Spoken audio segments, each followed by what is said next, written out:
should know, nigga. Probably heard.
Is Yay!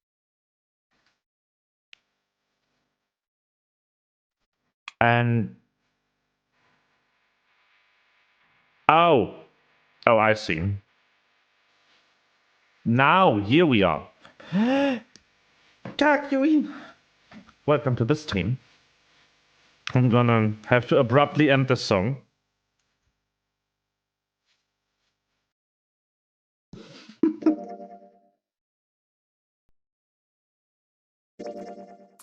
But yeah. So Here we are again. With the game. That is this one. Alrighty then. Okay. We have successfully reached the submarine ending. We have been murdered. That worked.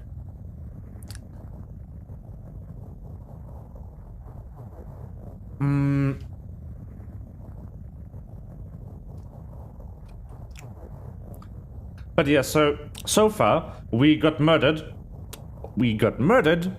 and we lost the Nonary game. So, Now, what do we do? Do we go down this route? And then just end up here again and leave for this route? Or do we play this route from the start? What do you desire, Kakuin?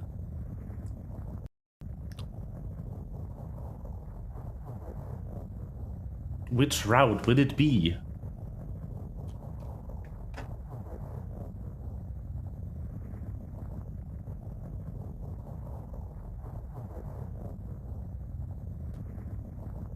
Because, like, we already know where this is leading. It can only lead here.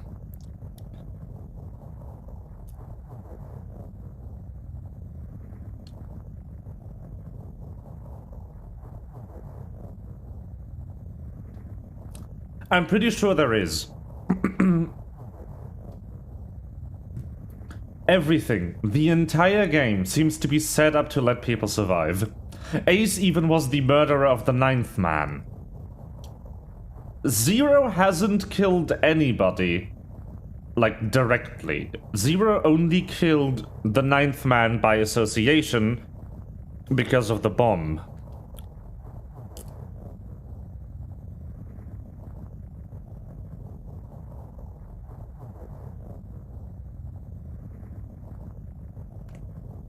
But he hasn't actually, like, made the 9th man die. He didn't provoke this directly.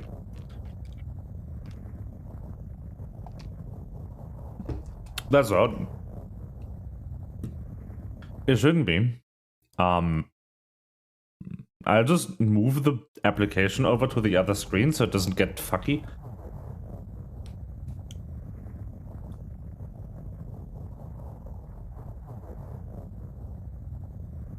Probably whoever wrote this didn't make sure that the application was in focus when it's moused over to make the control elements visible.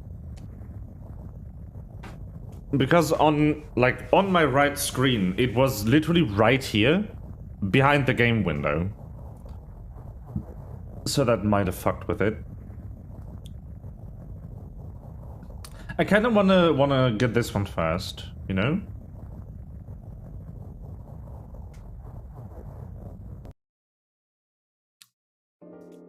So let's go here.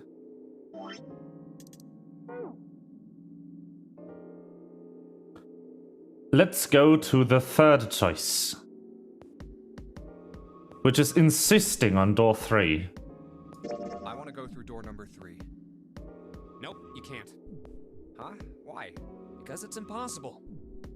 If we split ourselves into 3 and 3, then we give up on going through door 3.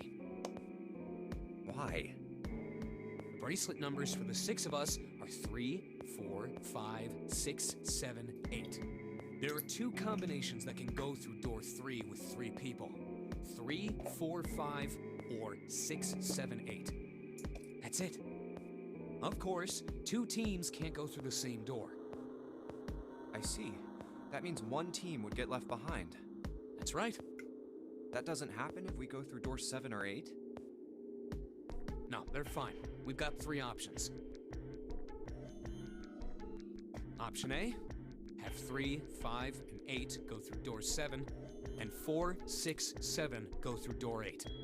Option B, 4, 5, and 7 go through 7, and 3, 6, and 8 go through 8. Option C, 3, 6, and 7 go through 7, and 4, 5, and 8 get 8. Those are the only 3 options. That's it. At least if we want to get all 6 of us out of here. Wait. That was when shouldn't be realized. Plan A divides into 2 teams. 3, 5, and 8, and 4, 6, and 7. Plan B divides into 2 teams. 4, 5, and 7, and 3, 6, and 8. Plan C divides into 2 teams. 3, 6, 7, and 5, 4, 8. That means There was one thing they had all in common. 6 can never be on the same team. If we want all 6 of us to go through a door, then June and I can't go into the same one. June and Junpei had been friends when they were kids. He trusted her more than anyone else on the ship. If he chose 7 or 8, he'd be taken away from her. Was that something he was prepared to do? Have you mulled it over enough, or do you need more time? Anyway, that's the deal, so think it over. You've got 2 choices, 7 or 8. You can't choose 3. If you choose 3, you're gonna be leaving 3 people behind to die. So what are you gonna do? 7 or 8? Time to choose. Junpei thought hard. After thinking it over, his conclusion was... take the risk and choose 3, because we've already seen the other 2 Sorry, routes. Santa, but I still want to go through door 3. What? That's nuts! You've got to be crazy!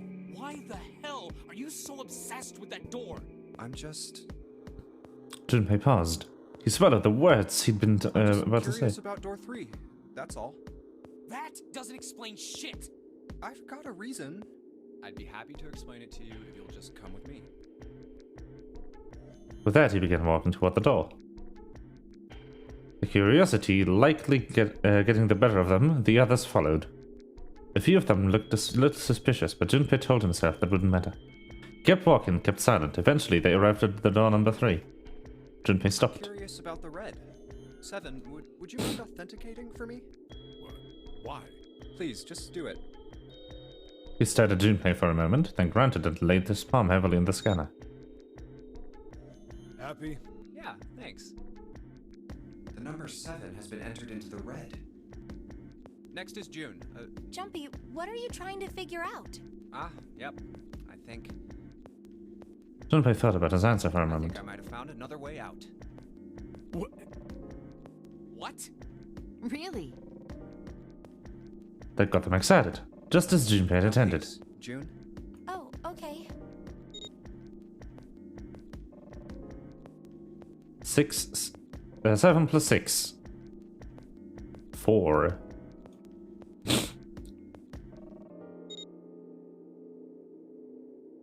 Nine. The only people who haven't authenticated now are Santa, Clover, and Lotus. So, what's your point? You don't get it. Think about it. Huh? What's the sum of your number and Clover's? 12. And what's the digital root of that?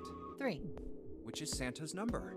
By the way, Lotus, what's the number that's currently in the red? 7 plus 6 plus 5 equals 18. It would be 9, right? Yes, and what will the digital root be if you add 3 to that? 3. The door's number. There you go. Hey, wait a minute. What the hell are you up to? I'm not up to anything. I'm just waiting. Waiting for what? I'm waiting for the balance to shift. Santa, or Lotus and Clover. Once one of you moves, the others won't have a choice. So I'm waiting. Junpei laid his hand almost casually on the lever. You son of a bitch! You tricked us! All that stuff you were going on about is all bullshit! Bullshit, huh? I don't think so. Didn't I tell you I'd figured out another way to get out of here? This is it. Why the hell would you do something like this?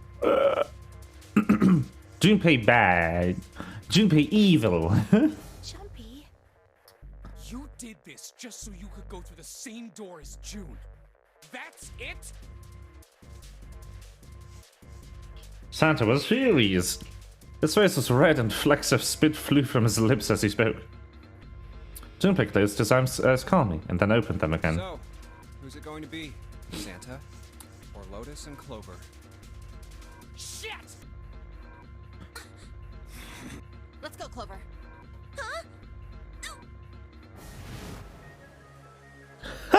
Ah! She grabbed Clover by the sleeve and ran for Junpei and the door. Caught by surprise, Santa froze for a moment, then shot forward like a bullet from a gun. Lotus had a head start, but Santa had the advantage in size and speed. Almost immediately, he passed Lotus and Clover. No, wait! Santa did not hesitate. He slammed his hand down on the red. This is insane! This isn't right! He glared at Junpei, his chest heaving. Well, you may be. Junpei's voice was cold, but not without effort. But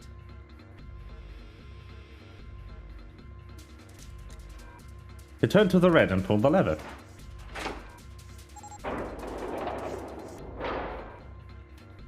With the sound of metal on metal, the door opened. It would only remain so for 9 seconds. There was no time to think. Go. Junpei and his 3 reluctant companions jumped into the door's gaping mouth, one after another. Hey! Detonator time! No!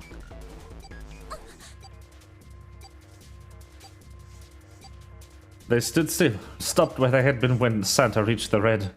The defeat and desperation of their faces tore Junpei's heart. Then the door closed and they were gone. You son of a bitch, Junpei! This isn't fair! Santa rounded on Junpei, lightning crackling in his eyes and his knuckles white. You realize what you just did? You leave them out there, and they can't... Shut it! That's enough! It hadn't been. Junpei that spoke, but Seven. Find the dead or none of this is gonna matter! The clock was ticking. The dead was their only chance at survival. Unless they couldn't find it and deactivate the detonators, the 4 of them would be... We got less than a minute left. No time for screwing around. Get moving! Damn it! You and I are not done yet, bastard! They scattered and began to scour the room. The deactivation device was nowhere to be found. Where the hell is it? Corridors stretched in 3 directions, but everyone was blocked off by a wall of metal. There was only one way out, the other door. Gotta be behind the door! Seven ran for the door, a rusty iron thing. His large hands grabbed hold of the handle and pulled. damn, it's pitch dark inside. Can't see a thing! Junpei stuck his head through the door and looked around the room. Wait, Almost immediately, he spotted the blinking red light on the red I wall. found it. The dead's right over here. He stepped into the room. Ugh. What? The floor's slippery. He stopped and glanced down at his feet. What? That was... What are you doing? There's something. Get over there! Junpei felt Seven's heavy hand against his back and stumbled across the room. The other 3 piled in behind him. They all felt immediately that something was wrong. Nothing that could be easily identified, only a sense that something terrible shared the room with them.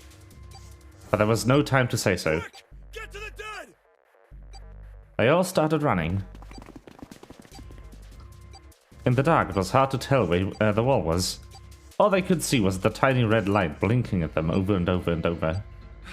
There it is. In quick succession, they all slammed their hands against the scanner panel.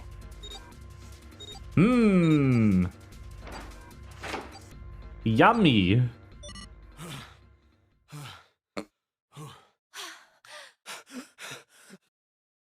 Seven leaned against the wall, gulping air. As his breath began to return to normal, he glanced at his left wrist and grunted. It stopped. It stopped.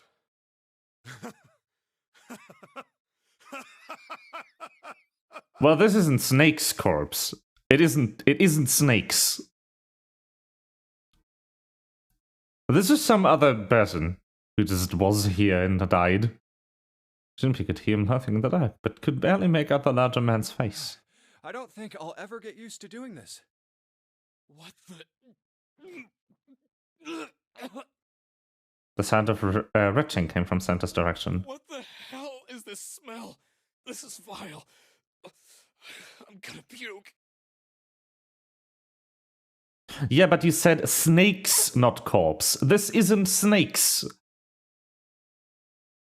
You know? It was a terrible, nauseating stench, like burned and rotten. Adrenaline had drowned it out, but now it rolled over and Junpei in waves, forcing itself into his nose with every breath he took. In fact, this is probably the person who locked Snake in that coffin, and then took his clothes. Oh, you're right. Oh, this is... He felt a stomach clench and bile rise up in his throat. Let's get the lights on first. There's a switch over here. The light that spilled from the door barely illuminated a small switch plate next to the door. Slowly, with the toll of the last few minutes apparent in his gait, Seven walked toward it.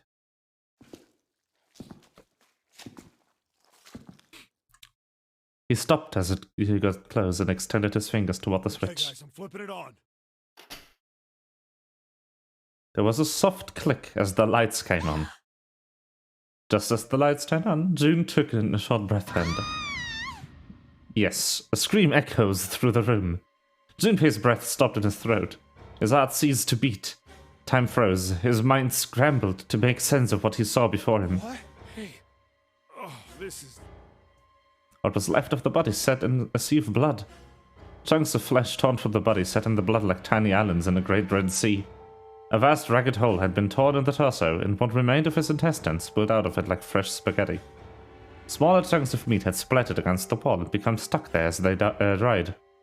Globules of yellowish fat had left trails like tiny slugs, and as gravity pulled them down the walls, even as they dried to it. Looks like an explosion. Seven's voice was low and strained. Just like the knife man. The detonator in his bracelet set off the bomb in his gun. Oh god. The bone is coming out of his left arm. It's definitely an open fracture. It looked as though the explosion had been quite powerful. His legs were both bent in an odd, unnatural way, and his left arm had split open, exposing the painfully white bone of his ulna? His bracelet lay next to him. It seemed to have hit the wall hard enough to have shattered the display, which lay on the ground in pieces. This is the worst. Yeah, can't even tell who it is. Half of his head simply collapsed. The blood coating almost made it look like raw pizza dough covered in tomato sauce. The forbidden pizza. His clothes too were covered in blood. The burgundy tie, the white shirt, the jacket with the yellow piping, and the grey slacks. But the clothes are... They were all familiar to Junpei. Is that... Snake? Forbidden pizza. Gib? No, I will not gib. Santa's voice wavered as he spoke, his mouth dry. Oh my god.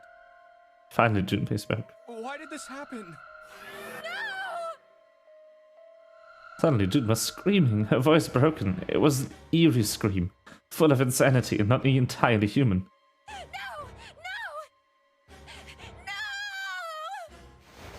She shook her head violently and grabbed fistfuls of her own hair. Junpei could hear the sound of hair tearing. Stop! Calm down. Grabbed for her wrist. Hey! But as he did, June leapt up and ran toward the exit.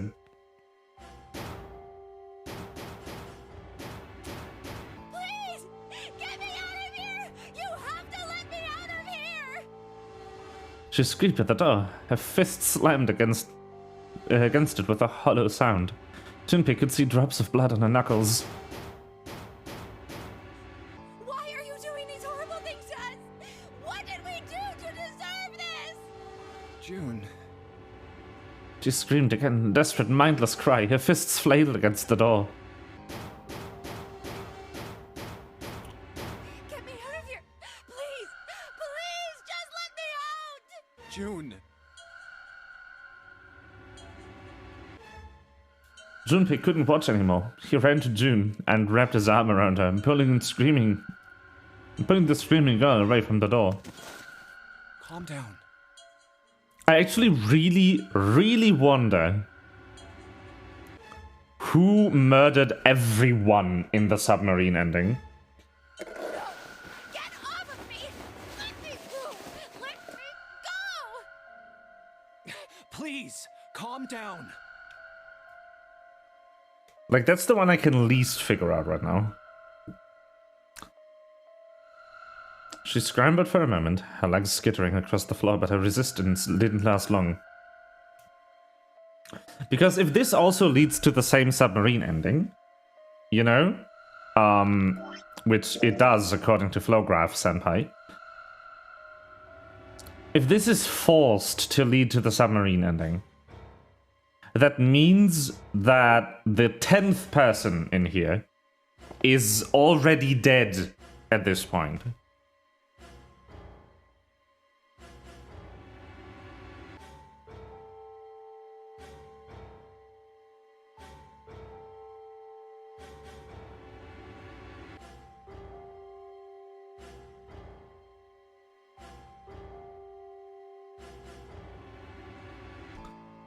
So unless there's another unknown person on this ship, like an 11th person, I'm pretty sure one of the other people feigned their own death, or it was somehow Snake who murdered everyone. Like, that's the only two options. June collapsed toward the floor, and Junpei knelt down with her.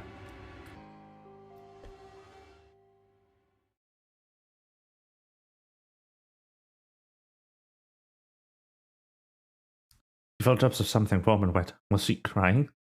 A moment later, she began to sob.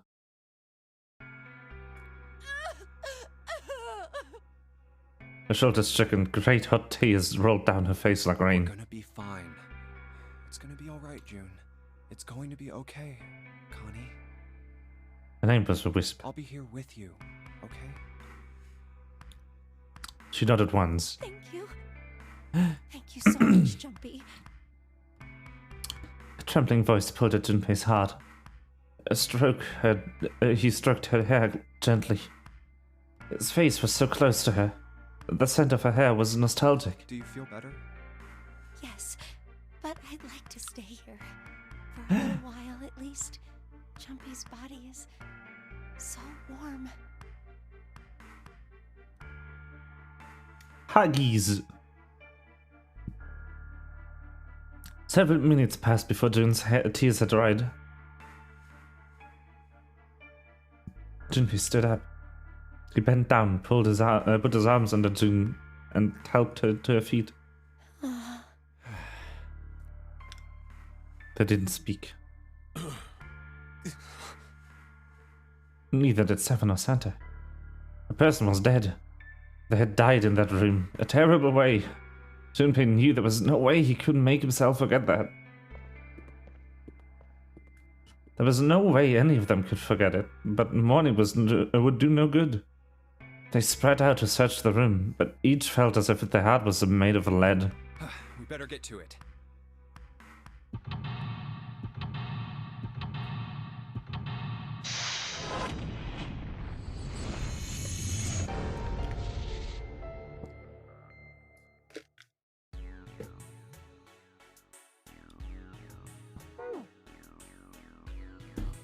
Oh, what is this?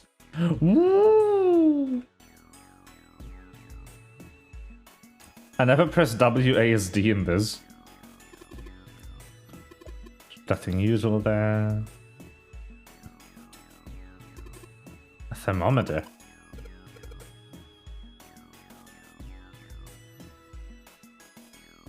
There's water coming out the shower head.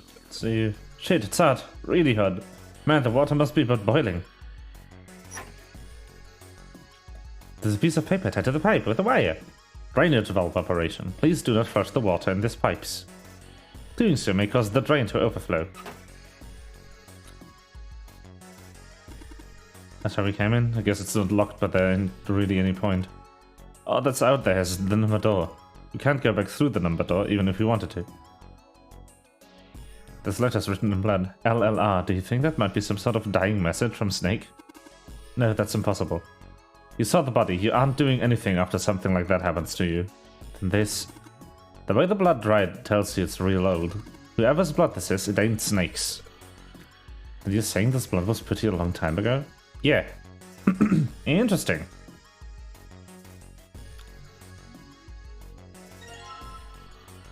Huh? Wooden box, something in here. Luminol.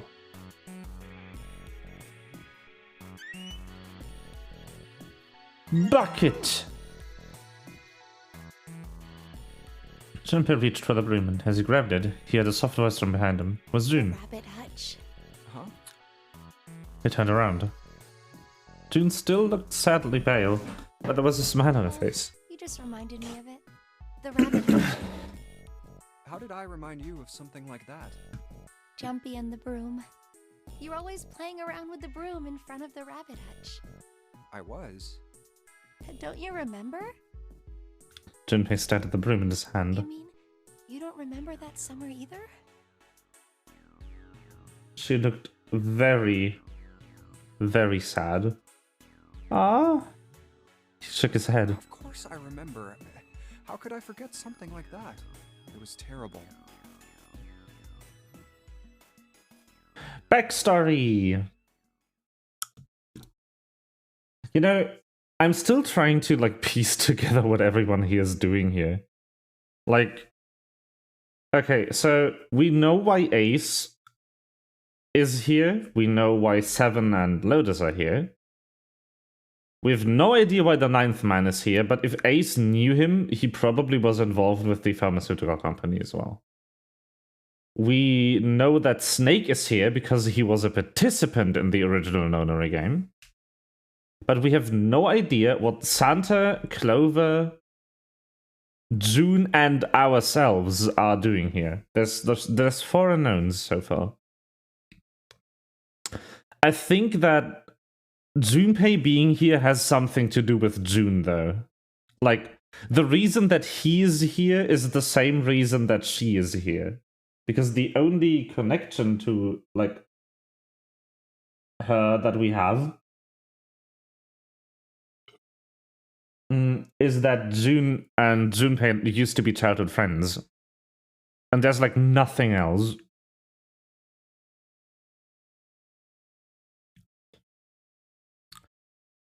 The chief duty was to clean the hatches every morning. One of the final day of school, before summer vacation began, Junpei overslept. He rushed to school and found June standing in front of the rabbit hutches. No sooner had Junpei arrived than June began to cry. He had no idea why until he looked behind her into the rabbit hutch.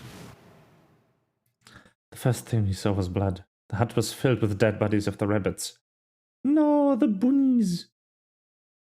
Even after the teachers and friends came to see what the commotion was, June couldn't stop crying. I just kept crying and crying until you came over. You held my hand and you looked very serious and you said, "Don't cry. I'm gonna catch the person who did this." After you told me that, I finally stopped crying. Well, the real fun started after you quit crying. You told me we were gonna catch the killer together. June smiled and a little of the flushed life returned to her cheeks. Then we decided that we'd ambush them. Yeah, I remember. The school also kept roosters and guinea pigs. Junpei and June had decided the murderer would likely return to finish off the rest of the animals. They would ambush them at night. Junpei and June hid behind the hatch at dusk and waited. It was a warm summer night. The quiet sound of crickets whispered through the air. And as the sun went down, the stars began to wink at them from the sky. And June's Akane Kurashki's face. That night was something Junpei knew he would never forget as long as he lived. But the murderer never showed up. We waited for them all summer vacation, and they never showed up. Yeah, but the animals didn't get attacked either. I think all that work amounted to something, you know? It felt the same way, but it was good to hear Although, you to know, hear her say when it. you think about it, we were probably taking on a lot more than we could handle. What do you mean? She looked up at him, confused. Well, come on, we were just kids. If whoever killed the rabbits had actually showed up, they probably would have had a knife or something. I mean, you must have been pretty worried, right? I wasn't worried. Because you were there with me. Ah! She blushed Well, furiously. you know, no one else wanted to take care of the animals. Yacht. Clearly embarrassed, she tried desperately to change the I subject. was the only one who asked to do it at first. Yeah, well, boys don't really want to bother with taking care of animals, you know? Well, yeah, but you asked to do it after I did, didn't you? If it wasn't the rabbits, they were gonna make me do something else. You know how that school was. I figured it'd be better if I was working with somebody who wasn't too much of a loudmouth, right? Somebody who wasn't gonna tell on me if I felt like blowing it off.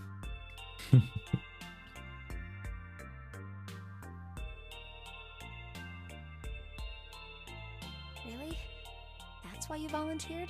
Yeah, it is. He nodded quickly, much too earnestly, and then quickly looked away at something very important. Of course. That hadn't been the reason, of course. He had asked to take care of the rabbit so he could be near June. But it had been so long ago, he couldn't bring himself to tell her now that how it felt back then. It would be embarrassing. He took a quick breath to clear his head, tossed the broom up, and then snatched it out of the air. Well, we don't really have time to be walking down memory lane like this, you know? We've got to figure out a way out of this room. Otherwise... Yes. I'm gonna look over there. Ah. I'm going to look over there. June nodded cuddly, then turned away and turned and walked away. Ah, that's right. The pool of blood. Right, the blood! June turned around and looked at the room. At Snake's body. Chunks of flesh on the slain floor. Going on and on about old times right next to a corpse? What were we doing? Well, maybe it was because we're in this mess. Despite such a situation, perhaps because of it, the mind turned to the farthest thing from death that it could find. Still, Junpei couldn't help but feel a twinge of guilt at wanting to so desperately to live when Snake lay dead before I him. have to survive, no matter the cost. I need to make sure she gets out too. As he stared at the clumps of blackened flesh, all Junpei could think of was how much he wanted to live.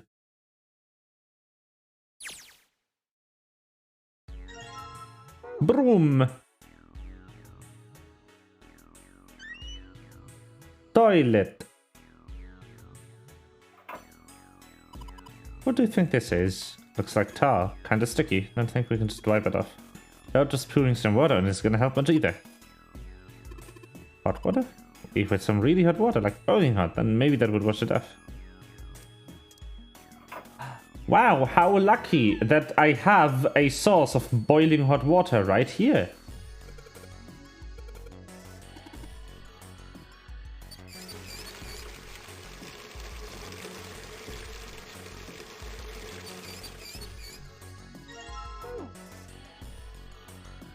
What a lucky find. Flush the toilet with hot water from the bucket, that should clean it up.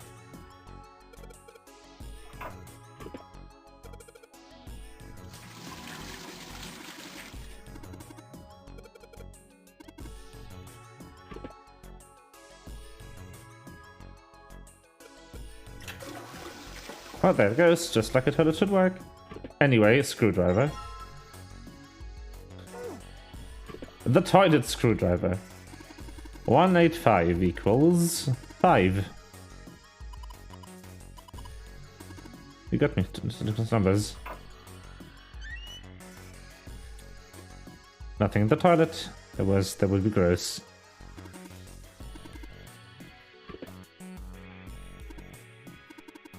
Is that a card? Yep.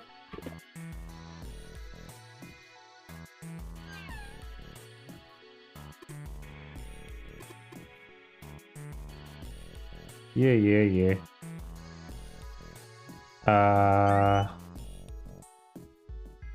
Wooden box, nothing else in there. Thick pipe. Thick.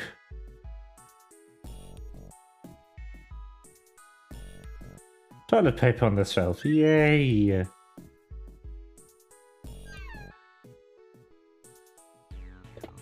Oh, there's a key card on here. Yeah, blue card. It's too deep.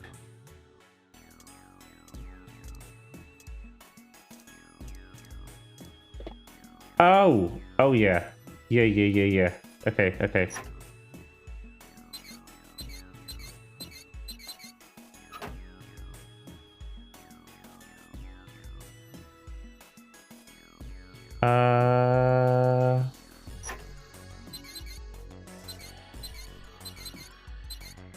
Oh boy.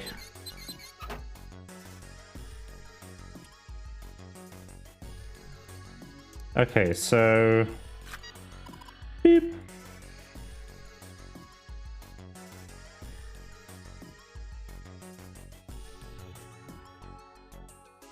Hmm.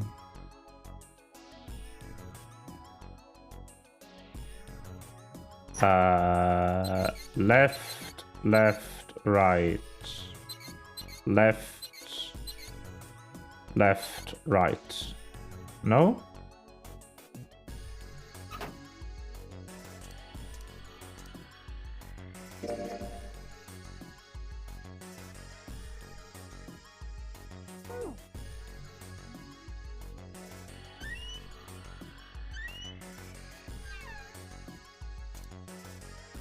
What could I possibly do with the screwdriver?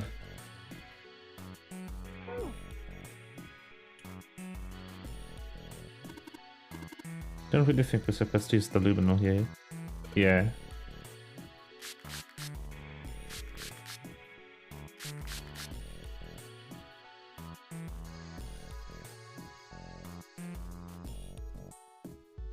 Okay.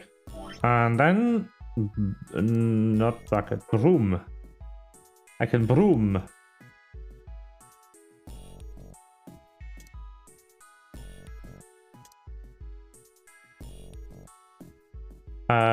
Glows when it reacts with blood. Oh! LLR, LRL.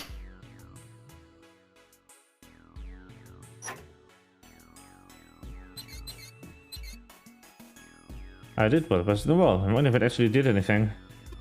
Hey, this drain's acting up. What the hell did you do? Just mess with the walls a little. Nothing, Meg.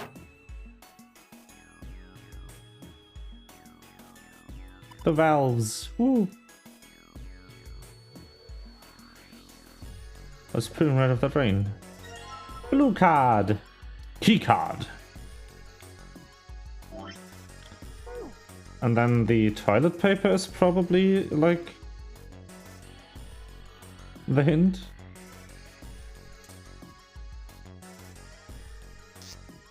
Hey, Junpei, you know why thermometers only go up to 107 degrees Fahrenheit? Aww, No, more Can't say trivia. I ever thought about that. At 107 degrees, the cells in the human body start to die, and the organs begin to shut down. The proteins in your cells start to harden. It's like when you hard-boil an egg. Even if you cool it down afterwards, it won't go back to being a raw egg.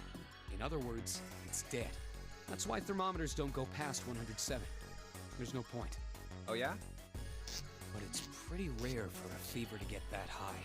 Even viruses and stuff don't usually drive the body temperature up to 107.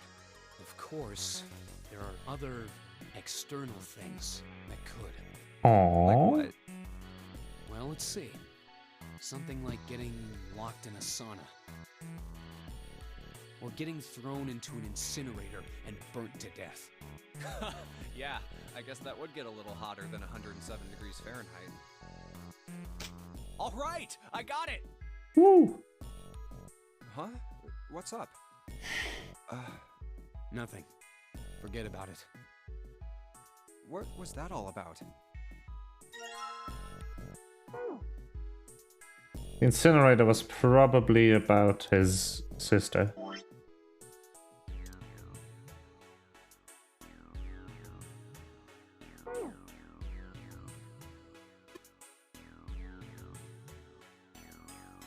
I'm sorry, I keep clicking things.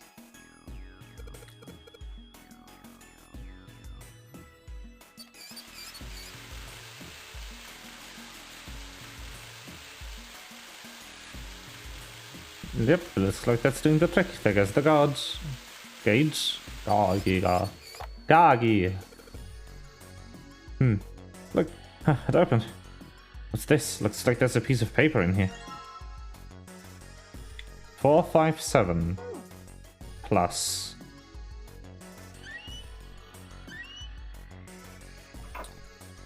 185. That would be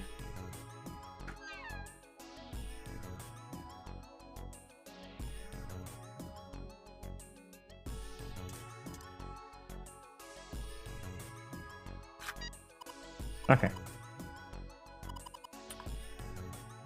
185 plus 957.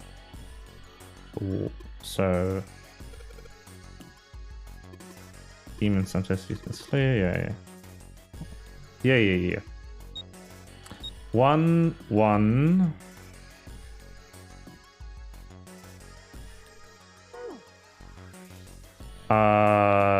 That would be 8. Would be 3. 1, 1, 3. 1, 1, 4, 2.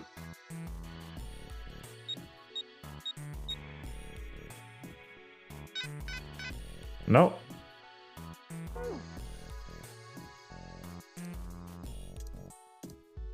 I didn't solve the toilet paper or the broom hint yet.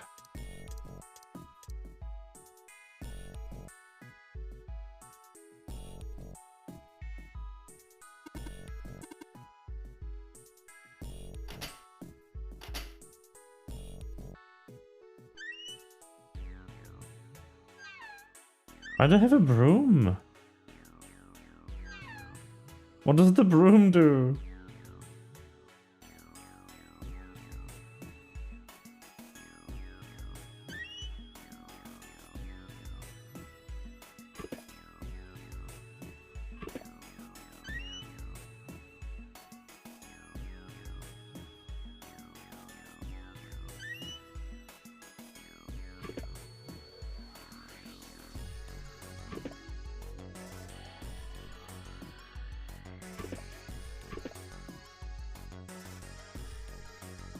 Okay.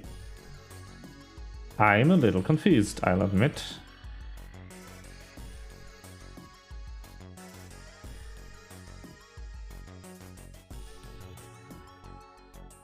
Did I miscalculate? 185 plus 95. 7. It should be 1142.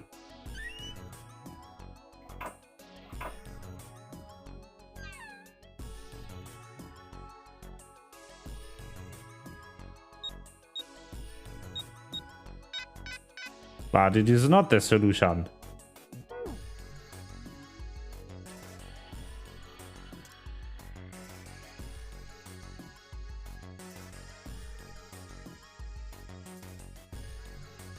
The other side as well? No. Think about this. Divider. The friendly divider.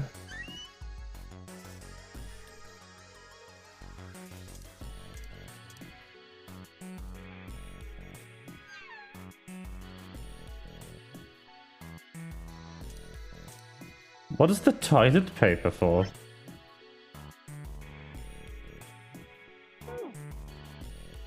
That's my question.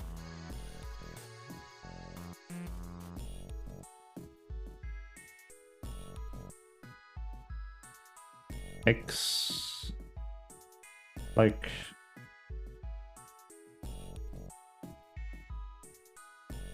I don't get it. Huh? I don't understand. What is going on?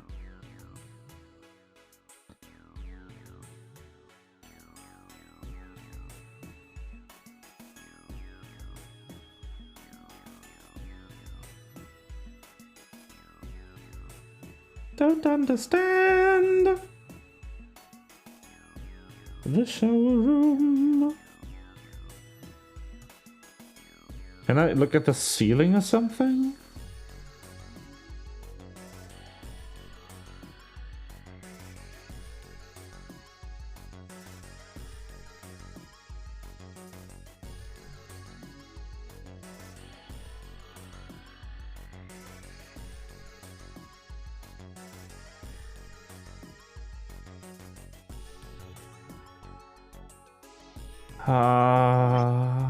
What does the broom do? Combine broom with toilet paper. Huh? Oh. That actually worked. Okay.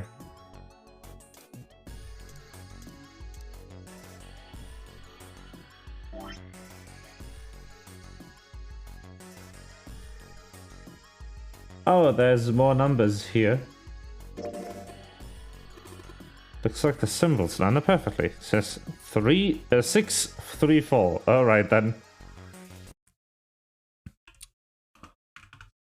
So that would be 1176.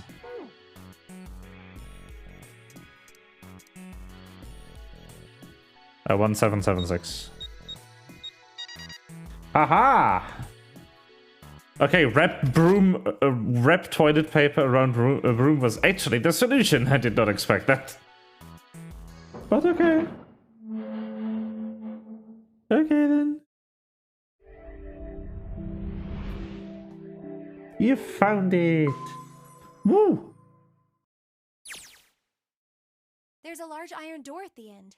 Let's take a look. Huh? What are you doing, Seven? Well, I figure maybe we might want to come back here sometime. So, I stuck the broom in there to keep the door from shutting. Alright, let's go. Jumpy, look! What's up? What's that on the wall there? Oh, I think it's Map. a map of the ship's interior? It says C deck. So it's the map for this floor then. We'll have time to study it later. Let's keep going for now. Ready? I'm gonna open it.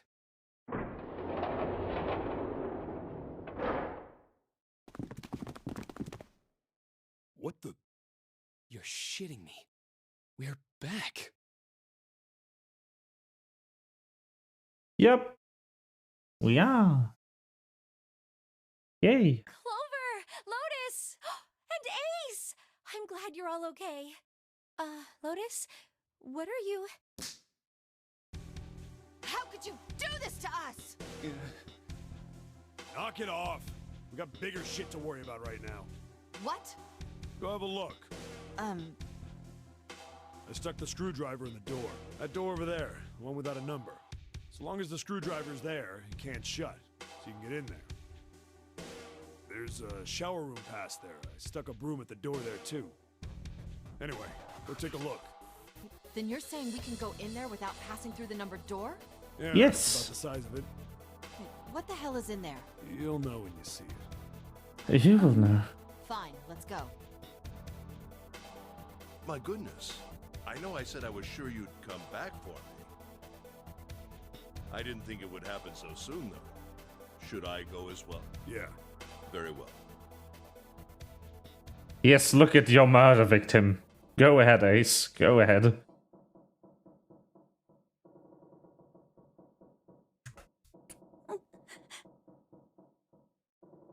Snake was probably murdered. Chances are he was killed the same way the Ninth Man was. It's pretty straightforward. Not that hard to figure out how they did it. First, the killers got Snake to authenticate on the red to open door 3. Then they shoved him into it. And waited 9 seconds for the door to shut. Once that door shut, it was all over for Snake. But he didn't give up. He probably knew it wouldn't do him any good, but he probably ran into the shower room looking for the dead. It was a small chance, but it wasn't like he had anything to lose. Yep. Unfortunately, it didn't work. Oh, The detonator no. is only deactivated if everybody who authenticated when they went in uses the dead. Snake was the only one who went through the door. And then, 81 seconds after he was shoved in, that happened. I see. So that's what you meant by killers, huh? You need at least 3 people to open one of the numbered doors, including Snake. It wouldn't open for Snake and a single killer. Yeah, that means we're looking at multiple perps here. But we already know how all that went down, Well, don't we? just in case, I want to make sure. Let's say you're right. When do you think Snake was killed? When we all split up to look for the parts for the Reds, I think. Right after that was when we noticed he was gone. Then that means none of us have alibis. We were all off searching the rooms we'd been assigned, looking for those parts. Yeah, that means anybody could be a killer. Wait a minute. What are you talking about? How can you say that so casually? You're implying that one of us is a killer. Well, not just one of us. If I'm right, then at least 2 of us are murderers. Why don't you calm down a bit, Seven? What are you going to gain by being Yeah. so suspicious? That's what Zero wants, you know? What Zero wants? Exactly. This game was set up by Zero, wasn't it? Any game has a winner and loser. Whoever makes it through door 9 is a winner, and those who don't are the losers.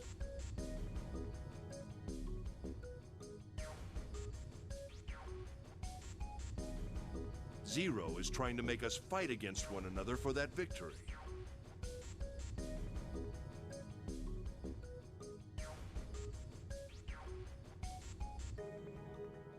Then you're saying that Zero is trying to split us up by making us fight each other?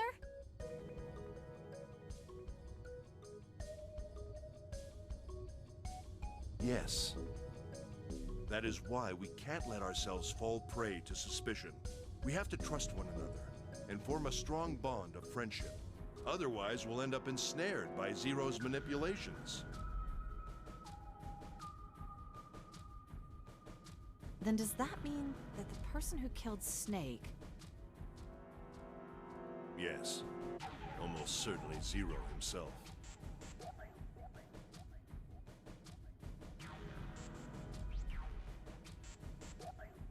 If there's anyone we should doubt, it should be Zero. Or the person trying to put the blame on the unknown, you dickhead. Masterminded this game and kidnapped all of us. Doesn't it seem reasonable that he would have killed Snake as well?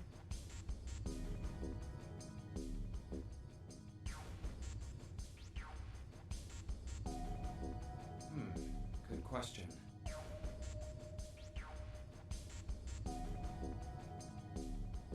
If Zero killed Snake, then Zero is on the ship with us.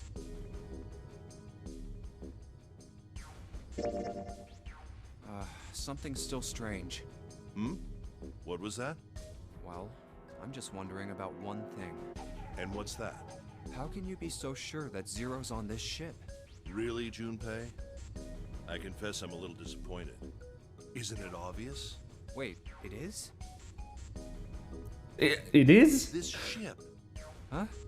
Zero said, "this ship," several times when he addressed us.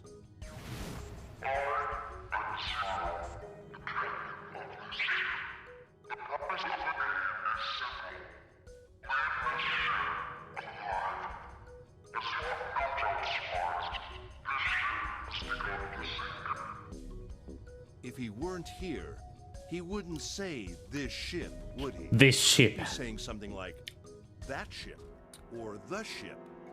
Oh, yeah, I guess that makes sense. What? No. If Zero's on the ship, where is he? I think Zero is one of us.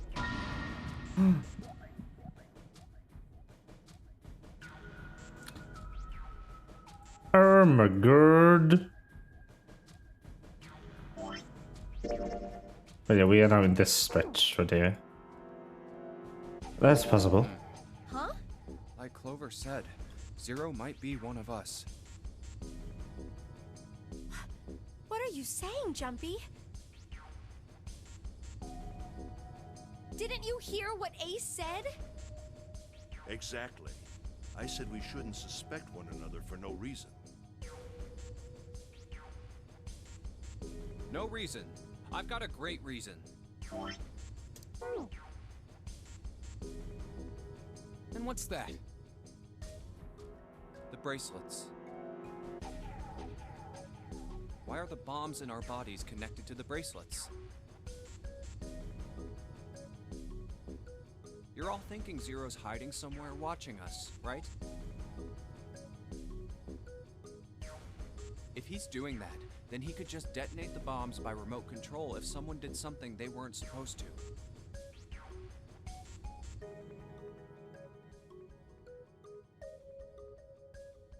It would be a lot more precise and a lot easier. But if that's the case, then why is the bomb set off by the detonator in the bracelet?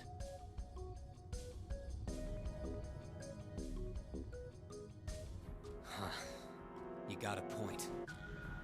I'm I'm not done. Try applying the same ideas to the Nonary game. The puzzles here run all by themselves. In It's other all words, automatic. Zero doesn't have to be controlling them for the game to move forward. Why's that? Why would Zero bother to do something like that? So let's say you and Clover are right. Zero's one of us. If that's the case, then it'd be really hard for him to keep track of all of us or control anything remotely. That's why all the puzzles run by themselves. That's what you're getting at, right? Yeah. 7. Makes sense. When we were talking earlier, you said any one of us could be Snake's killer, right? Yeah, something like that. All right then. I've got a question for you, Ace. You said something like Zero must be the one who killed Snake, right? Yes, something like that. I can't think of any other explanation. Except for yourself being the murderer, dickhead. Combine those. This guy, unbelievable. They fit together pretty well, I think. Something like this. Whoever killed Snake is Zero. Hence, Zero is one of us. 7 and Ace's theories aren't mutually exclusive. They actually complement each other pretty well. At least they do if Zero is one of us. What were his motives? His motives? Yes, isn't that pretty important? Why would Zero want to hide as one of us? Oh, well, that's because... I don't know. Well, so much for making a persuasive argument, Junpei. In other words, you only had circumstantial evidence. I don't really think that's enough to go on, you know? Ah. But it is a compelling idea. And I'm pretty sure it's true. It's 3 in the morning. That means we have 3 hours left. Then we need to move now. 7, Clover, Junpei, I know how you feel, but you do understand that right now it's important we trust one another, don't you? You're right, but We must go. We have very little time left. our next destination is Mercury. Here we go. Oh, that's the... Yeah, I found it in the shower room. Oh, I see. It's got the Mercury symbol. Now we can go. Open door. Looks like there's only 2 floor buttons working. C and bottom. Time to head down then. So this is interesting. A different way to go about everything. Huh. This is a numbered door. Yeah, it's door 2. So who should go through the door this time? We don't need to be discussing who we're leaving behind this time, right? Right. It's set up so we'll be able to meet up again once we get through the numbered doors. Then there's no need for arguments at this point. We should figure out who's going in first. Very well. Would anyone like to volunteer? I'll do it. I'll go too. And Go. I suppose I need to go too then.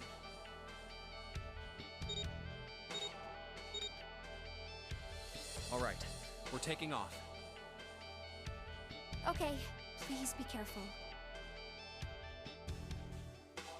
Jesus. You two are acting like you're married, you know that? Oh, Don't be silly. Cut it out.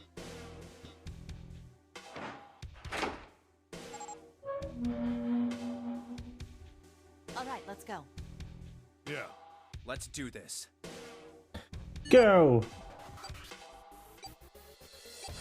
Where the hell is it this time? I don't see it! Oh, there it is. It's right there. It is right here. Let's go. Woo. It stopped. It has indeed. It stopped. Okay, enjoy dinner. Enjoy the good food. Man, I'll never get used to that. I'm not sure it's something I'd want to get used to. We should finish this game before imminent death becomes a normal thing. Damn right. Yeah. Right. This hallway's pretty short, but it's got 5 doors. 3 on the left, and only 1 on the right. Don't forget the last one at the end of the hall. Okay, we'll be back in the same It's got a escape metal plate sequence on it, momentarily. So I doubt we're gonna get anywhere that way. All right, let's get started.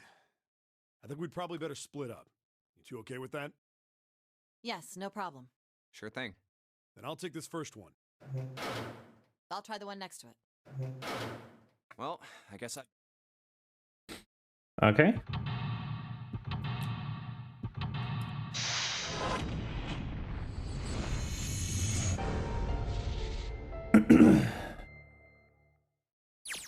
Emergence. Well then, this is the same sequence we've already played, and this will just lead to the submarine ending. Which means it is now time to get into the last branch.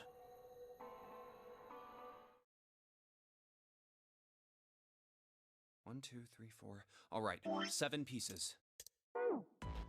Time to get into the last door we haven't gotten in through. Woo!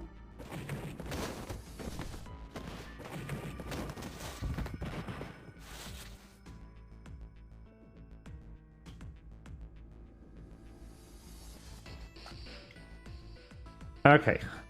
I want to go through 1. My choice is door 1. Hey, wait a minute there. You cheating? Cheating? I'm asking if you changed your number after you heard what doors we wanted. How could I do that? I wrote it down on the paper earlier. Let me see that.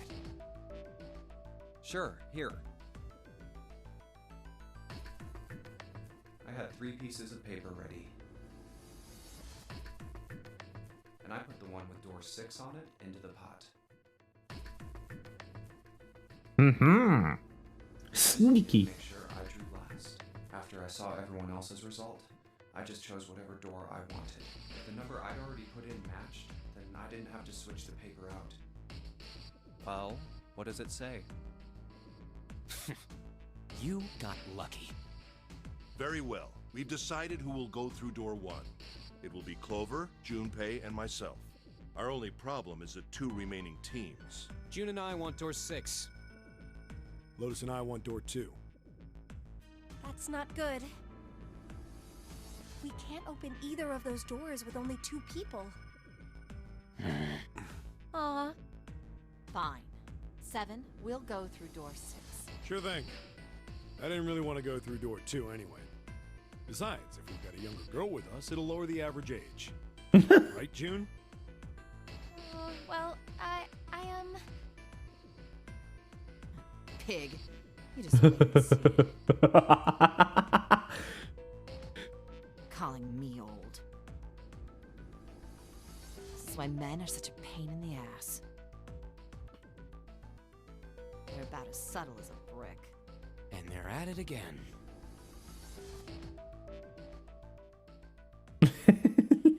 I'll see you later, June.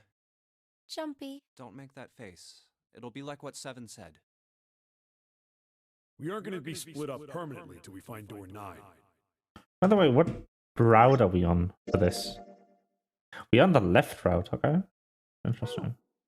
We might get separated for a little while, but we'll see each other again. Otherwise, we won't be able to open door 9. That's how the Nonary game works. It is. You're right. It'll be fine. I'll see you soon. All right. See you later. Here's A deck. It was the door on the left, right? That should be it, yes. Here we go. Trying to get every ending. Just as Santa and Lotus said, a numbered door. There's the red. I'll go first. Now the 2 of you, if you would. Now, are you ready? Shall I pull it? Yeah, anytime. Very well then. Let's go. 3, 2, 1.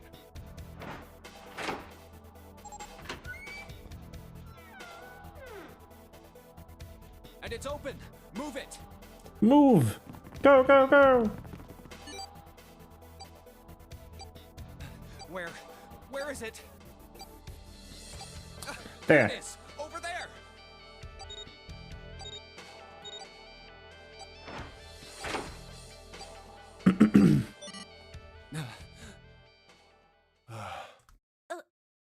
It stopped. Yes, it did. Whew. I don't believe I'll ever get used to that. I'm not sure it's something I'd want to get used to. You say that every Finish this time. game before imminent death becomes a normal thing. It's just a normal line here. Now then.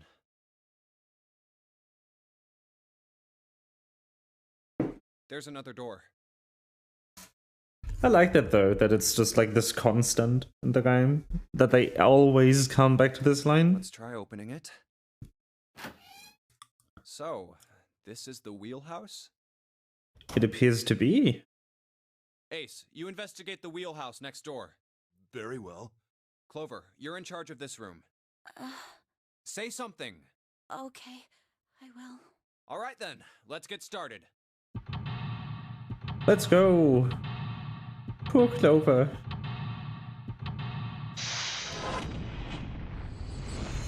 If only she knew that her brother was still alive. Oh. It breaks my heart. Stack of nautical charts. Very cute. A chair. A chair. Clover isn't talking much. Well, I guess that's understandable. I mean, she's been through a lot. Really, it's more surprising that she's still together enough to talk at all. Yep. I liked it. It looks like kind of a wilted flower.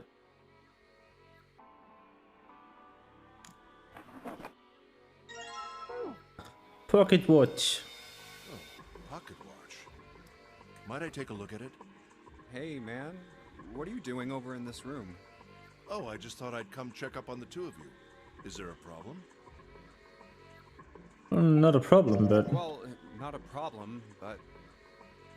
Oh, I see. Of course. I apologize. Well, best of luck. Huh? Ow. Ah, what the hell? Ah, my head. Your head? Yes. There was something I wanted to check, if you don't mind. Yeah? What's that? Pardon me. Hey, what the hell are you doing? Whoa, what are you putting your hand in my pocket for? Stop! The heck? Just as I thought. You switched them, didn't you, when we voted? Well, I can't say that I care. I managed to get through the numbered door I wanted, despite your mischief. Then, why did you... Oh, simple curiosity. I hope you won't think ill of me for it. Alright. The fuck? Damn. The actual fuck? What the hell? Wooden box. Maybe a case for letters. Hey, Clover, you ever read letters? Nothing. The shelves are lined with books. Let's see what's in this blue one. Something written on it. Ship's log. Huh.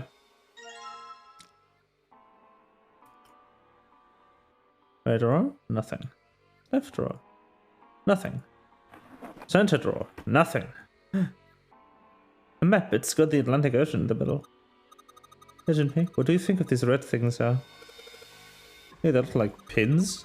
What do you think they're for? Who knows? What do you mean, who knows? Come on, be serious. I am.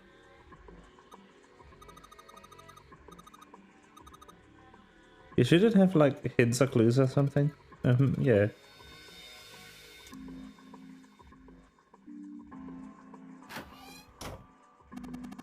Compass. It appears to be broken over. You see, the glass cover has been smashed to pieces. So many drawers, but nothing inside of them. Well, steering wheel might be a more appropriate term. There's another room on the other side of the window. Some sort of square device embedded in this door. This is where the pocket watch goes. I'm sure of it. Junpei, are you trying to open that door? Look at it, it's pointless. I tried it earlier. It won't open.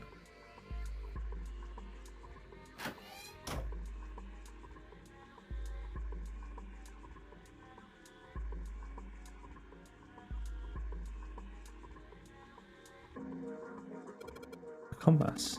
What destiny point is it? I really hope you did think that sounded cool. Engine order telegraph. They use these old ships to adjust the speed of the ship. Like the gear shift in a car? Well, it's a little different. The device doesn't connect directly to the engine. In short, it's a transmitter. The navigation officer uses it to set the speed of the ship and sends a signal to the engine. There's a handle on top of it, which can be moved back and forth to... There's no handle. You're right, there isn't. It looks as though it was deliberately removed.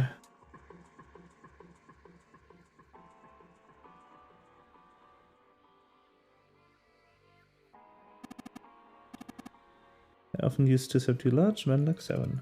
What? It's a joke. Thank you, Captain Obvious. Ace, you really kinda suck at making jokes. That was rather cruel. F. It moves! Well, when you move the wheel, the compass also moves. What do you mean? The ship, it's moving. Like... The wheel and the compass must be connected to one somehow. Okay, huh? Well, let's try turning it again.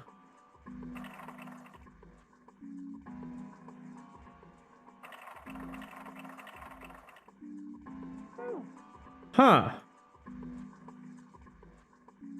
Interesting. A world map of the Atlantic Ocean. A number of red pins. What do these red pins mean? Oh, the nautical charts I picked up earlier have a map like this one. Maybe one of them matches up to the pins or something. Let's see. Looks like this one matches. Okay, so we get 7 locations connected by straight lines. Each one has a word next to it. That's probably the speed. Perfect.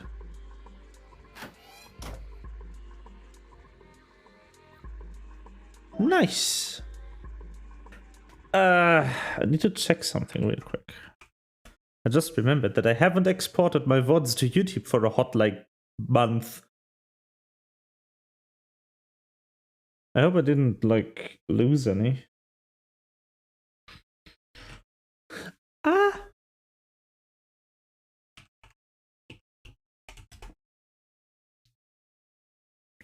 Twitch TV. I probably lost a few, actually. I haven't exported any in really long now. Let me see.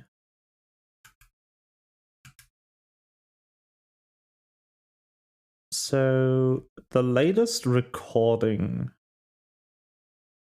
that I still have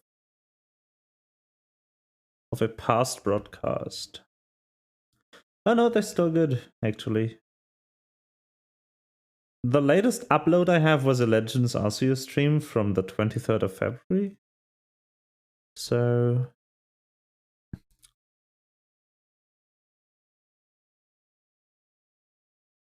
I need to upload from here. Export. Oop. I should really sort that channel out though.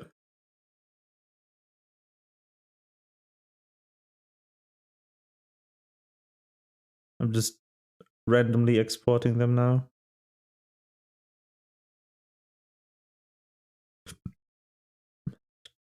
So that I have them.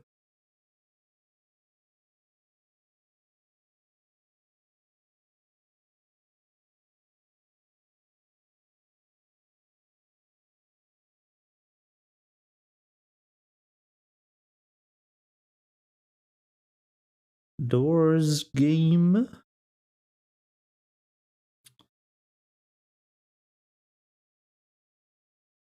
Wow, one of the Nonary Games streams got really torn up.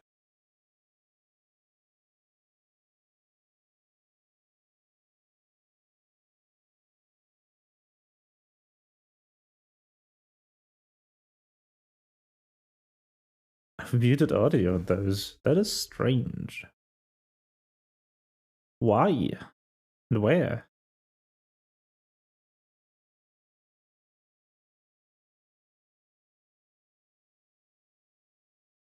Muted audio.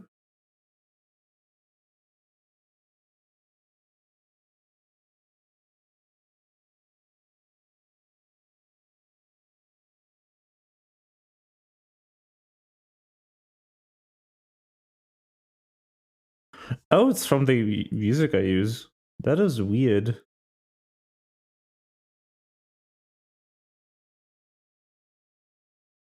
That shouldn't be happening.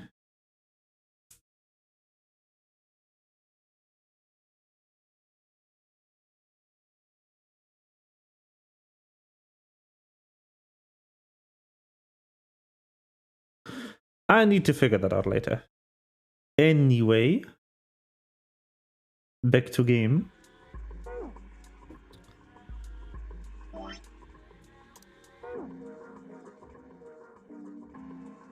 But a weird shaped shape is the pocket watch. Put it in. Imagine the pocket watch is intended to go in there. Now we may need to do something with the watch first. Oh no!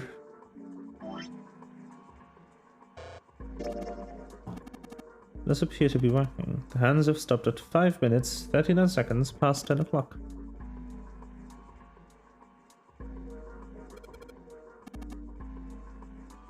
I can move the hands. Interesting.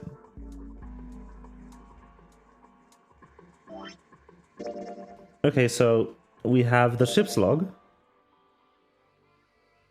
We leave soon for a new journey across the sea. After leaving port, we headed south and west. We turned southwest to steer around the continent, then proceeded northwest. We made port, then changed our heading to east for a time, and now heading north. Soon we will dock in the United Kingdom, the homeland of this vessel. Shows directions of southwest, south, southwest, southwest, northwest, east, north, and straight.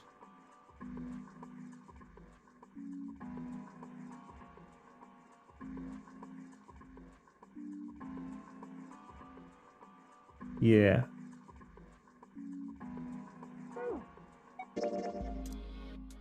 Yeah. Like this. And the ship's log that matches up, yeah.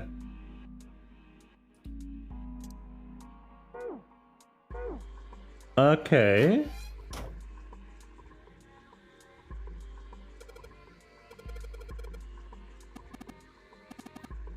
Ship stopped.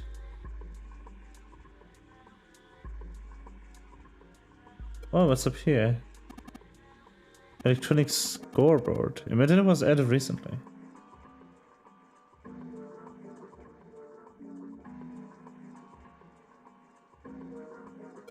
Okay. South.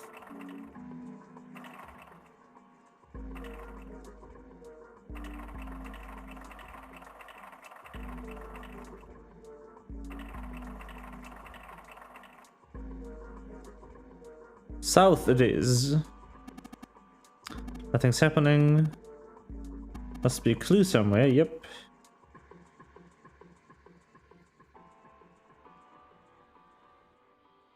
No, this one is missing the thingy.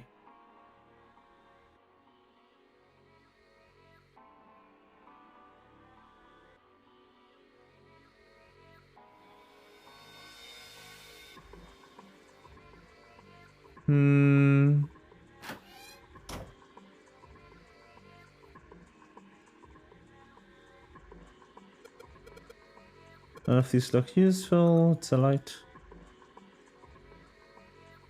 Mine must be somewhere else. Yeah, probably. Can you blame her?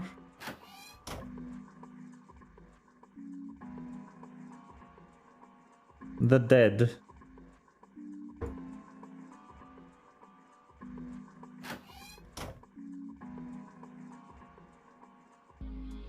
Nothing, nothing. Nothing.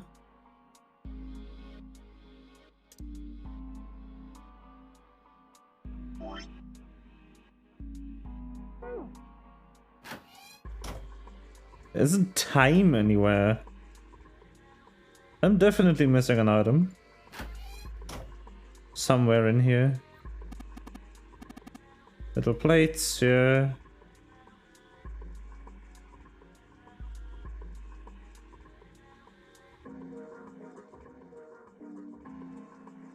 Yeah, if I could find a replacement handler, that would be nice. That'd be great. I'd love that.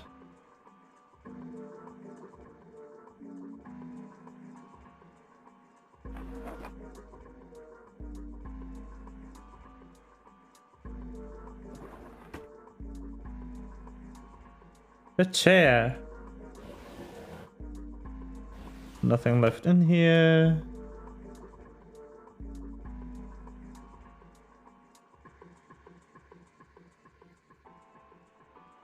Can't go back. Where is it?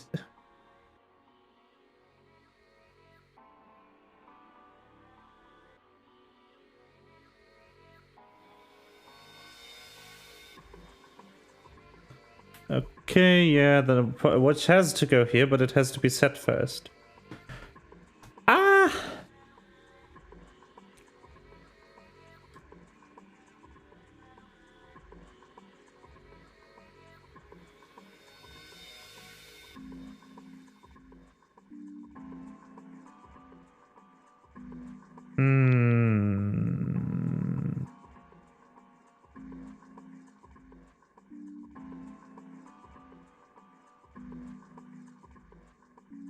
Chart room and wheelhouse.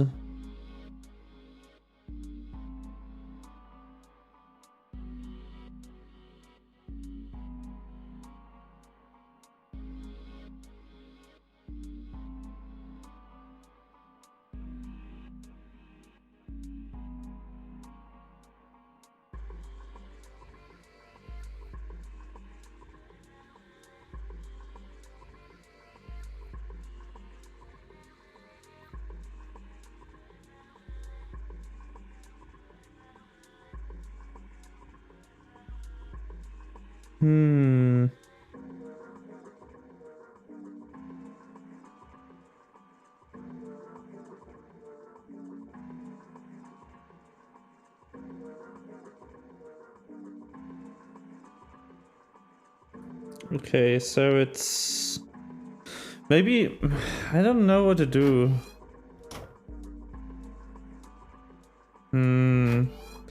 I can't really find anything, so this is the only thing I can interact with. So it's...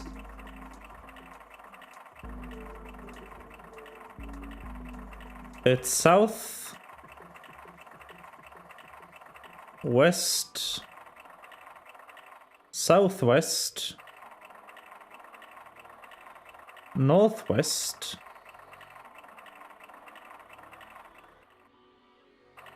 east... crap.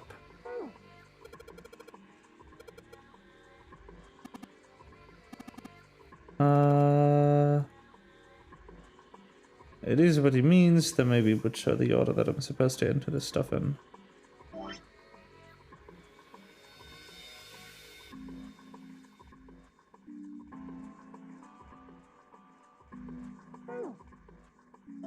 Ah, crap.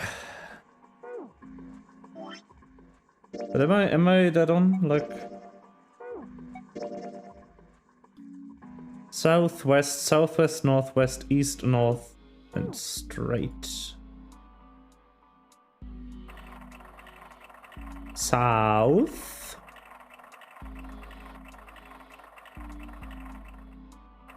West. Southwest. Northwest.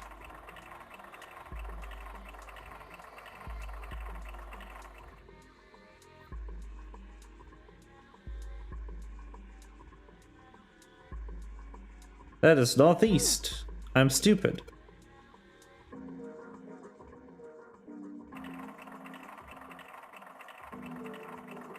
It's like a save, basically. South. West. Southwest. North. West. That is not northwest. This is northwest. Then I want to go east, I think. And north is so messed. This is messed up completely. I think it matters where exactly I stop them. South, west, southwest. Crap. Again, south, west. This is the fact that the game lags when you do inputs is not helping. Northwest, east, E, and north. Huh? What the? The handle came off. The handle! Stooping so low, are you, Zero? So, I sure hope this handle fits. Yes, it fits. Excellent. That should allow us to operate the engine order telegraph.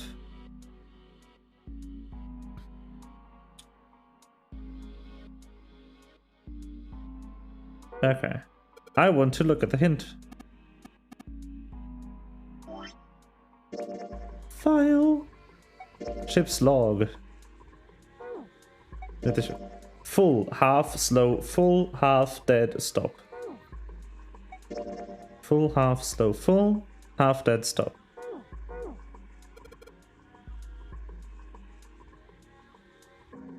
Full,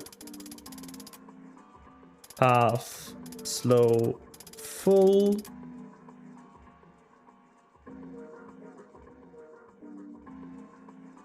Was it slow, dead, stop?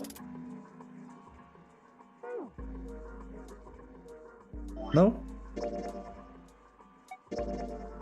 Half dead, stop. Oh, whoops.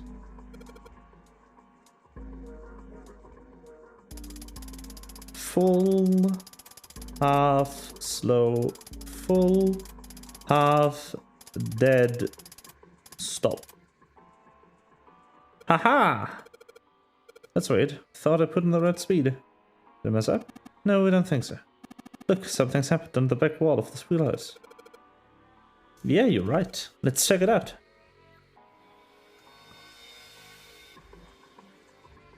There's something on the wall that looks like like an arrival board. There are a whole bunch of words on the left side of the display. What the hell is this? They're names of ports across the world. I imagine it's showing us the ship's route. You know, just like the ones you might see at an airport. Departing, carrier, flight, and blah. Like that. Oh, I get it. It does look like this, right? And the names of the ports along the ship's route. Looks like only one of those has a time on it, though. The time of the last line, right? 10 seconds past 3 o'clock. Perhaps that's the arrival time?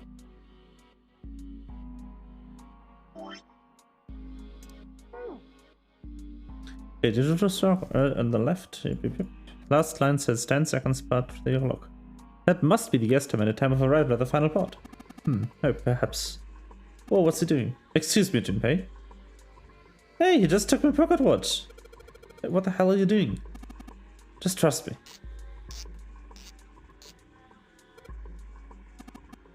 Should be fine now. Well, thanks for giving me the pocket watch back, but you don't need to look so smug about it. Let's see what he... Oh, he moved the hands. 10 seconds past 3 o'clock. Oh, so if you change it to match the final arrival time... Ace nodded slowly. You know what to do next, right? Give it a shot.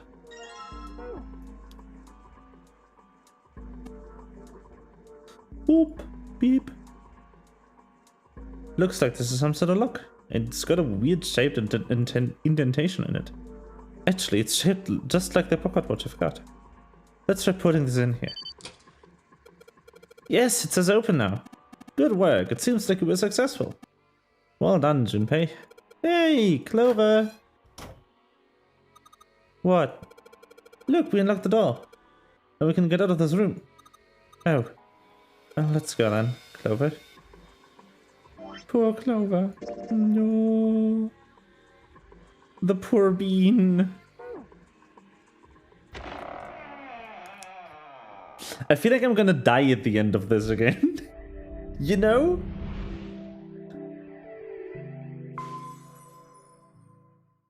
I get the sneaking suspicion I'm gonna get murdered. It's far too narrow to be called one. Auto mode it is. I'm tired of Seems to be clicking. the only route. Yeah, let's go.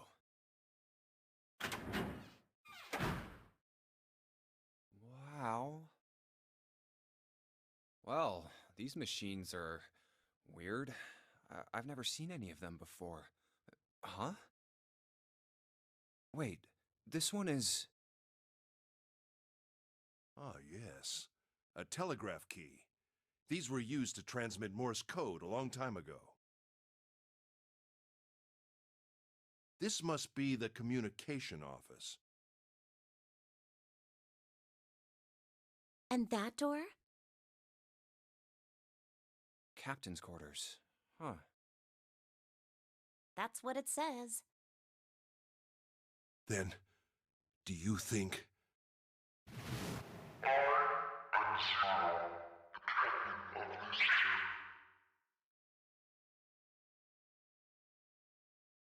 Well, we won't know if we don't open it. Is this Zero's place? Whoa! Whomst? Not again. Another dead person! What the fuck? Damn. Why is there more dead people? Wait. We didn't check his pulse yet. Maybe he's still alive.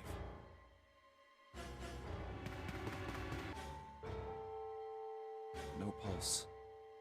Well, he's dead. Damn. If only we knew how it happened. These wounds. I wonder what killed him. It must have been this. These clothes. A captain. This person got axed to death. Zero?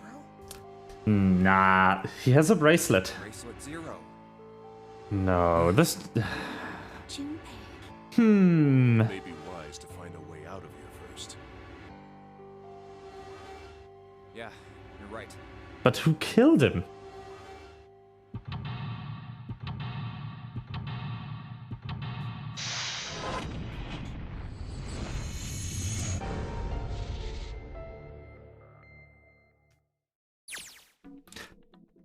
Who murdered that guy?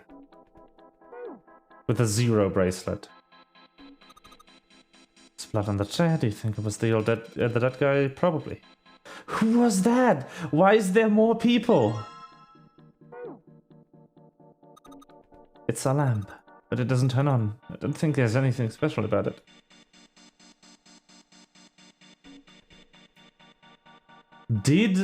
Okay, question, because what? Can I proper communication service, JS? You're gonna leave me alone in here? Could stay with me here a little longer? There are lots of places we haven't looked. Okay, I will stay with you, Clover. It's okay. A camcorder. It looks like it's pointed at the door.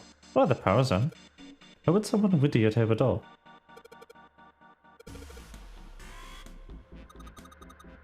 What do you mean? It's just sending whatever it sees to something. What does it see? The door.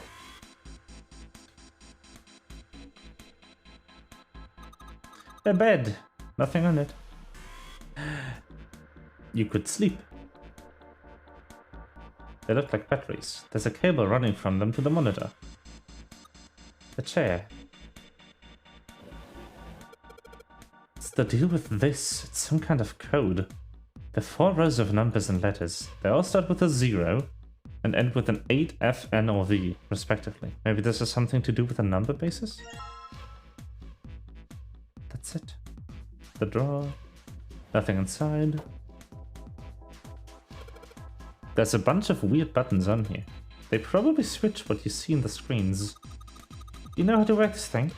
Why don't we just press one of these? 0. Nothing in the monitor, just static. Hey, is the door on the screen the one right behind us? You're right. So whatever the camera sees is sent to the screen in real time. I wonder if that means something. Huh. Z-E-R-O, huh? It's like he's making fun of us. What do you think?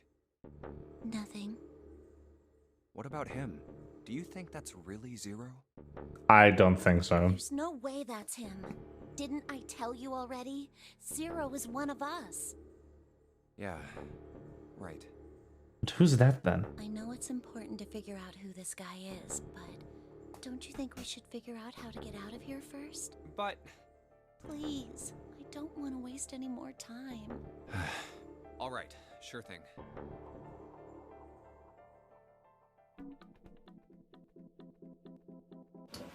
A dead guy with a 0 bracelet.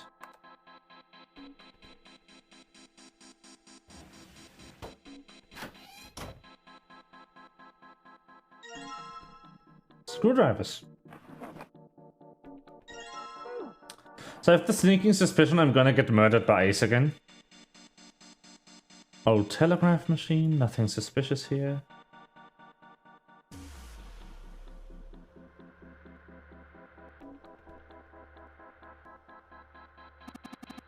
Looks as though the drawer is the only thing that's locked. Don't see keyhole though. Electric lock perhaps? Take a look at the left side of the drawer. There's some cables over there. Must mean... blank, nothing written on it. I bet it's not blank.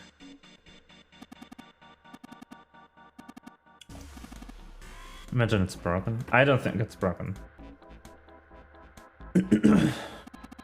Telegraph.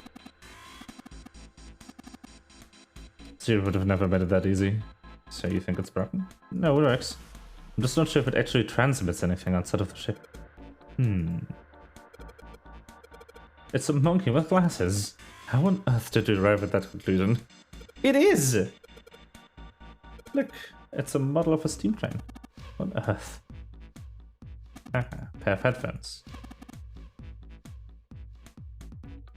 Cable.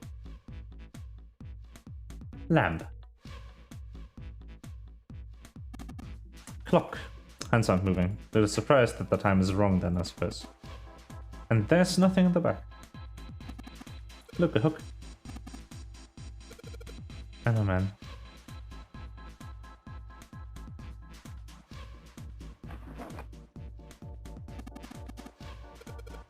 No, there's air. How old are you? 9? This is getting pissed off. We've searched the wheelhouse from bottom to bottom. There's no reason to go back. In fact, do you think it would be wise to investigate the captain's quarters?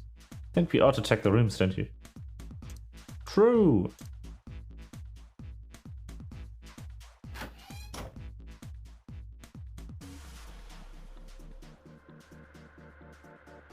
Okay, I want to check out the new file I got. With the no music records, how do I wind it up? Why does it sound like that? Is it broken? The pins on the cylinder are shaped all weird. I don't think there's pins.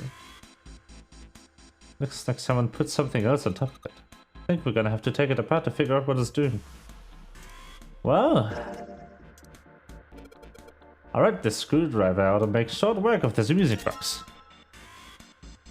It's Morse code. Ooh.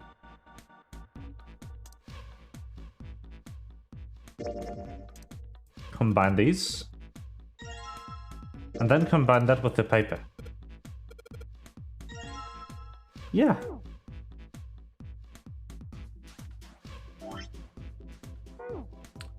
But I wanna look at this.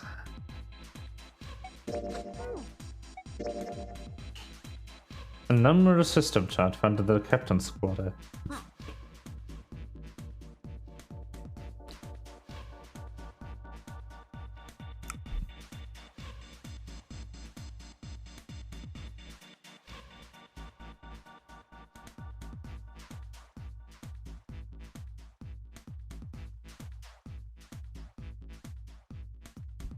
Ten in base 10 is written as A in hexadecimal. Therefore, 11 is B, 12 is C, 13 is D, 14 is E, and so on. This chart shows the rules for each numeral system. So this is base 10, this is base 16, this is base 1, 2, 3, 4, 5, 6, 7, 8. This is base 24? 1, 2, 3, 4, 5, 6, 7, 8, and this is base 32. Weird.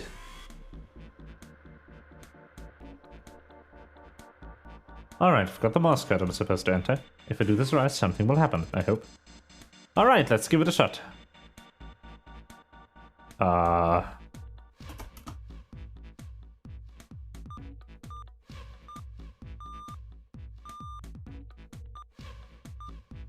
Beep, beep, beep, beep, beep, beep, beep, beep, beep, beep, beep, beep.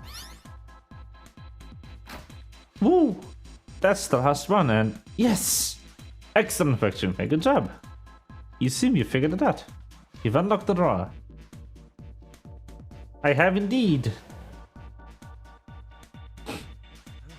Looks like there's something on the cover. ALLICE. But isn't it supposed to say all ice? This doesn't have a space between the L and the I.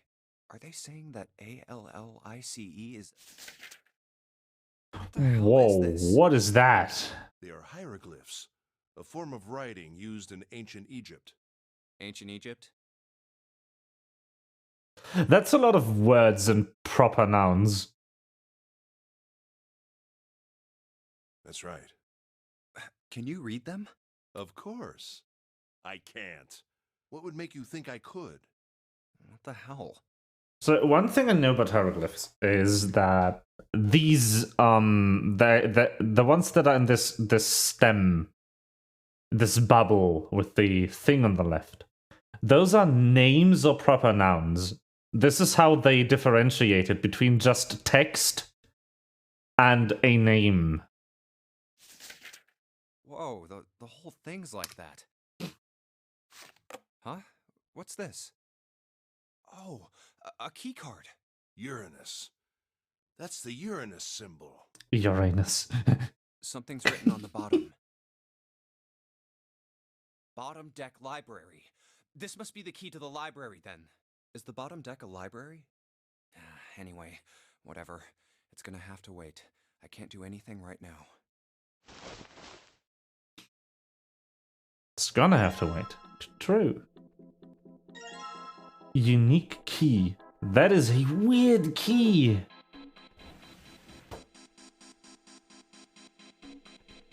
The heck?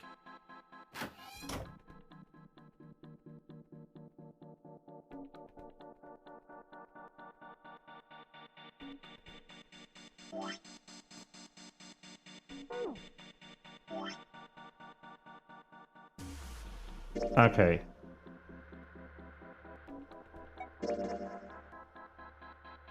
Found in the communication service, it says Alice on the spine. All of the pages are filled with hieroglyphics from the ancient Egypt. The numeral system chart.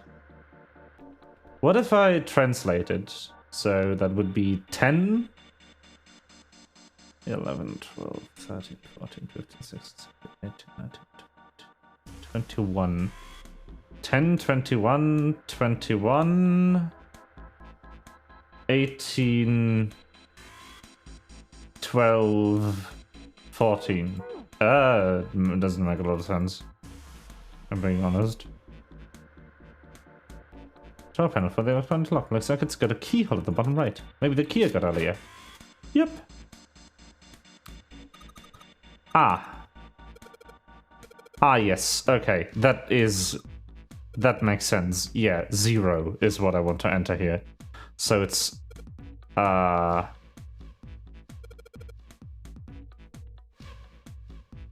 So it goes from 0 to 9, and then it's plus 26. So it's 35. Then for E, that is 14. R.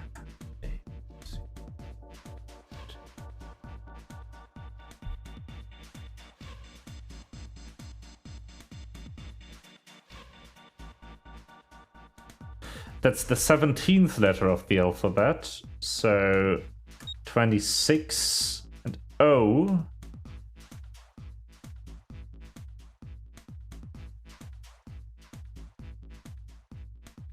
It's the 15th letter, so 24. Did I miscount? Am I being stupid?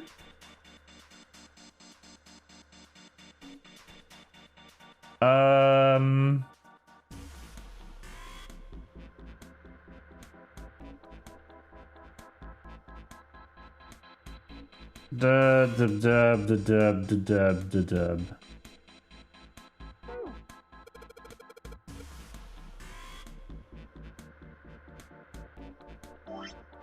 File. Let's try this again. So we want to enter 0, I assume. It's the only 4-letter word in the entire room.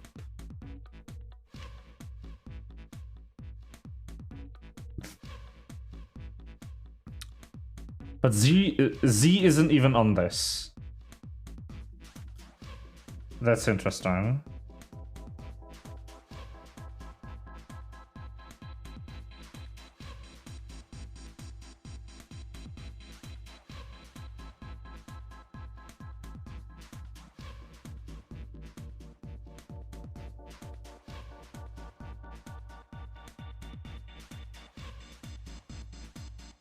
Okay.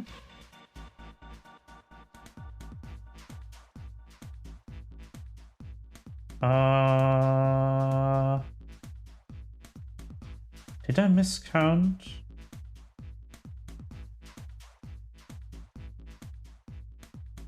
I might have miscounted.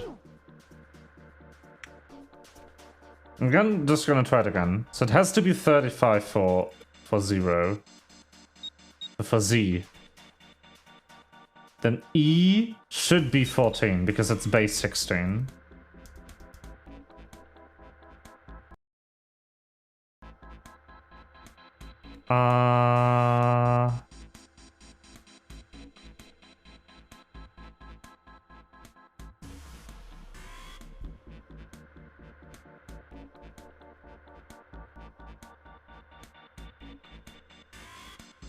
Oh, it's the 18th letter, so it has to be 27 or 26.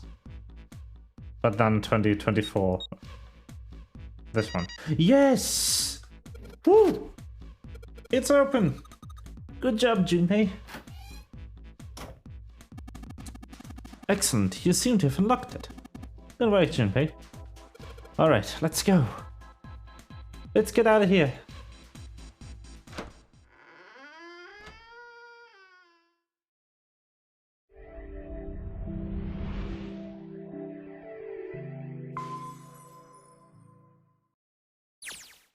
All right, let's go.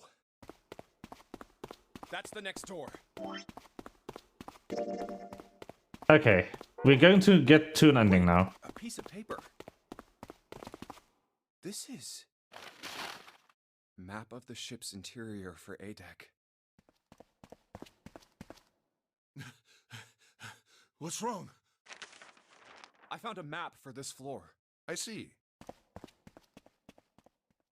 Well, that was anticlimactic. I should keep this, though. Hey, where's Clover? Damn it, what the hell is she up to? Clover? Clover! Huh? What the hell are you doing? Nothing. What do you mean, nothing? What the hell is that? What? You've got something in your pocket. What is it? Oh, this? This is... I wonder. What the hell? Come on, we gotta hurry. The heck? Clover, what's that on your back? A stick? Hey, Clover! What the hell's that thing on your back? Is Clover gonna murder Is she someone? ignoring me? For crying out loud. Did she figure out that Ace killed her brother? The big stairs. Huh. So this is where it ends up. Just like it says on the map. Ace, did he head down? Oh, there he is. Look, the 4 others are there too. Really? Let's join them. Jumpy! Clover! What's up? We found it! Found what? We found it! What did you find? The last door! We found door 9! Woo! What? Come on! Just follow us! We'll explain on the way! Okay. Well, if that's the case... Wait for me. We should get going as well. Jumpy, we finally made it! Yeah, it's finally time. We've reached the end. But something's bothering me. Only 3 to 5 people can go through the numbered door. 7 of us are on our way to door 9. That means that, best case scenario, there will be 2 of us who have to stay behind. 2 people. Is there a way? 4:30. We've only got 90 minutes left. I've got no time to wonder about it now. Hey, Junpei! June! What the hell are you two doing? Hurry it up! Let's go, Jumpy! Yeah. Let's go! Time to get axed in the back or something. Hey, what about door 2?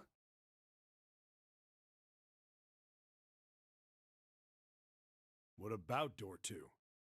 Door 2 is the only one we haven't gone through it, I mean. Yes, that is true.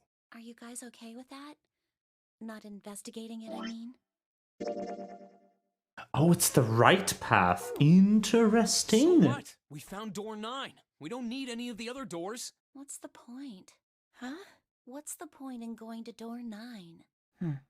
We can't all go through it, right? Hmm. Then we should do what we have to do before we go any further. It's like a jigsaw puzzle. The best way to finish it quickly is to do the border pieces first. You know? Or what? You think all 7 of us should go to door 9? And then we argue over who stays behind and who gets to go? Do we really want to do that again? Who knows? If we check out door 2, maybe we'll find something. Maybe we can find a way to get all of us out. Huh. I don't know what might be in there. We may not find anything. But don't you think it'd be better to at least have a look? Okay, so she's assuming that her brother's dead, which isn't true, but let's say that 1 is killed. We need... So if she kills us, they wouldn't get through the door. But what if she killed... Oops. If she killed June, then all the rest, and Ace, everyone else would get through the door. I mean, am I wrong? Does that sound wrong to you guys?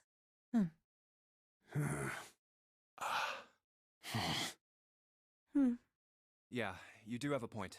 The last time I checked the clock, it was 4:30. It's not like we've got a lot of time, but if we're quick about it, we might have time to take a look. You're right. Let's go take a look at door 2. The elevator can take us down to door 2. Who shall go then? Let's see. Me. I'm going. Then June, 7, and I need to go with her. Hey, why do you get to... I don't mind. We'd only waste time arguing over it. Jumpy, I'm okay too. See? Can we just go now? Fine. All right, let's get going. I'll see you later. Okay. Be careful.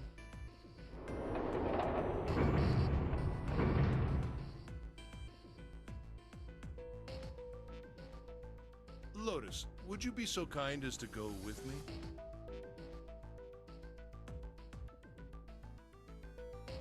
Go with you?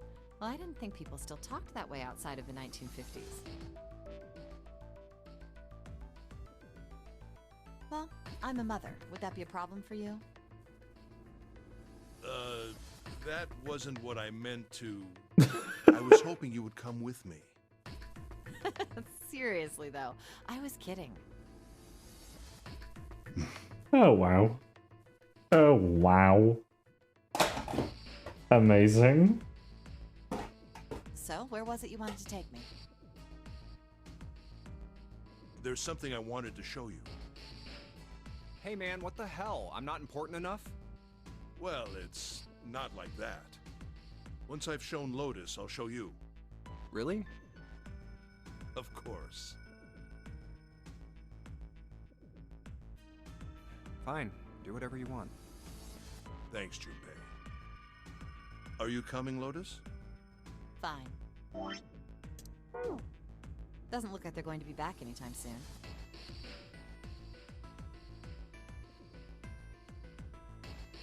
I might as well Murder go and time? see whatever it is you think is so important.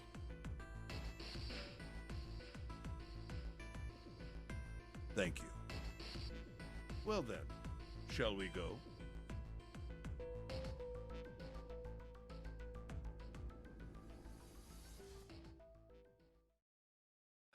They're so slow. And what's keeping Ace and Lotus?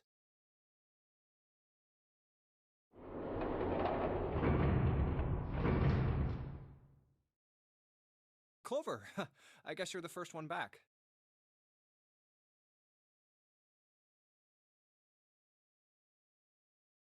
Where's everybody else? What happened? Where are Ace and Lotus? Hmm? Oh, Ace said he wanted to show Lotus something, so they went into that hallway.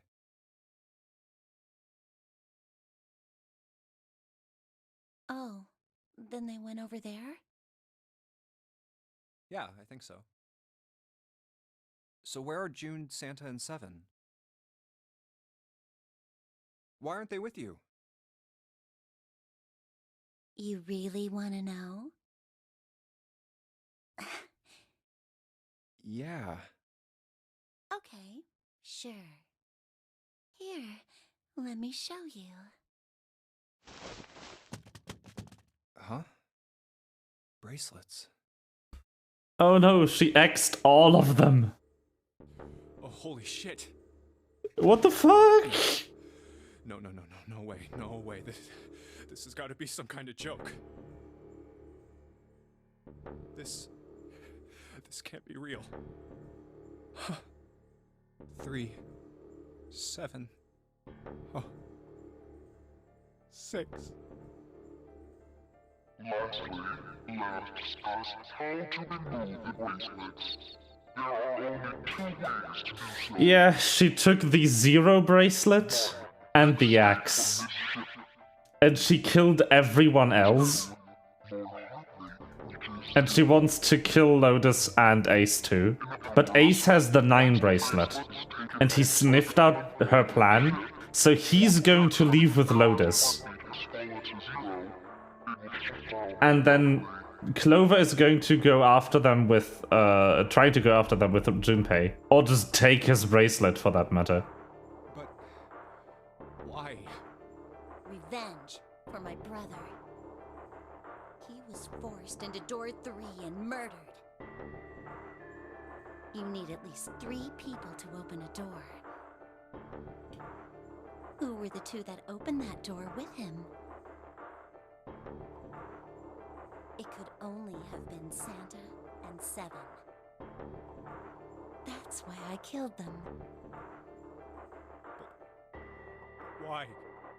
Why did you kill June? Because she tried to protect them. She was in my way. She had to die too. No. Oh, wow. Okay. No. What? Hey, Junpei.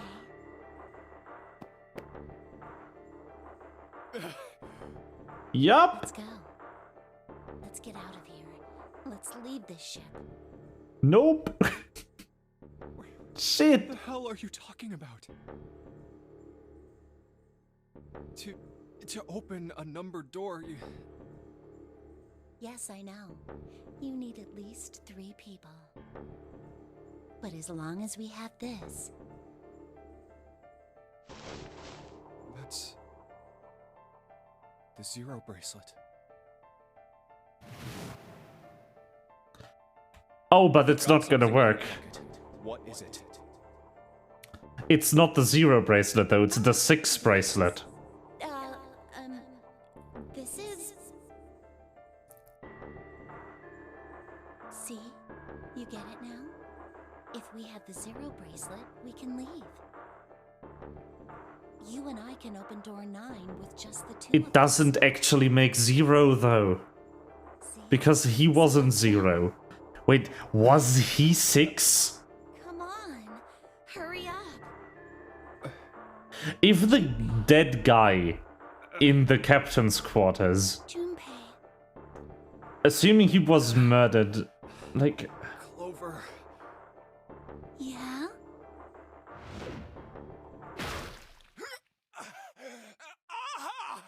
We got axed! I predicted it! Let's go! Also, ow!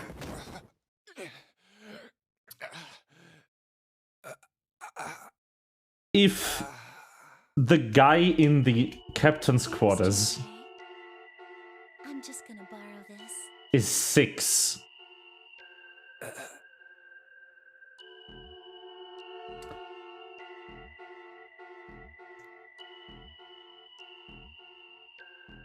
because we know from the other bracelet, from the other ending, that it's the 6 bracelet. Is June 0? If the number 6 bracelet carries a 0, does the 0 bracelet carry a 6?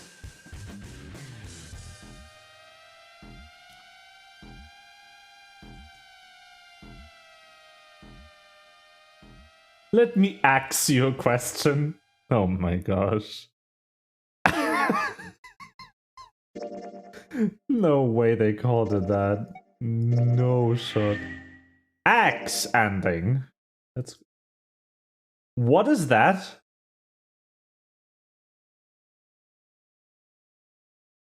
Why is there a yellow key now? Huh? That is a lot of keys. That is a long unlock. Alright, I'm gonna take a short break here. And then we'll apparently start from all the way back up here. To just try and get the white ending. And then apparently we've already completed a step for the yellow ending, which I assume is going to be the true ending. But where would it be? There's no other paths. I guess we'll find out after the ending. I guess it should show up then, right? Anyway, I'll be right back.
Okay. I am back. Hello.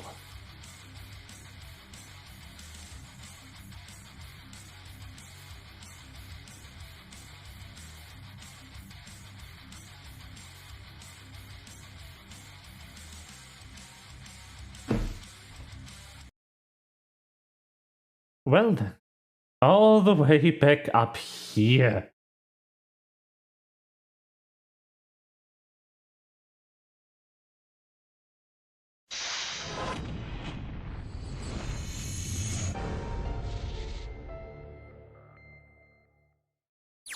I will certainly try.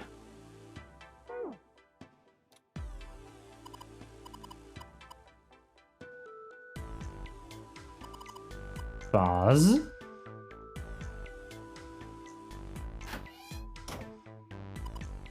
Okay. Shower curtains, huh? Alright.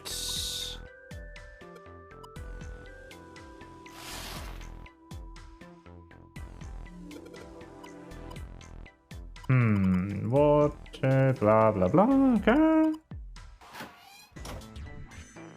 We've all played this ages ago. Matches. Oh yeah, how's your fever? You feeling better now? Skip.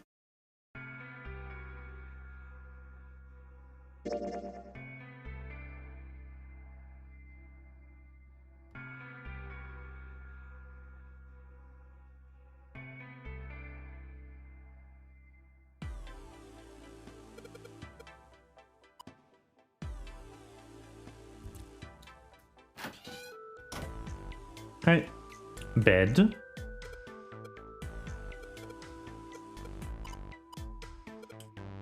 Lip blush.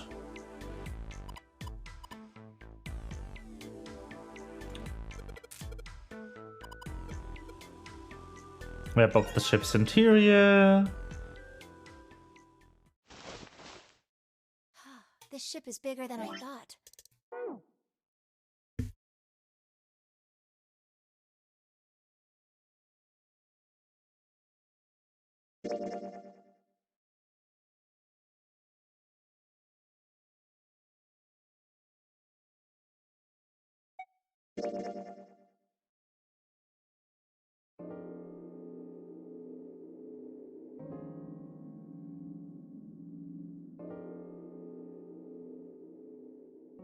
Skipperoni.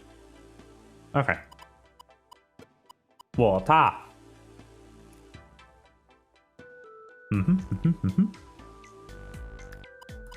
Dresser.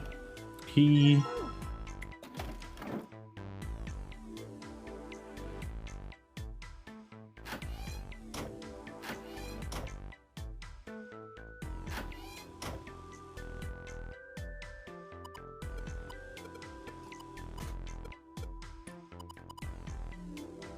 All right.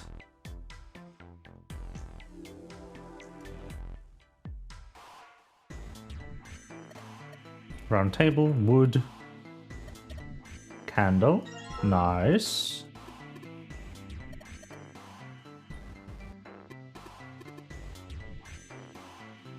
Okay, I need to unlock this here, but that's the wrong key. The key for this was actually the candle, if I remember correctly.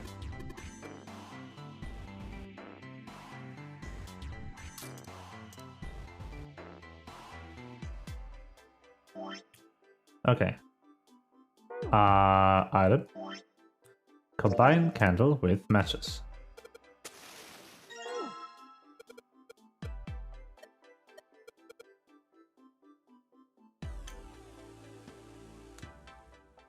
Now it is no longer super dark. Woo!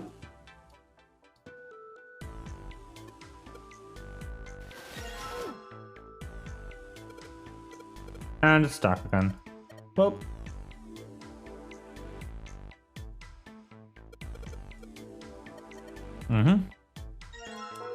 Candle key. Dresser key.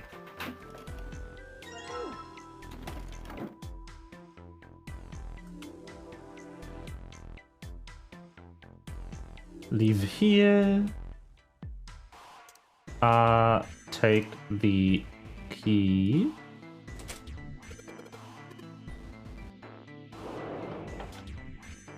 Take this. Hey, Junpei. Here, take this. Ah, the Clover bookmark. Yeah, I kinda need that, I assume.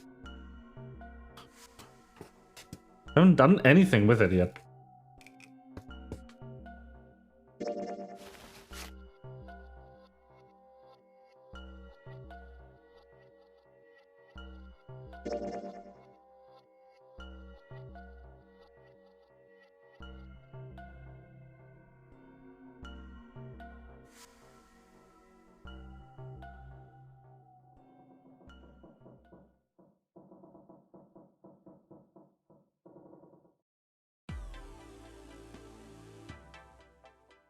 Alrighty.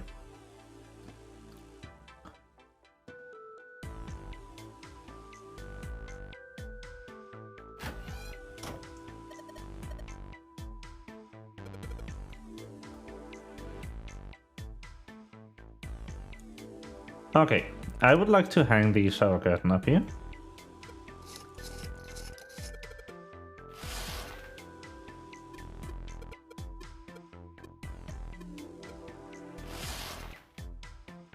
Yep, close it. Remember this. 5-3. Don't forget anything here.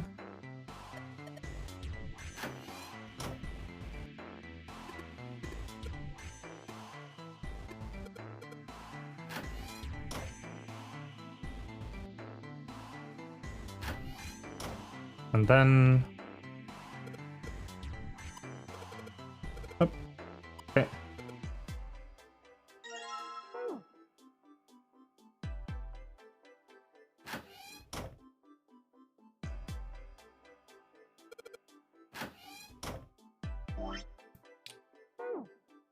Was that already the key? Oh, that is the key. Okay. That one I already did too. So if I just go ahead...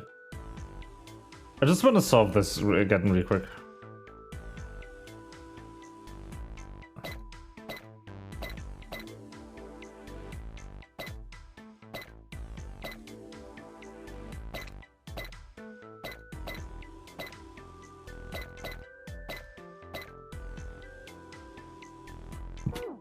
You know what? Or maybe not.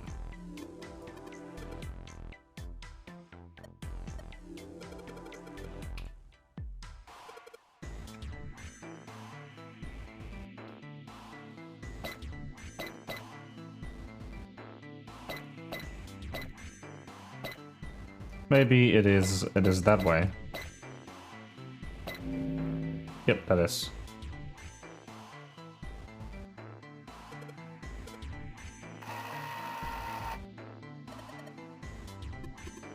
Key. What's the deal with this picture anyway? I think I've seen this picture before. It's just a dog somehow, right?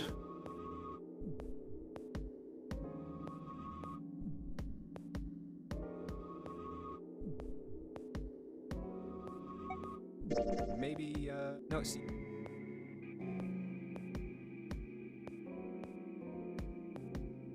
See? Oh, I see it. Anyway, if we've got those two keys already, I'm gonna go forward all the way down here.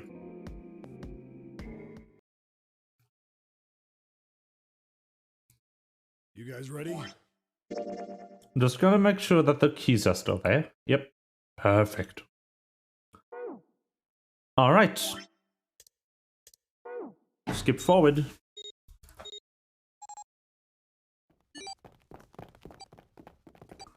I'm going here with Clover. Oh, I'm still in the break screen. I didn't notice. Oops, sorry about that. I totally forgot. Ah.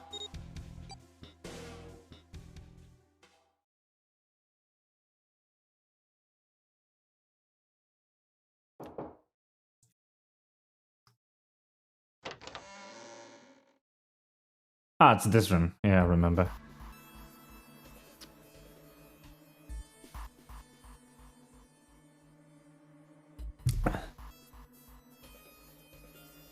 This stuff.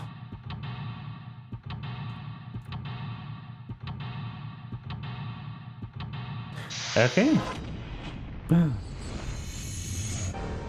Seek a way out. I'll try. Yeesh. Yep. John. Yep. John. The scales.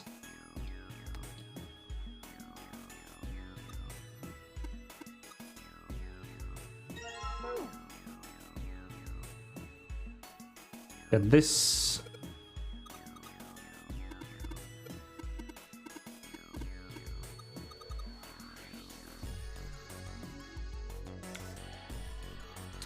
Get the forceps. Hello. Hello, Lucy.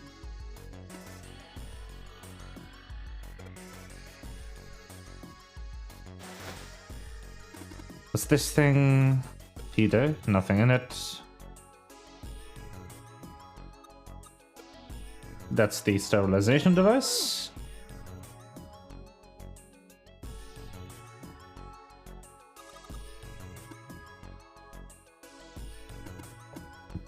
No way we're gonna poop the bomb out.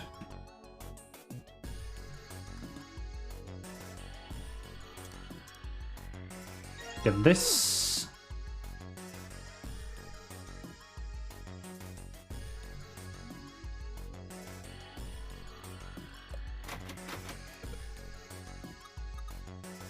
Alright, I need to cut open the fake organ with the scalpel.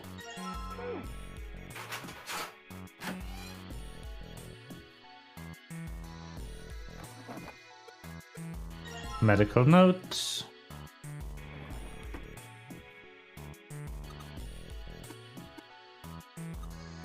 I'm tired. Yeah.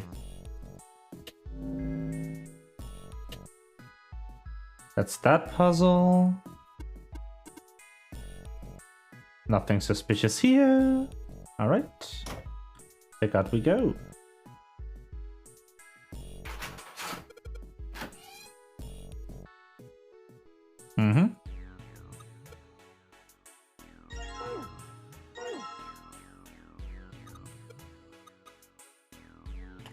Salt.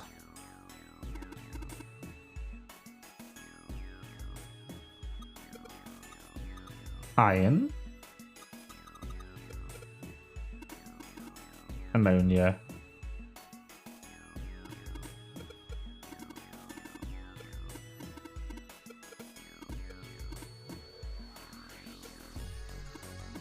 Okay.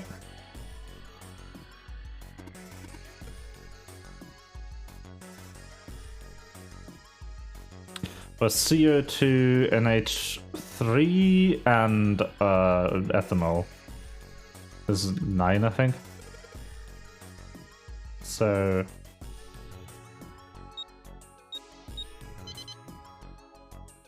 Yep. Get the fake heart, get the fake arm. You think we should go back?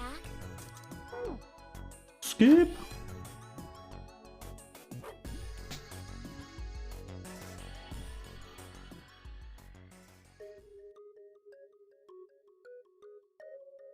Like the molecules were communicating with one another, transmitting information in a way humans can't perceive. This phenomena spread throughout the world, right?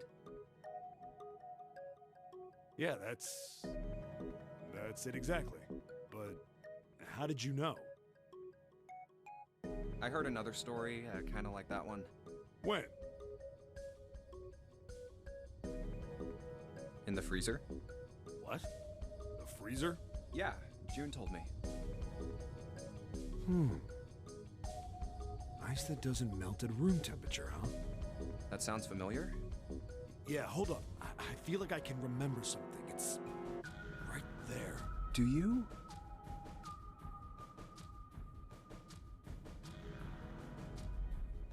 know about? Know something about it? Know something about it? I told you I think I do. Just hold. Damn it! Why'd you have to ask me some dumbass question? I totally lost my train of thought. Sorry, man. Yeesh. What are you two doing? Stop wasting time. Okay, we're coming. Did I pick the wrong one? Gee. Oh well. Look, if I remember anything, I'll let you know. Alright? Right now, we need to get the hell out of this room, though, okay? Alright, yeesh. And was the lock. Damn it. Damn it!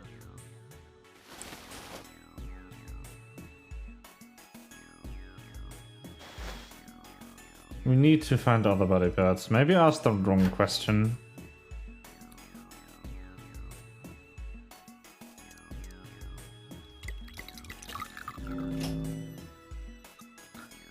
Red.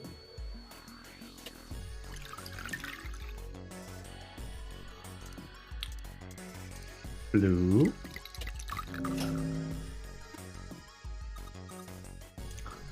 And purple.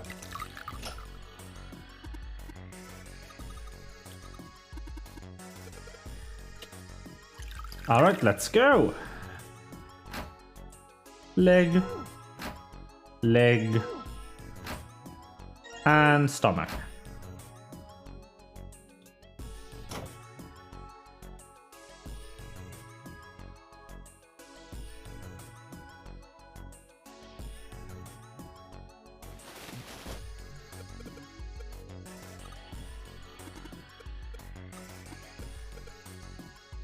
Combine! Yep.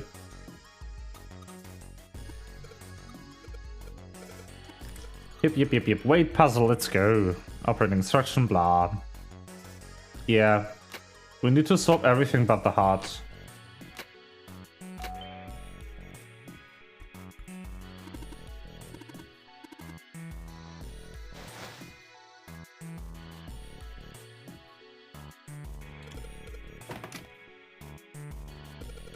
Hey, key! Let's go! Might have to replay this. I don't think I gave the right answer. Hey, hold on.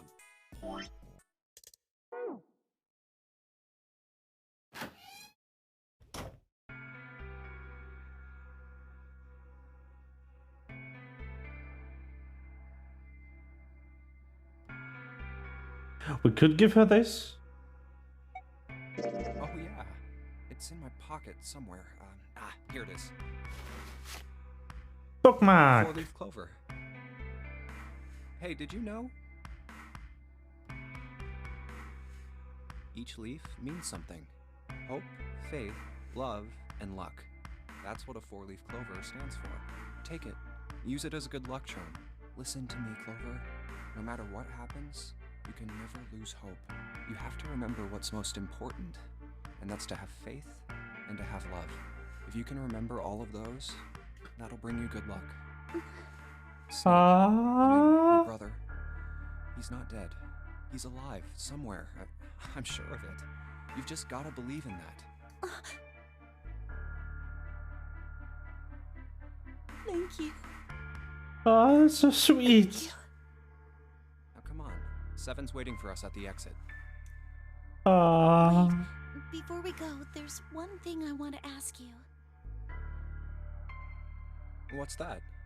What do you think when you hear the word experiment? What? Oh.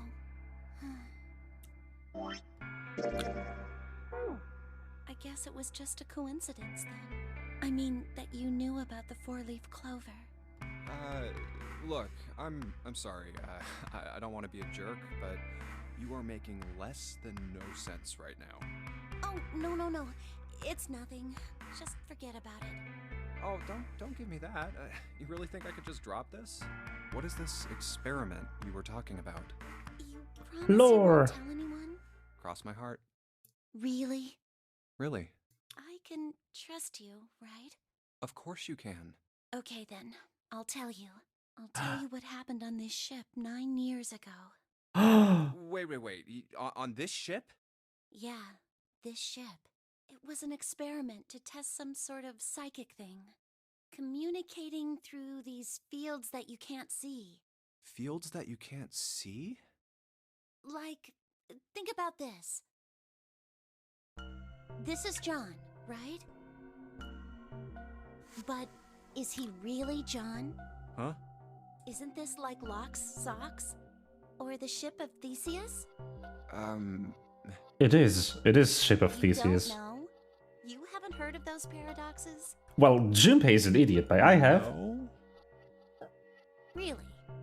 Okay, well pay attention then. This is how Locke's socks works. Let's say I've got a pair of socks. They're my favorite socks. One of them gets a hole in it. What would you do if that was your sock, Junpei?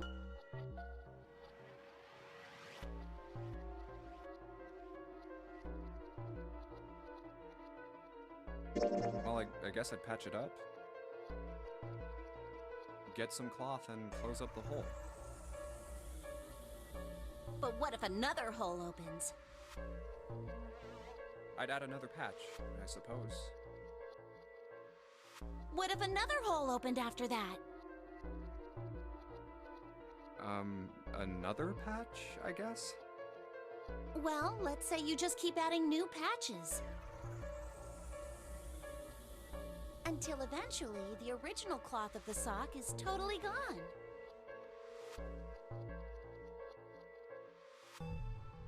Once you get to that point, can you really say they're the same socks you started with? At what point does it stop being the same sock? Well, that's tough. So, that's the Lock Socks thing? Yeah, the ship of Theseus is a lot like it. The ship of Theseus. Both! If you keep fixing the damaged parts of a ship, eventually it ends up with none of the parts it started with. Can you really say that ship is the same one you started with? And what if you took all the old parts from the first ship and built another one somewhere else? That is my favorite part about the Ship of the Theseus. Then Is which not ship the... is the real ship of the one you repaired, or the one you built with Crap. all the original parts? I cut her off there because I wanted to stop the auto. But that's my favorite part about the Ship of Theseus. Not the... When does the ship stop being the ship? But the the built-in implication for like cloning and stuff. Like, say you were to be close to death,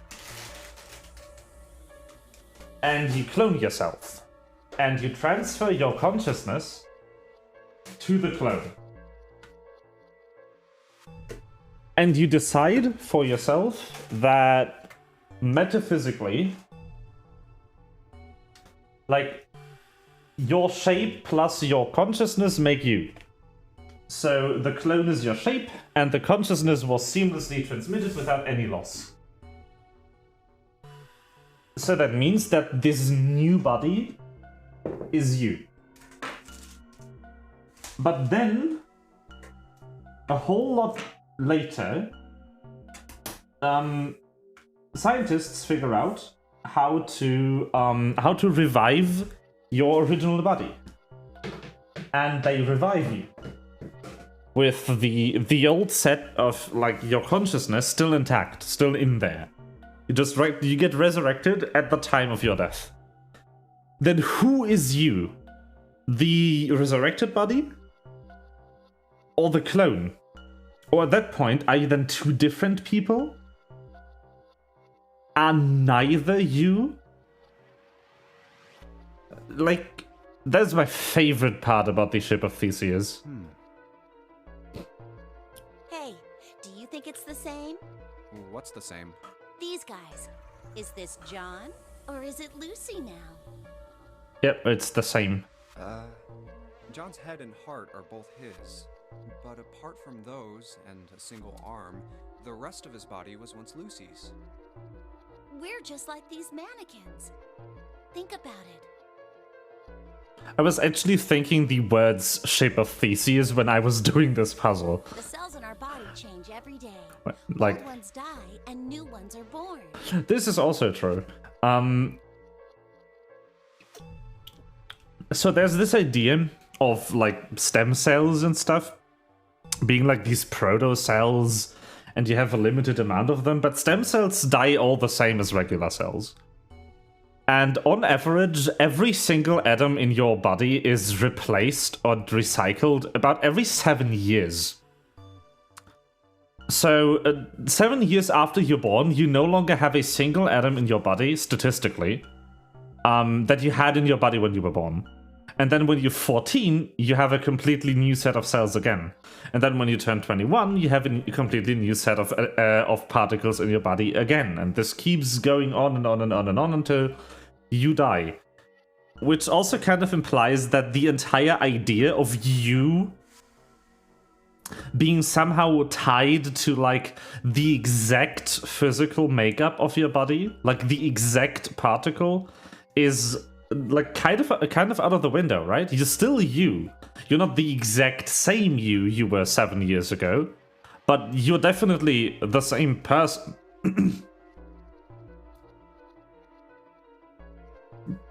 So something about you has to be more about the configuration of the particles than the particles itself. You're not the hydrogen and carbon atoms that make up your body. Rather, you're the information about how those atoms have to be assembled, right? Maybe part of my arm is made of stuff from a fish I ate once. Or maybe part of your right side is made from a cow you ate. If you take it a little further, those cows and fishes are made from something else too, right? That's how we're all connected. Through fields that can't be seen with the naked eye. Hey, what the hell is taking you two so long?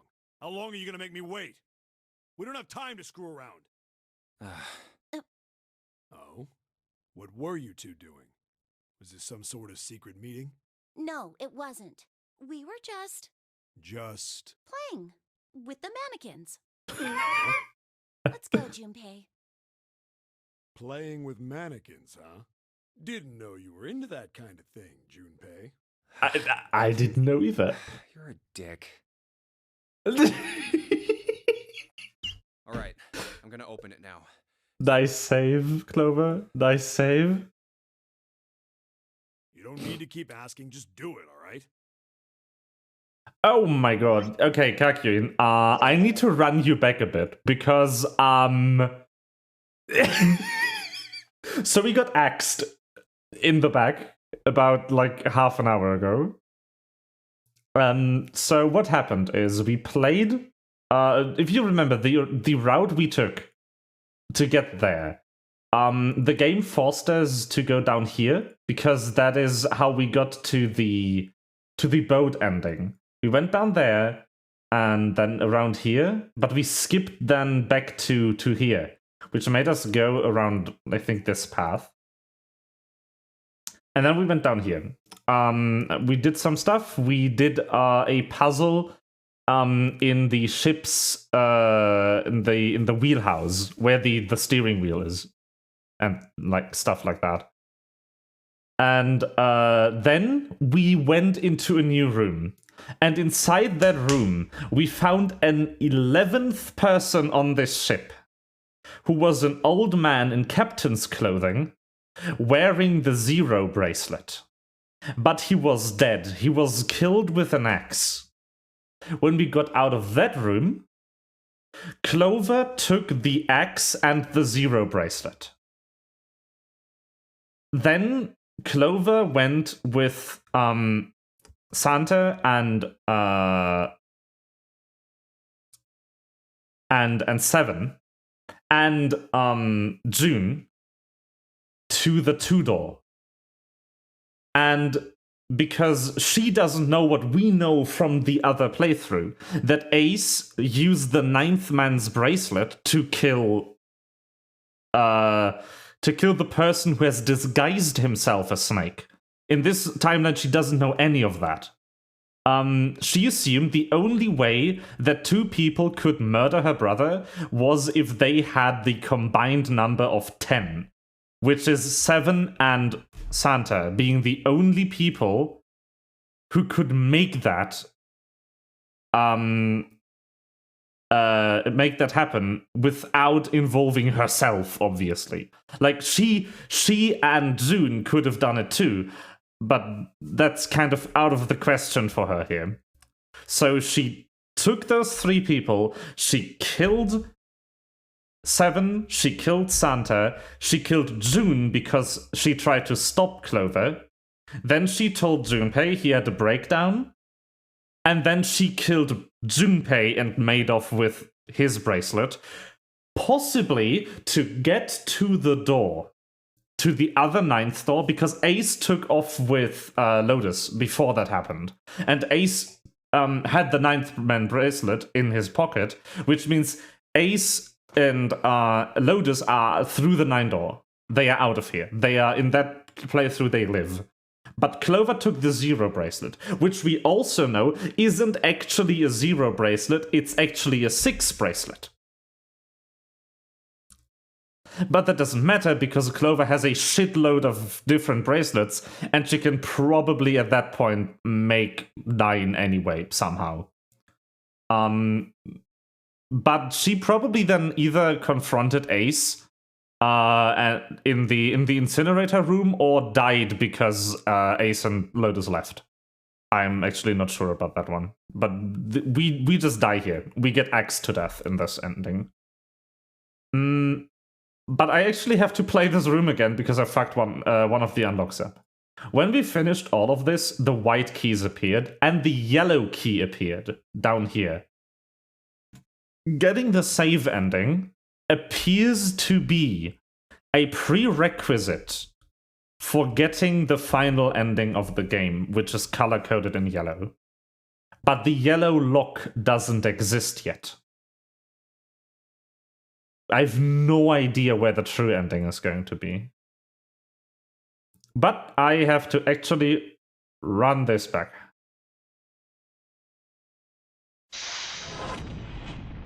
Because I didn't get an unlock. So, this ending playthrough, it builds on 2 pieces of information we've already gotten on the very first playthrough to the game.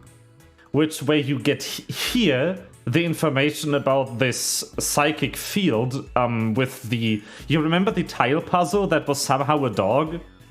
What Lotus told us about stuff?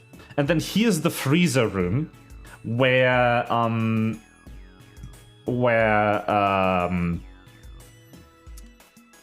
June tells us about the Ice 9 and the crystallization of glycerin.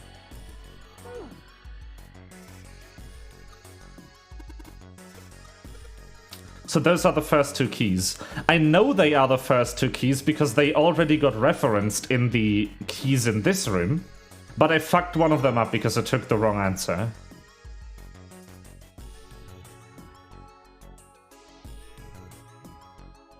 Anyway, I'm just gonna play that again. Oh, the third key we got is a conversation with Clover, where she tells us that 9 years ago on this very ship there was an experiment about some kind of psychic stuff. Which obviously she knows because her own brother was in that experiment.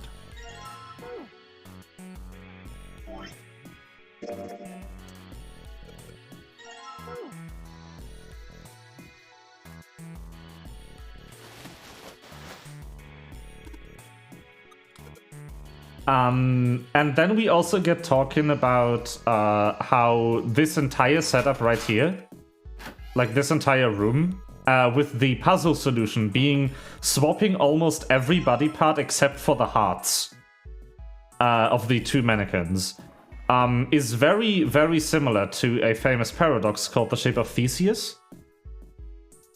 I don't know if you're familiar with the Shape of Theseus. I'm just telling you this because I don't want to play through that whole sequence again. For the sake of the VOD. Like...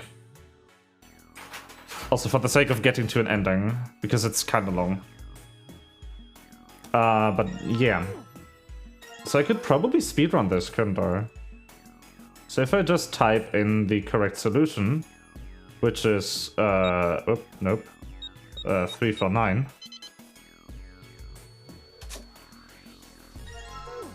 No, I'm just gonna explain it to you while we go. But I need to actually run to the toilet real quick. I probably ate something bad. My body is wanting me to get rid of it. BRB.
Okay, I am back. Hello.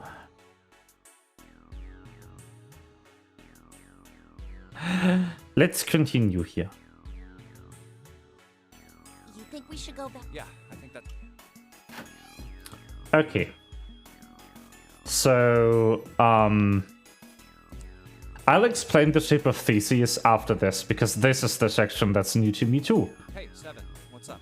Oh, Is that a medicine? I got curious about it. This is as far as we got last time. It's the ethylene diamine Yeah, tartrate. that's right. What kind of? It's not medicine. Why would they have? It's the story about the detergent You remember that Well, I remember. suddenly started forming hydrates. A year after the something was the fact, but now. In fact, ever since that day, no factory anywhere has been able to make a pure EDT crystal. Even in EDT research done years before, they'd never gotten a hydrate. But after it happened at the first factory, it just spread. It was like, man, how do you say it? Like the molecules were communicating with one another, transmitting information in a way humans couldn't perceive. This phenomena spread throughout the world, right? This is the callback to the Ice9 story from the freezer. That's it exactly. But how did you know? I heard another story, kind of like that one. When? In the freezer? What? The freezer? Yeah, June told me. Ice that doesn't melt at room temperature, huh? That sounds familiar? Yeah, hold up. Do you know about Ice 9? Ice 9? Ice 9. Ice 9. Ice. That's it. I remember now. That woman, she's on this boat. Huh? Woman? Alice! Who's Alice? Come on. The woman who won't melt at room temperature. Huh? You know how the Titanic sank on April 15th, 1912, right? Huh? More than 1,500 people died. Worst maritime accident in history. Okay, so that's super interesting. Okay. There's some stuff here. So remember, okay, in the second class escape sequence, this one here, this one, when you find the map of the floor in the back room with the two people bed in the second class cabin. I just played through it again in this stream, but June asks you if you believe in curses, and then she tells you about the Egyptian mummy who was frozen and wouldn't melt at room temperature. And in the axe ending, you find a book called Alice, but with 2 L's, so it's all ice, basically. And the book contains it contains pages written in hieroglyphics. What about it? Did you hear about the boat that was sent to collect the dead bodies? I think that was the RMS Carpathia, right? It was a cruise liner, just like the Titanic. No, that was the ship that picked up the survivors. The ship that collected the dead bodies was the CS McKay Bennett. The McKay Bennett showed up on April 17th, 2 days after the accident. It set out from Halifax, a port in Canada, and recovered 306 bodies. The Atlantic that far north was really cold. It would have to be for there to be icebergs and stuff.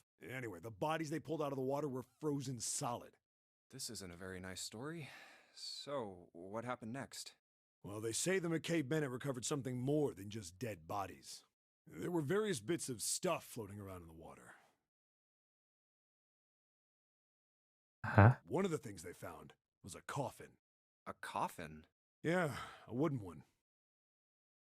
The craftsman who made it must have been pretty skilled. It wasn't just a wooden coffin. It was all wood, no nails, no reinforcements, no gaps in the wood anywhere. The thing was airtight. The crew got pretty curious about what might be inside it and opened it up. They had to get a wedge and hammer it open, so I did. Inside, they found a woman, or I guess you should say they found the dead body of a woman. Her hair was thick and black, and her skin rich brown with no blemishes or signs of decomposition. They say that she looked gorgeous, like a goddess. She was obviously dead, but everyone who looked at her said she just looked like she was sleeping. Her skin was so lifelike, she looked like she might wake up any minute. And she didn't, though. Like the rest of the bodies they found, she was frozen solid. Eventually, the McKay Bennett finished searching and returned to Halifax. The 306 bodies were unloaded and taken ashore. However, it was warm enough that they began to thaw. They say that the stink was horrible, but there was one body that didn't thaw, and that was... The girl in the coffin. That's right. Everybody thought for sure that she'd melt and start to rot like the rest of them eventually. But weeks passed and nothing happened. And a month passed, and another. And it was summer, and she was still frozen solid. After a while, people started to say she was some sort of miracle. Rumors about her started to spread. People came to visit Halifax from all over. After a while, people started to call her All Ice. Alice. Of course, those rumors didn't last long. Why? Well, she up and disappeared. One day Alice was there, the next day she wasn't. They say someone snuck into where they were keeping her and stole the body. With the body gone, the rumors followed pretty quickly. And after a while, no one remembered her.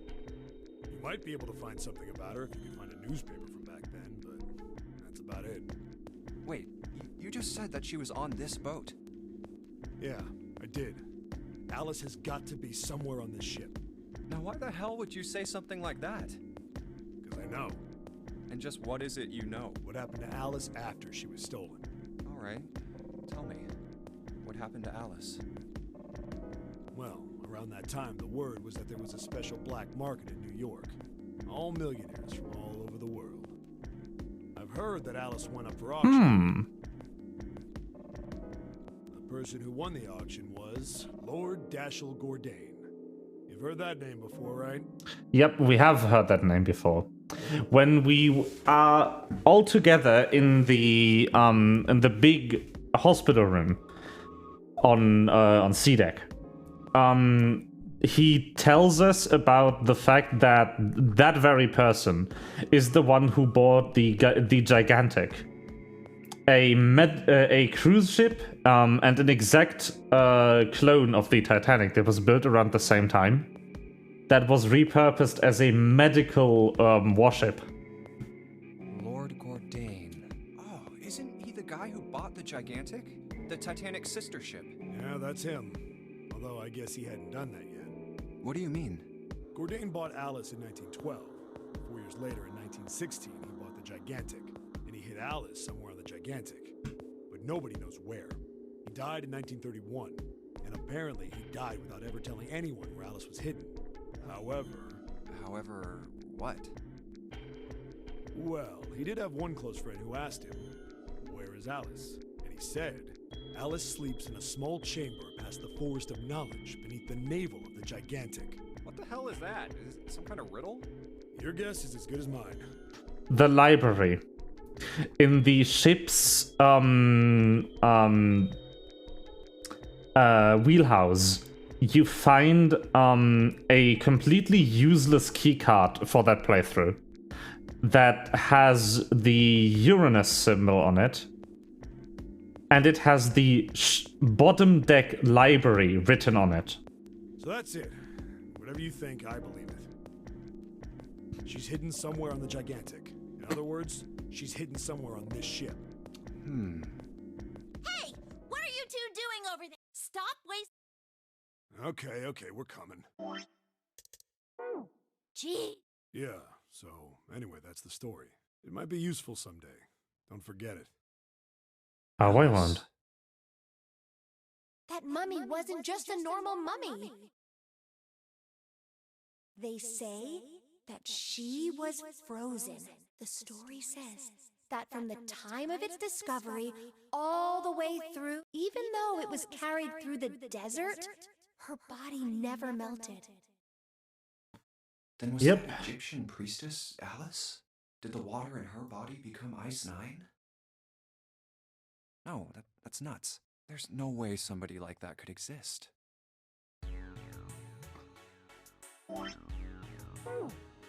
Okay. So with this, we now have both keys. But I kind of want to play through the Ship of Theseus part again, just so I can have some time to explain it. So, the Ship of Theseus is a,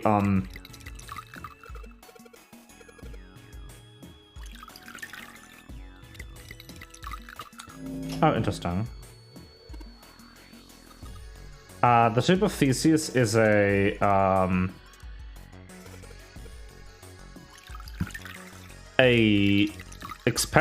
thought experiment. It's about a literal ship that is owned by Theseus in the thought experiment. And the thought experiment goes as follows. The ship is well used, and it sails frequently. And at some point, one of the planks it becomes rotten. And so the plank is removed and replaced by a new plank. And then this is done again with a different plank when that one breaks. And that's done over and over and over and over until eventually all the original parts of the ship have been replaced over time. And the question is that still the Ship of Theseus? And it also goes one step further, which is why I personally really like the Ship of Theseus as a thought experiment. If you were to use all the parts that have been replaced, if they were dried out on land and were like not rotting again, and you were to build another ship out of them in a different location, which one of those ships would be the Ship of Theseus? This thought experiment comes up a lot in discussions about cloning.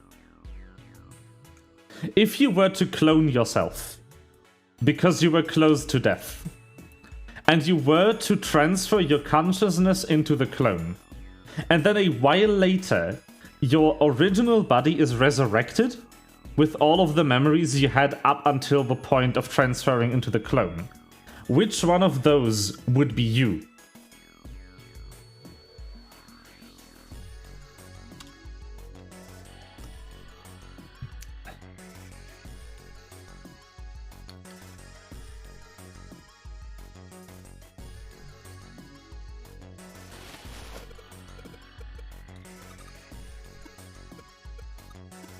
Is a clone really you? Like, that's the question here. Okay. So, this is the same puzzle again. The reason it even comes up here, and this is 100% intentional, is to solve this puzzle, you need to swap every single body part except for their hearts and the two that are bolted to the table.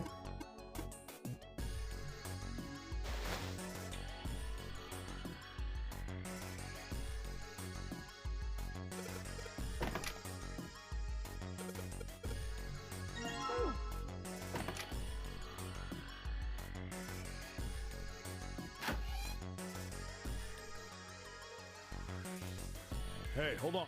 Oh, what's up? Where's... Huh? Okay, so God damn it! Where the hell did she go? you go looking for Clover, and she talks about that her brother might be dead, and then that's why, like, we had this before in the previous playthrough when we were exploring this direction again for something else. What's wrong with you? And now that's another thing from back in the second class cabin. Santa gave us a 4-leaf clover bookmark that he didn't want to hold on to. And now we can give it to Clover to trigger the lock in this room with her. Because according to the flow graph, this room has 2 locks. A 4-leaf clover. Hey, did you know? Each leaf. And then he reiterates the meanings of the leaves, and No matter what he's happens, incredibly cute. there's hope. You have to remember what's most important, and that's to have faith and to have love. If you can remember all of those, that'll bring you good luck. Snake, I mean, your brother, he's not dead. He's alive somewhere. I'm sure of it. You've just gotta believe in that. Thank you. Thank you. Now come on. Seven's waiting for us at the exit. Wait, before we go, there's one thing I want to ask you. What's that? What do you think when you hear the word experiment? And then it goes on. Oh, I guess it was just, I mean, that... And then, like, the four-leaf clover had some significance in the first Nonary game, it seems. What is this experiment you were... And then she goes over that, Of course you can. Okay then, I'll tell you what happened. Wait. Yeah. yeah, this ship. Experiment. She knows about it. Snake probably told her. Like, think about this. This is John, but Huh? isn't this... And then it goes into the entire philosophy of No? the shape of Theseus, and a similar thought experiment about patching up a piece of clothing until it is all patches. Like this. Yeah, this is the graphic they used for the shape of Theseus. And then John's head and butt it goes into another interesting Maybe fact. part of my arm is made of stuff from a fish I ate once. Every about 7 years, all atoms in your body are replaced. Like, statistically. Every 7 years is the statistical cutoff point when no particle in your body matches the particles you had in your body 7 years prior to that. I mean, you are literally what you eat. That is the way your body repairs cell damage and that kind of stuff. So you are basically made up of all the stuff you ate, drank, and breathed in over the last 7 years. Or maybe part of your right side is made from a cow you ate. If you take it a little further, those cows and fishes are made from something else too. That's how we're all connected. Through fields that can't be seen with the naked eye. And this calls back to the field thingamajig that Lotus told us about. Hey, what the hell is taking you two so long? And then he gets upset, and Clover says that we've been playing with the mannequins, which is the perfect excuse, in my opinion. There too, huh? Every door in this place. How about that one? May as well give it a try. Jumpy! Huh? June?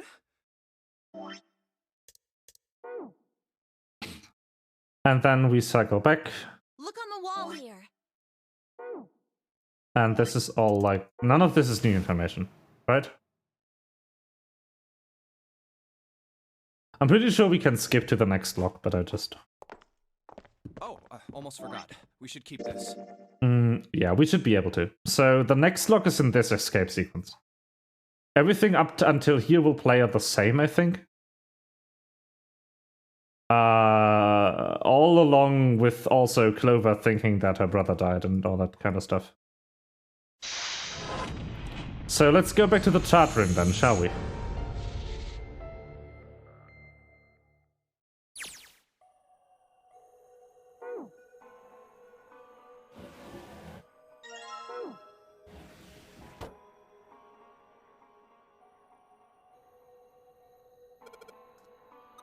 Yeah, Clover is like really down in this part. Pocket watch. Oh, pocket watch. Might I take a look at it? Hey, man. What are you doing over in this room? Oh, I just thought I'd come check up on the two of you. Is there a problem? Yeah. Yeah, there is. You checked on us. Now get out of here. We split this stuff up for a reason, all right? That's a lie. We didn't have to split up the work. I just want to talk to Clover alone. That's why I sent Ace to the wheelhouse. There's something I want to ask her, and I don't want anyone to overhear us. I'm pretty sure Clover won't talk if there's anyone else around. That's why when Ace showed up again, I got a little desperate. I had to make him leave. Oh, I see. Of course. I apologize for the intrusion. Well, best of luck. Goodbye, dickhead. Murderer. What was that about? Why are you looking at me like that? Oh, no, it's not like that. What's it like then? I just wanted to hear the rest of that story. I didn't get a chance to ask you about it until now. What story? About the experiment, remember? The one you started to tell me in the operating room? You said something about an experiment that happened here 9 years ago. I'm sorry, but I don't want to talk about that right now. I'm just not in the mood, okay? You understand, right? I keep thinking about my brother.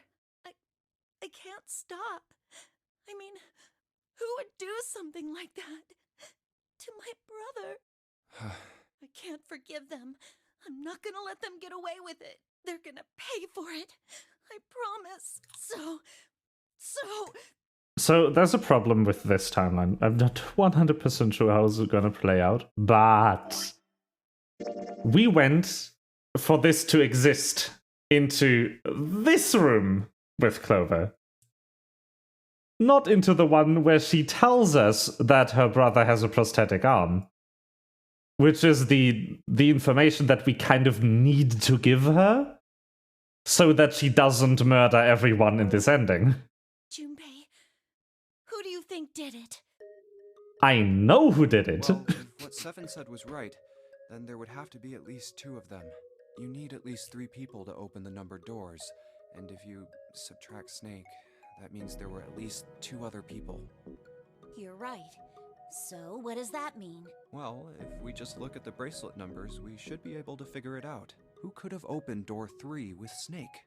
Well, really, who and who, or who and who? You mean it could have been 4 people? Well, technically it's possible. That doesn't seem very likely. Why? I'll tell you later. Why don't we just assume it was only 2 other people for now? Okay, got it. Let's do that then. Then who do you think it could be? Which 2 bracelet numbers added to 2 would give a digital root of 3? Well, it would be Santa and 7. Would it be Santa and 7? The digital root for Snake, Santa, and 7 is 3. Wait, hold on.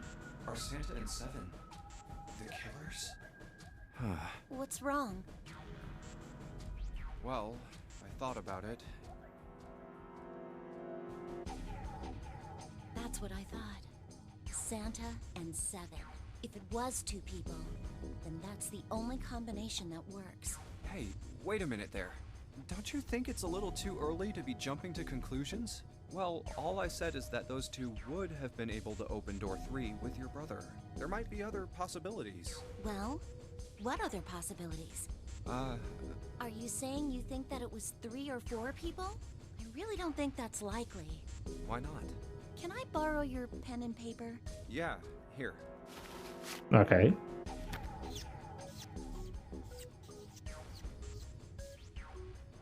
What's this?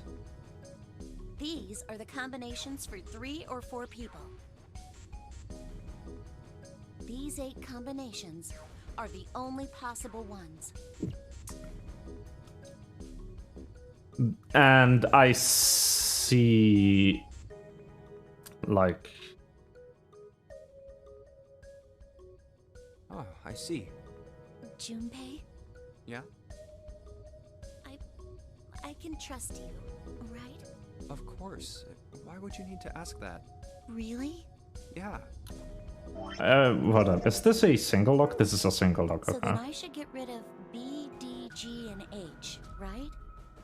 Because I'm in Of them. course. Just cross them out. And you should take off yours too. The ones with 4. So, what does that... A and E. Wait, it can't be A. Why? Because June's in that one. There's no way in hell she'd do something like that. Are you sure? I'd bet my life on it. Okay then. I can cross off A too, right? Yeah. Well, what have we got left? E. E. Do you know what this means? Everyone besides me, you, and June would be working together. Do you think that's likely? If there were 4 people working together, they wouldn't be very cautious. I don't think they'd try that hard to hide what they were doing if they outnumbered us, right? Well... Yeah, that makes sense. Besides, if Ace and Seven are You working do. together, they could have easily gotten rid of me when I went to the shower room with them. But they didn't. They didn't even try anything. If they were killers, why wouldn't they? Oh, I see. Anyway, I understand now. It seems pretty unlikely that it was as many as 3 or 4 people. Yeah, Then that means there's a good chance it was Santa and Seven. that's how it looks. But why would they do it? Their motive. Have I interrupted something? What is it? There was something I wanted to speak with you about, Junpei. Could you come with me for a moment? Go ahead. Okay. What did you want to talk about? There Interesting. was something I wanted to check. Yeah? What's that? If you'll excuse me. And now this happened in the first playthrough too. He reaches into Junpei's pocket and figures out that he cheated to get into this Just room. checking. No, stop! Just as I thought. What exactly are these pieces of paper hiding in your pocket? You switched them, didn't you, when we voted? Well, I can't. I managed to get through. Then why did you... But yeah, this happened the first time here. Curiosity.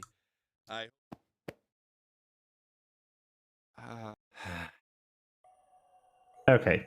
But this happened already. He does that in either versions of this room.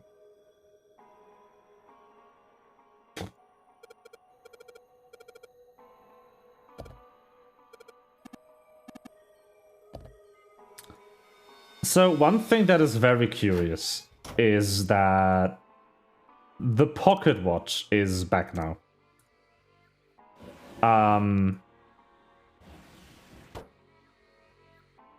Like,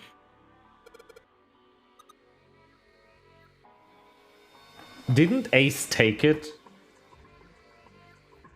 when we kicked him out of the room?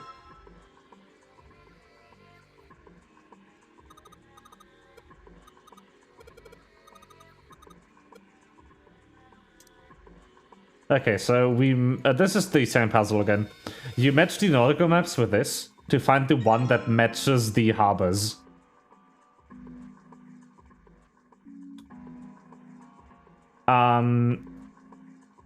The man behind the door that leads out of this room, you will see soon, was murdered with an axe. I mean, we already know not to trust Ace, so it would be very, very plausible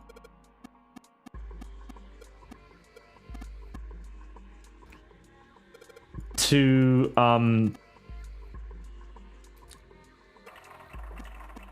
that he stole the watch,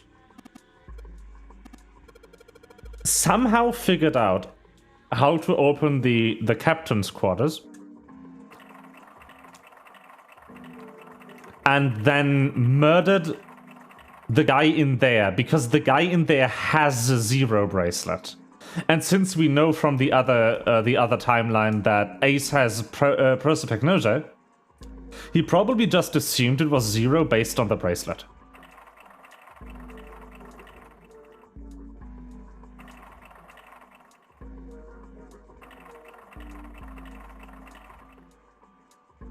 But we also know from a different playthrough that the bracelet that has the 0 on the display is actually the number 6 bracelet. So I am pretty sure that that guy is actually 6. But if that's true, that would mean June is actually 0. Oh, by the way, this stuff I'm entering is from a hint we found. It's in the file screen. Is where it is. East and then north again.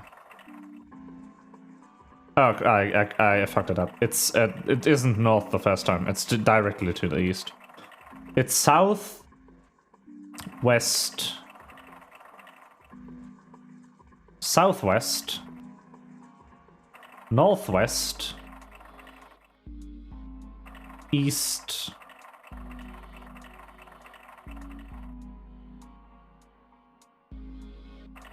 and north, if I'm not mistaken. Yep. And then the handle comes off. To just show you the hints real quick, they are, like, everyone who's watching this in the VOD has seen them.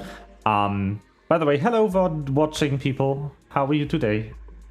I hope you're enjoying the playthrough, even though the sun breaks. Yeah. But yeah, this is the,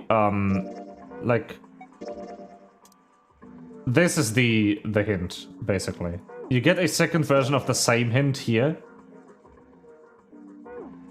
But this is the actual hint, like the proper one. And this is also the hint for the next puzzle. It's full half slow, full half dead stop. Which is what you enter here.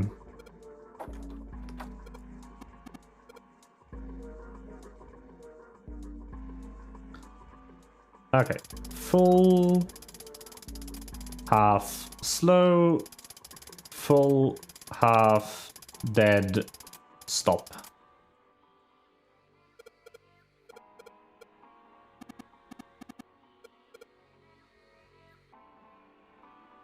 And then we have this,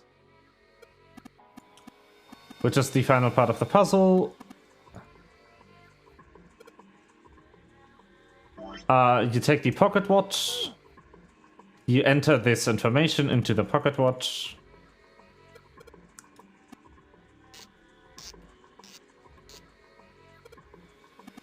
And then you leave here.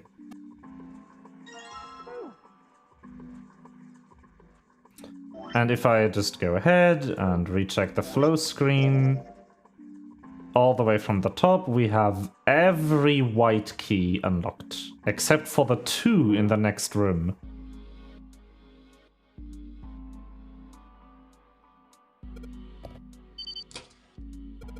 Okay. But I'm gonna go speedrun real quick through this.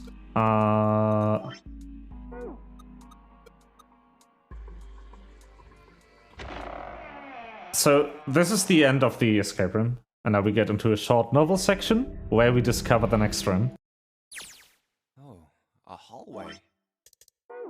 And we go to the captain's quarters after we find this room with the thing in it. Yeah, the captain of the ship is what Zero says, and then in here we find this dead man who has the Zero bracelet. But I don't actually think he's Zero. If it is correct what I'm assuming. So there's only really few people who don't fit into the story yet. Why is Clover here? Why am I here? And why is June here? I'm pretty sure Santa is somehow connected to one of the kid that died in the original experiment 9 years ago, because as we know from the submarine ending playthrough from Seven's memories, one of the kids that were abducted died, and that was also 9 years ago. So I'm pretty sure that Santa is here because he's connected to one of the victims. I'm pretty sure, and I'm certain that Lotus is here because she's the mother of 2 of the surviving victims of the original incident. Ace is here because he is the CEO and caused the incident. Snake is here because he was also one of the abducted people in the incident. Clover, I don't know. Myself and June, no clue. 7 is here because he was a policeman investigating the original incident. And the 9th man knew Ace. So I am 100% sure that he was also involved with the pharmaceutical company and also caused the original incident. I don't know who this guy is, but I think it would be a fair shot to group him in with the pharmaceutical company. If he actually was the captain of this ship, the original captain of this ship 9 years ago, he would obviously have been in on what was going on his own ship. And he does have captain's clothes on. You know? So that only leaves 3 people that could still be Zero. Clover, but I think she's just here because she is Snake's brother. Myself, Junpei, which I'm pretty sure Junpei would know. Or June. June has not in a single playthrough had any hint that she isn't Zero. And if that Zero bracelet is the same one we use in the incinerator ending, where Snake is a zombie apparently, somehow, and takes 6 shots to the chest like an absolute mad lad, and still doesn't die from that. He dies from the incinerator. If that same Zero bracelet that we find in that ending, in the save ending, is the bracelet that's actually the 6th bracelet, that would leave June very suspicious of actually being Zero.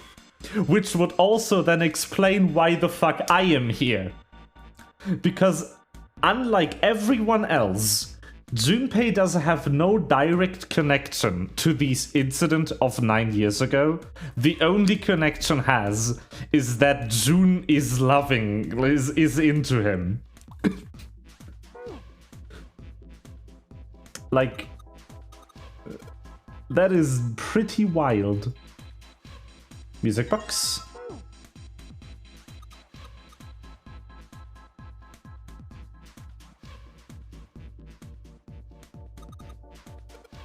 If June was Zero, your original prediction would be right. That is correct. Yeah, this isn't on. I need a key for that. I already know that. This is the exit. I've solved this before. A plug in the door. This is a base, a number system chart. So these show all the other rooms. Some random hallway, B deck, some small room that Junpei doesn't recognize in this playthrough, but I think we've been there. These are all just set pieces. This is the first class cabin. I think so is this. But if you press this,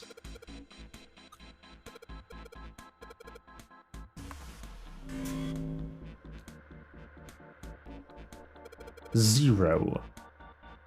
I love that this says there's nothing on the monitor, it's just static when there's clearly text written on the monitor.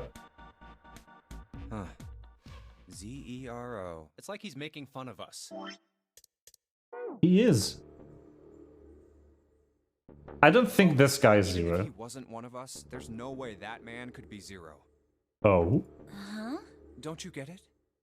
The letters that spell Zero on the TV screen, the captain's clothes he's got on, and of course, the bracelet with a 0 on it. It's too obvious. Look, this is Zero right here. This dead body is Zero. Isn't that kind of fishy? You're right. Only an idiot wouldn't see through something like that. No, that's not the point. So I'm not trying to make fun of them for thinking a trick like this would work. I'm sure they didn't think it would work, which makes me wonder. I think this is a challenge. A challenge from the person who's really behind all of this. He's making fun of us. Don't you get it? If whoever killed this guy really wanted us to think this corpse was Zero, they'd never have put a bracelet on him. Walking around with a Zero bracelet would be like hanging a sign around your neck that said, "I did it!"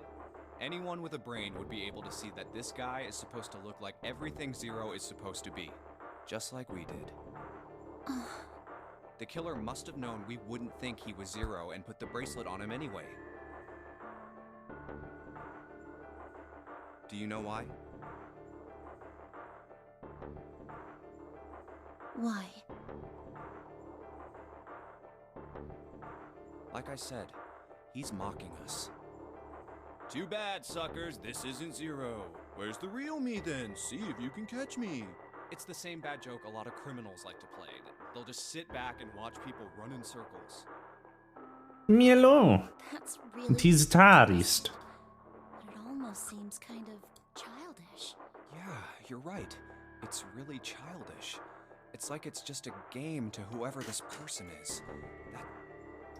Alright, let's get back to the point. Who killed this man? I don't know. And what's this guy's deal? Who is he? How would I know that? If I knew anything, I would have told you.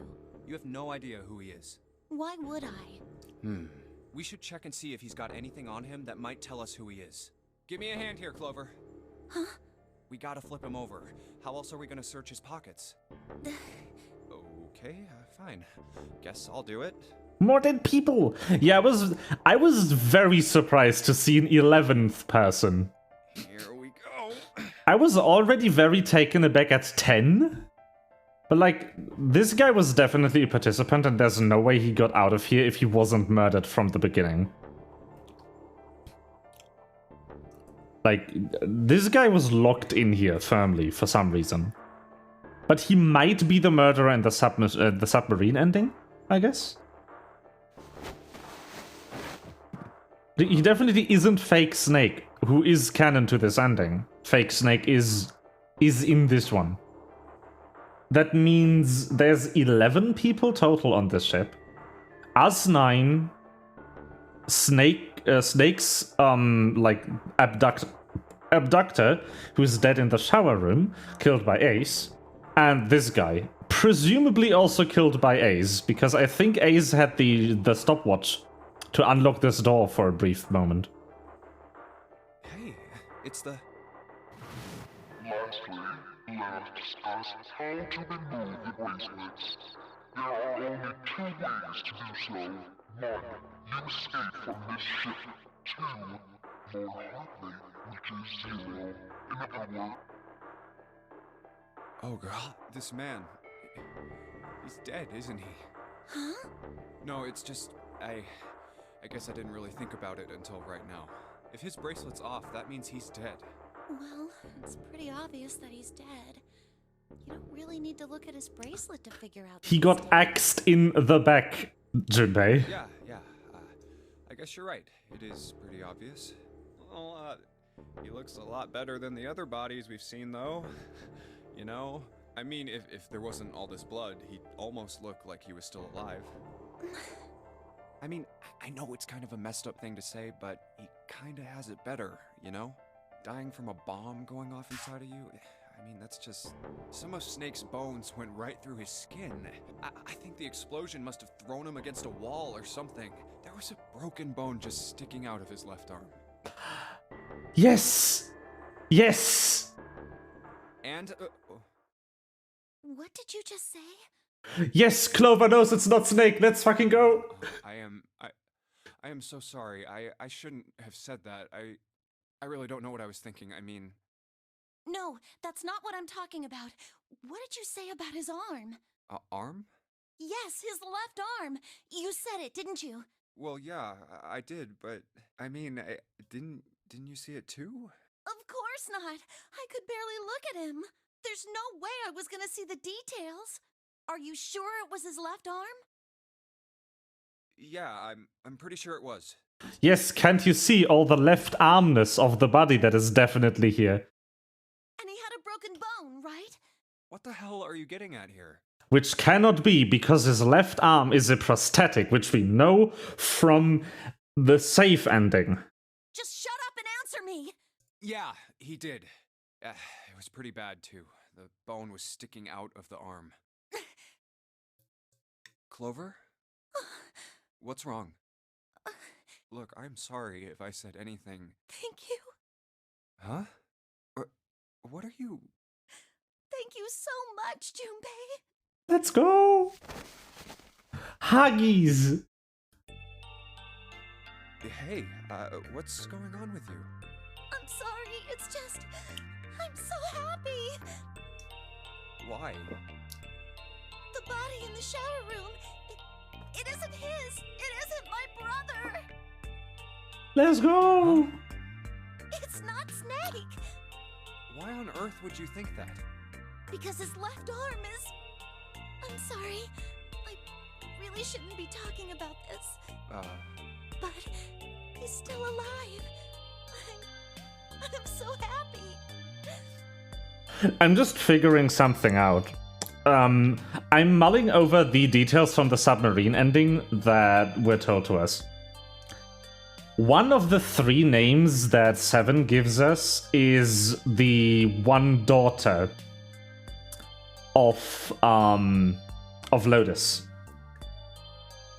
I'm not sure if the other name, Aoi, is the name of Snake's of Santa's sister, or if it's the other daughter, the other daughter of Lotus's. But the third name, Light. Light isn't a name that Japanese people give to women.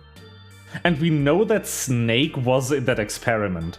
If Snake's actual name is Light, I'm gonna be enjoying the funnies. I'm so glad. Because that then means that they didn't want to make up any of the names of the other characters. Huh? Junpei, you were right. Huh? No matter what happens, you can never lose hope. You have to remember what's most important, and that's to have faith and to have love. If you can remember all of those, that'll bring you good luck. That's... I only made it here because you gave me this. I was suspicious of everybody. I was angry and miserable. Yeah, but this was a psychic experiment, not a zombification experiment. But because I had this 4-leaf clover, because of what you said to me, Yeah. Thank you Huggies. so much, Junpei. Oh, if you really want to thank somebody, you should be thanking Santa. Santa? What? Well, he was the one who gave me that thing. And the words for each leaf, I got that from him too. Oh.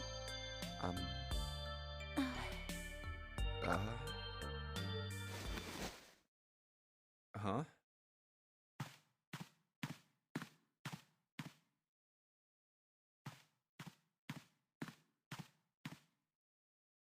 Oh, is she gonna talk about the experiments? Is she going to confirm my theory? Did Santa really tell you those things? Yeah, he did. Did I, say something wrong? Oh no, not at all. In fact, this could be really good news. I think. You think? Santa knew about the words and the clover. The only people who should know about that are the other subjects. Subjects? The other people who were in the experiment 9 years ago, with my brother and me. Oh, that explains why the fuck she's here. Okay. She was in the experiment too. It is interesting that Zero didn't mention that. But he's blind. And I was part of the Nevada test group. So neither of us would be able to recognize the faces of the people who were on this boat. Whoa. Okay, time out. Let's just calm down for a second, okay? Start from the top. Don't start with the end and then jump to the middle. You gotta start with 1 and then move to 2 and 3 and 4 and so on. If you don't tell me stuff in the right order, I'm never gonna be able to figure it out. Okay. All right, let's start with this experiment. What happened on this boat 9 years ago? Do you know about morphogenetic fields? Yes, I do. Lotus explained it to me like 3 hours ago in game. Genetic fields. Alright, how about this? Theory of the telepathic mechanism. I think Lotus mentioned something like that. Telepathy, huh? Well, that's not really it, but I suppose it's similar. So they were testing telepathy on this ship? Yeah, I guess so. So, what exactly did they have you guys do? The same thing that we're doing now. Exactly the same thing. What? The Nonary Game. 9 people were put on this boat, and 9 others were put in the building in Nevada, and the game started. Look, I'm sorry, but I don't get it. What do the Nonary Game and some telepathy experiment have to do with each other? Am I missing something here? The ability to access a morphogenetic field is affected by a couple of things. The first is epiphany, and the other is danger. You know how sometimes when you're up against a really tough problem, and then the answer just kind of pops in your head? That's an epiphany. And what you learn from the epiphany can be transmitted with telepathy. When you add danger to that equation, then it gets easier to transmit that information over telepathy. So you're saying the Nonary Game was supposed to introduce that element of danger? Yeah, but it couldn't be just any old danger. Yeah, telepathy is definitely hardwired. Well, not everyone is directly involved in the experiment. Lotus had no idea. It had to be life and death. And Lotus is only the mother of 2 victims. someone did actually die. A girl. Huh. She was on the boat with my brother. I was in Nevada. I never met her, but I did hear her name. Her name was... Let me guess, Aoi? Oh, my apologies. I seem to have disturbed you. You piece of shit. Ace. You two must have strong stomachs. I can't imagine how you could stay in this room for so long.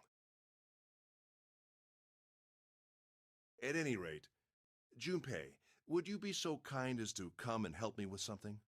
You dickhead. I'm having a little trouble and I could really use your assistance. You were 100% leaning against that door, waiting for when to interrupt the conversation so Clover wouldn't tell me too much. Didn't you? You piece of shit. Come on, it'll only take a moment. I don't want Ace to hear us. We can talk about this later. Good call. Hey, wait! Good fucking call, Clover. Hurry up! Amazing call.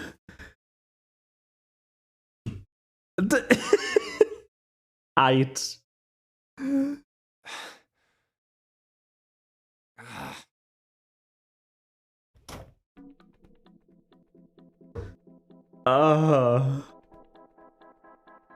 What a dick.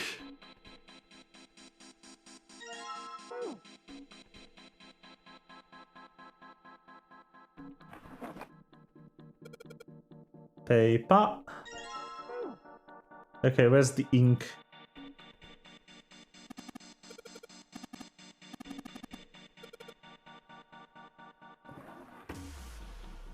Where was the ink again?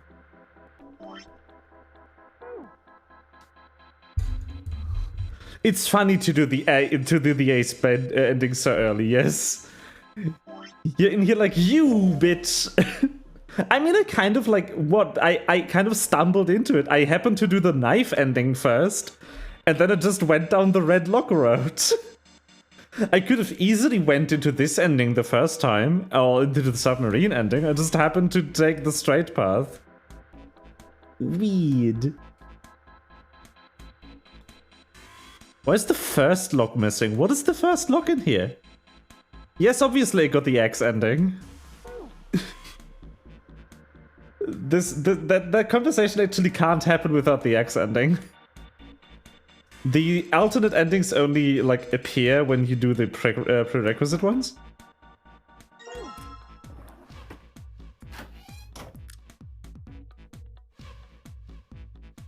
It has this like true ending vibe going on.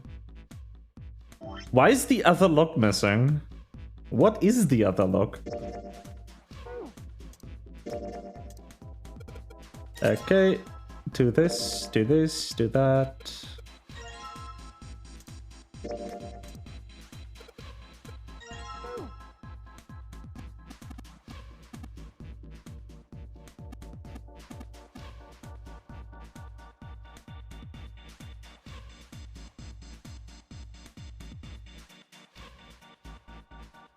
Yeah, that works.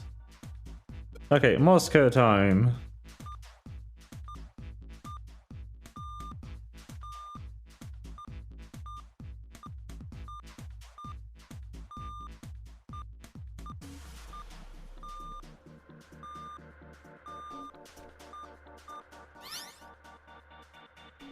Zoom?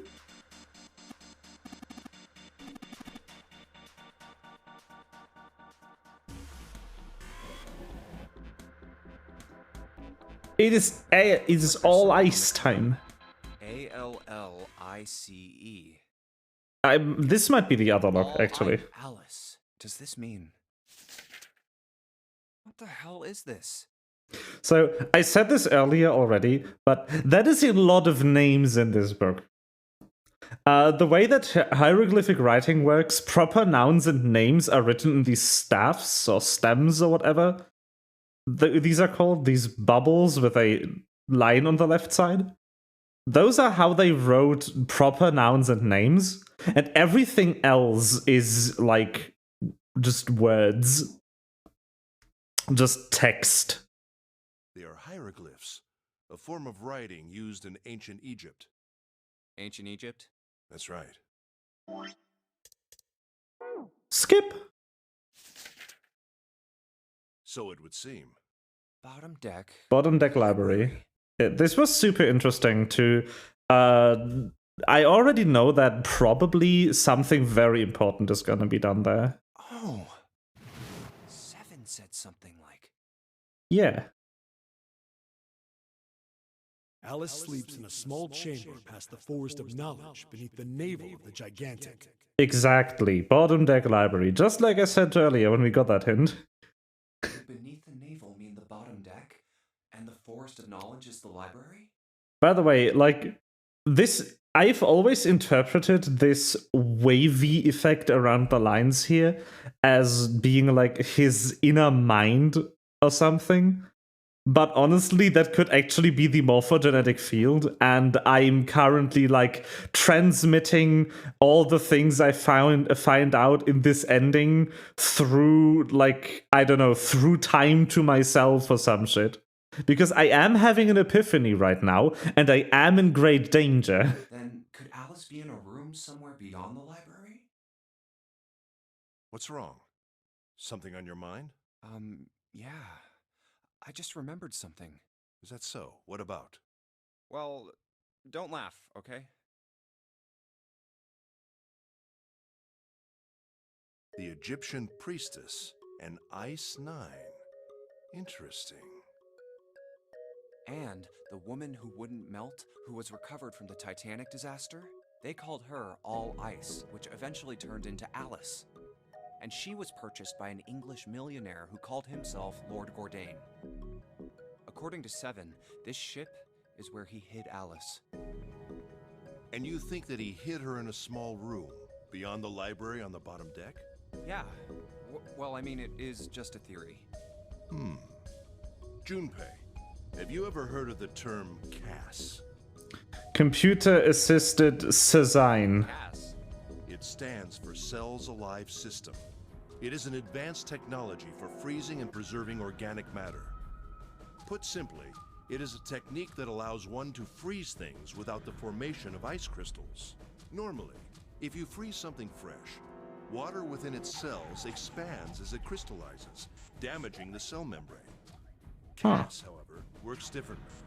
The object to be frozen is supercooled using magnetic fields, and then frozen instantly and uniformly, giving ice crystals no time to form. It was originally developed for the preservation of food, as an alternative to the normal freezing process. Now, however, there are rumors that it can be used for other things.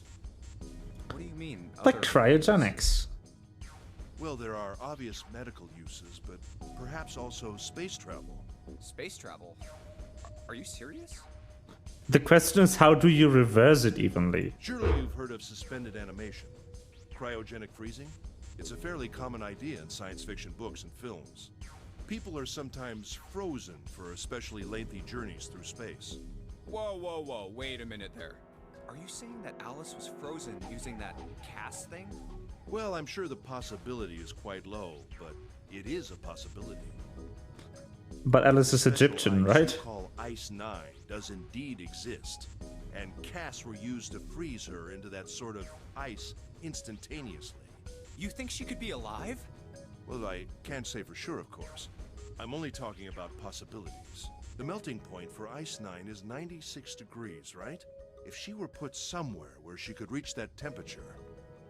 That's nuts. Are you really saying she could have defrosted and started walking about? You're quite right. It does sound unbelievable. But if she had, then we would have an explanation for the man we found dead on the floor. You mean the guy dressed like a captain? Yes.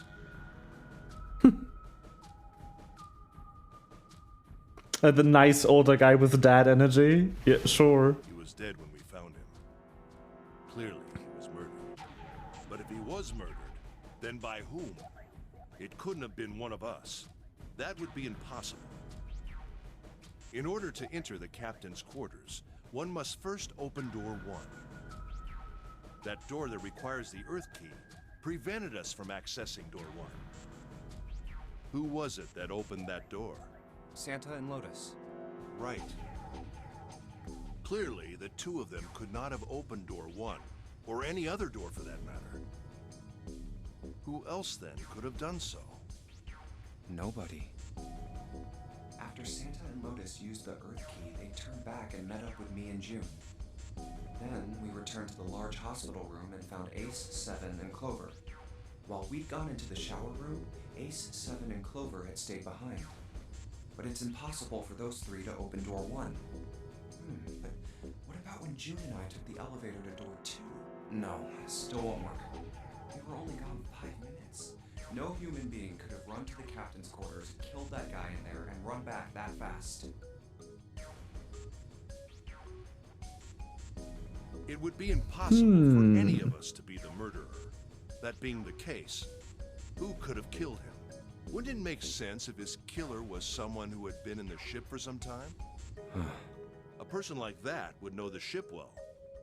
They would know the locations of all the hidden passages and secret doors. The numbered door would mean nothing to someone like that. It would be a simple thing for them to enter the captain's quarters. What the fuck you mean hidden passages and secret doors?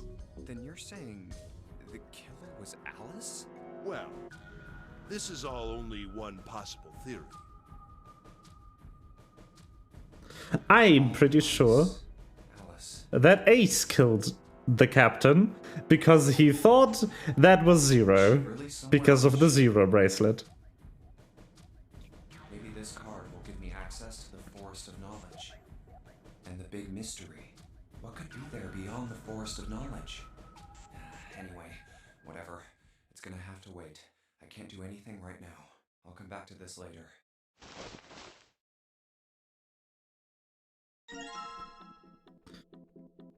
Okay. Yes, I would like to take the thing I'm clicking on, game. Thank you. The interaction area for objects is a bit wonky at times. Anyway, allow me to yeah.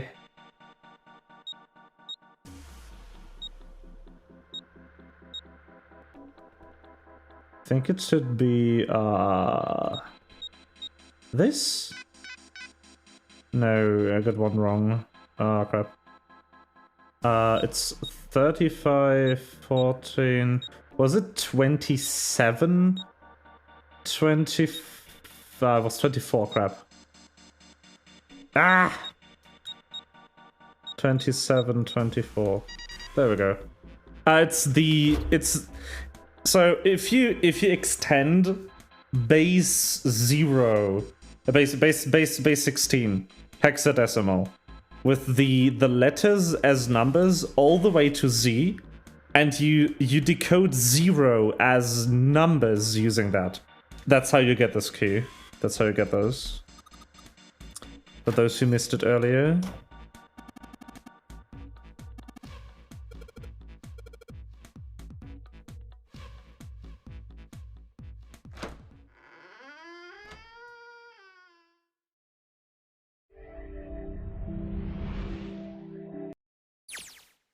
All right, let's go. Skip! The map of the A deck.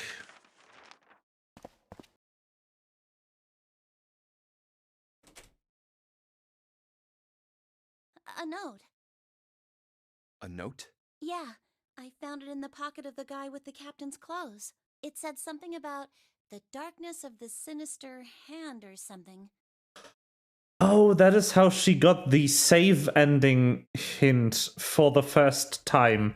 I remember, because if you play the save ending, she goes through door 1 with Ace and the others and stuff. Like, she gets up here. That's how she unlocks the code. Let me see it. No, not right. Hey, Junpei, Clover! What are you two doing? Hurry up! He's getting mad. I'll show it to you later. Come on, we gotta hurry. From the look of that pocket, it doesn't particularly look like just a note. It's the 0 bracelet too. For crying out loud. But she didn't take the X this time, which is good.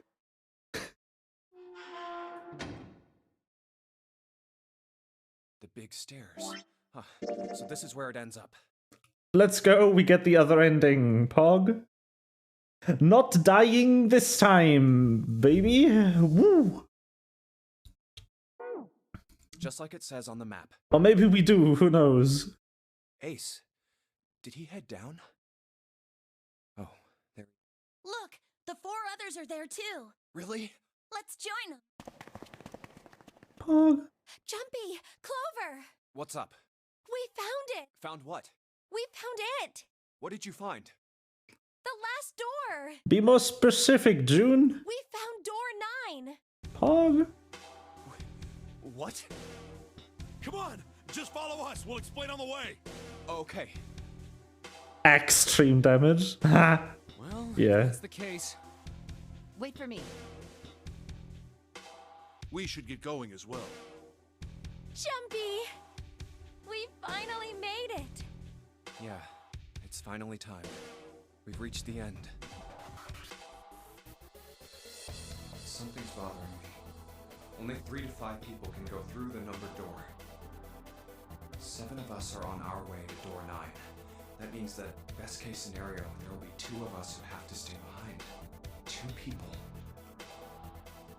Ooh. Is there a way? 4:30. We've only got 90 minutes left. I've got no time to wonder about it now. Hey, Junpei! June! What the hell are you two doing? Hurry it up! Let's go, Jump! Yeah. C deck. Elevator.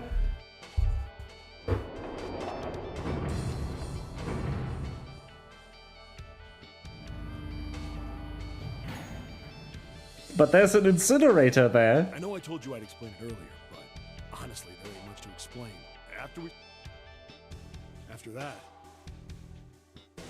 we headed down another hallway. It took us toward the bow and eventually to the number 6 that you two found earlier. We opened it and kept going.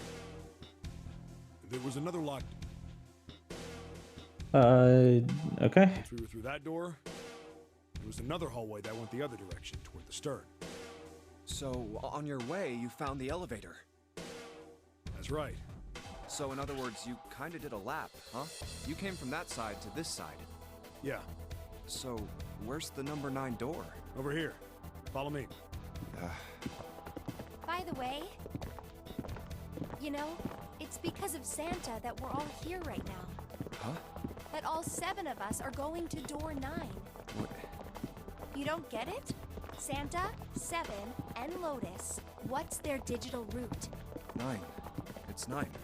That's right. They could have just left me behind and kept going if they'd wanted to. But they didn't. Yes, because Santa wouldn't let them. He said, we can't leave June and the others behind. That's why we went looking for you guys. And then you got on the elevator and went back to the central staircase. That's right. Well, I wouldn't have called that one. That Santa would be the one to stick up for you. Oh, don't get me wrong. I don't mean that Seven and Lotus said they wanted to leave me behind. We were just talking about it, and Santa objected to it first. Is that so? We're here. So, is this... Yeah. There's no other place for us to go. Nope. Just look around. There's a big old iron wall at the end of the hallway. The other hallways on the left and right are blocked by metal grates. I see. All right, let's get moving. Let's go. Oh, no way. The 9 door. We're finally here. No doubt about it. This is door 9. Oh, finally! This is the last. Junpei, look behind you. Behind? What? Why? A door and a 9. Another 9 door. Hey, what the hell? What the hell is going on here? There's a red there too. That means... And of course it won't open. But why? Why the hell are there 2 doors? Do you think perhaps one is the right door and the other is the wrong one? I don't know about that. It seems unlikely. What makes you say so? Well, think about all the rooms we've been through so far. They're full of puzzles, but there are always hints about how to solve them. I'm pretty sure there aren't any rooms where we just had to go with our best guess and leave it to instinct to solve the puzzle.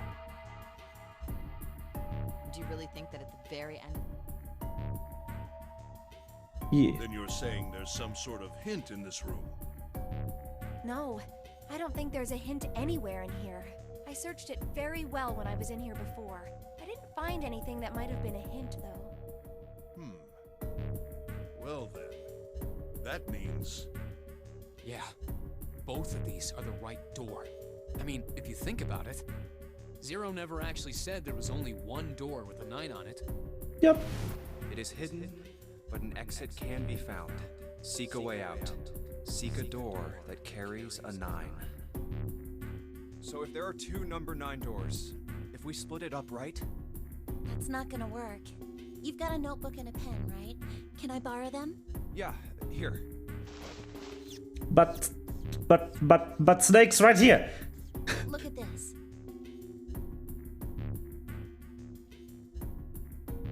You get it? The numbers on the top are all the combinations with digital roots of 9. The numbers on the bottom are the people who don't fit. There's only 8 possibilities if we split up into 2 groups of 3 or 4 people. So... If 3 people go through the door, then 4 are left behind. If 4 go through, then 3 are left behind. Right? yeah. No way.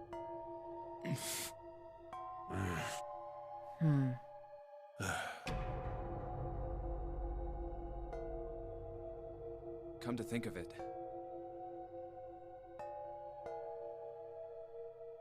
What is this room?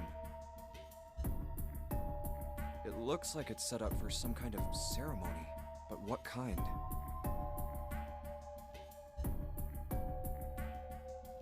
Is that an altar?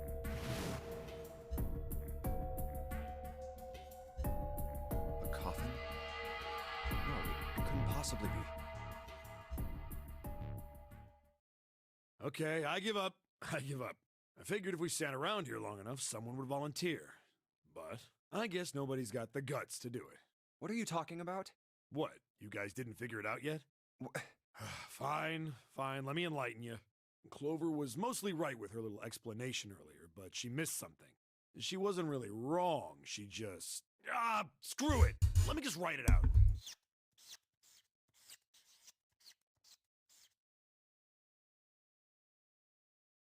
If you're trying to leave with a group of 3 and a group of 4 and get everybody out, Clover's right. But there's another way. Only one combination, though. If you split us up into groups of 3, 3, and 1, you can make this combination. Wait, this means... Don't get me wrong here. I'm not trying to copy Ace or anything like that. Even if he hadn't been the hero back in the big hospital room, I'd still be saying the same thing. The same thing? Are you saying? Yeah, I am. I'll stay behind.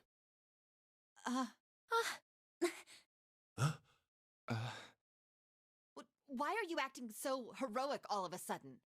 Are you some kind of idiot? No, I'm completely against this. I'll be goddamned if I'm gonna have to owe you for getting out of here. I'm against it too. I didn't want to leave Ace behind, and I don't want to leave you either. I don't like that idea. There's gotta be other options. Yes. I disagree as well. I can't say I care much for you being the hero. Well, there you go, Seven. Proposal denied. Clover's right. There's gotta be a better way than this. Doesn't make any sense. Whoa, hold on a minute. I haven't said anything yet. Are you agreeing?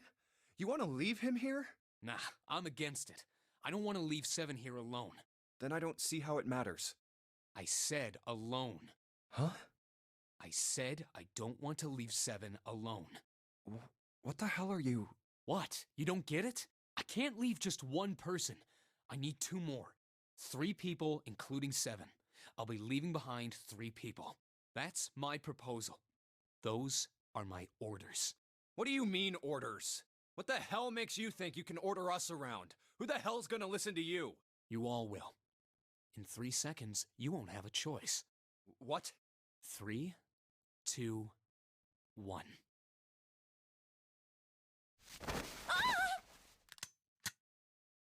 I told you. Huh? Why? What the hell is that? The gun's from the other room. What room? One of the rooms behind door 6. I should have known he was gonna do this. I should have taken the gun. Well, it's too late now, fat ass. Damn it. Please.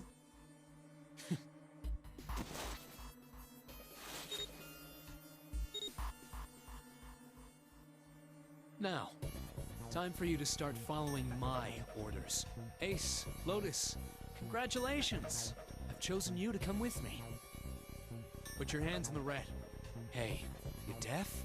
I gave you an order. Right, fine.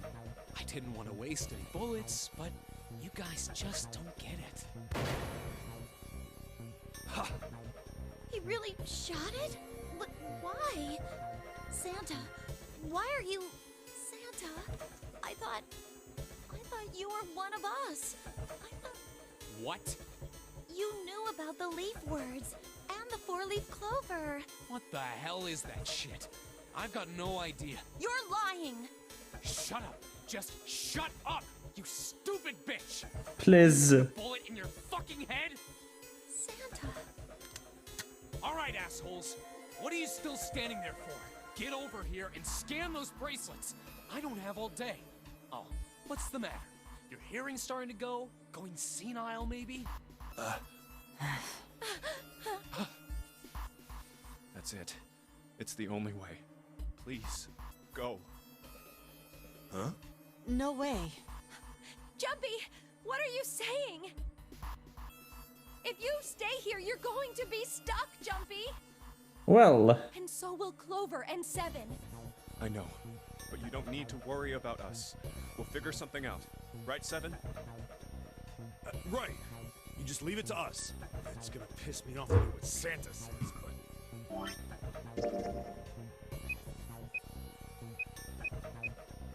Easy. Don't worry about me either. There's still something I have to take care of. No, you can't! Ace, Lotus, don't come over! Don't worry about me, please! Please.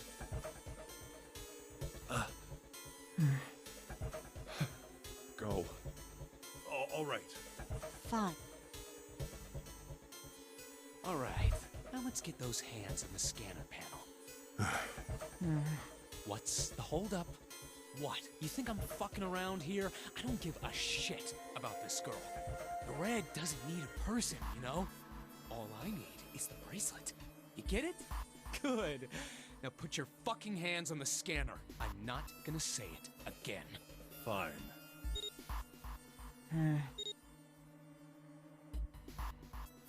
Good job.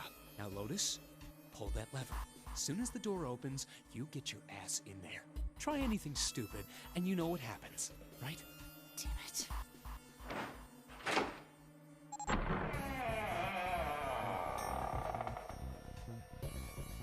Good. Go. Later.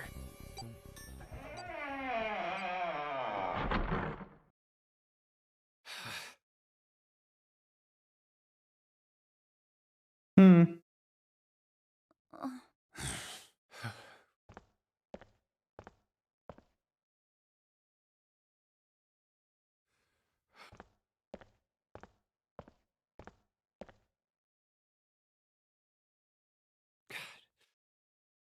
June. So, what do you want to do, Junpei? What do you mean, what do I want to do? What can we do?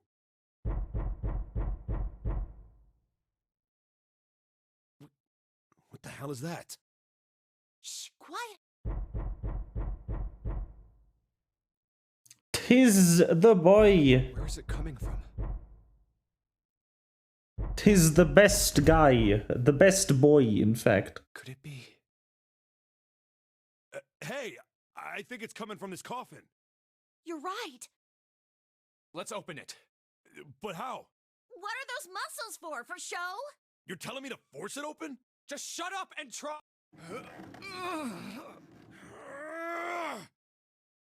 Damn it! Man, it won't even budge. Not another one. Yeah, looks like it. Do you think we have to put in the right password or it won't open? I think so. Whoever or whatever's inside this thing wants out, and now. I know that. But how? Without a passcode, I don't think there's much we can do. Isn't there a hint somewhere? Well, let's look for one. Yes, you have it, Clover. Ugh, You no have the hint. hint. Not making this easy, are they?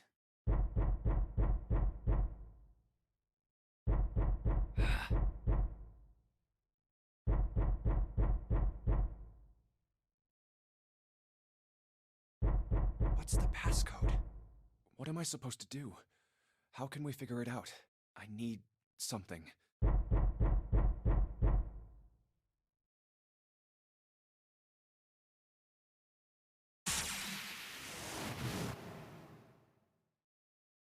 Truth had gone, and truth had gone. Ah, now truth is asleep in the darkness of the sinister hand. Wait, what? What the hell was that? That voice? I was joking about the transmitting the things I discovered in the other timelines through time to myself. Huh? What? What's up? Huh? Oh, nothing.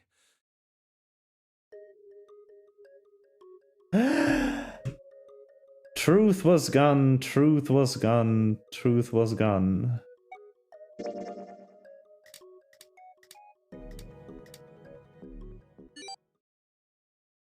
One, 4, 3, 8, 3, 4, 2, 1.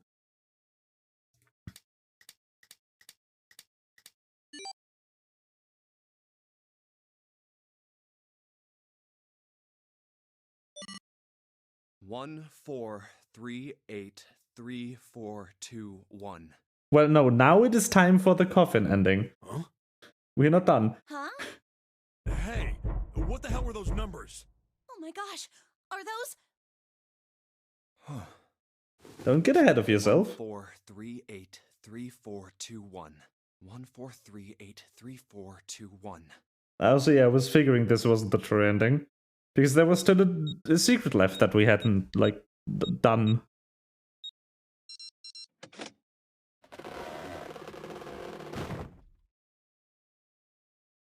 Huh. No way! What? Why are you... Yay! Oh? Is that you, Clover? I apologize for worrying you. Snake! You? Why? Oh. Interesting. Junpei? And Seven? Is that you? Is everyone else there as well? Oh.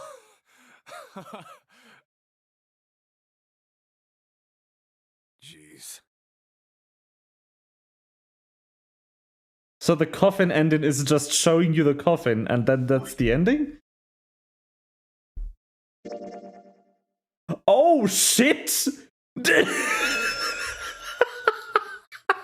Oh, so this is where they put the true ending.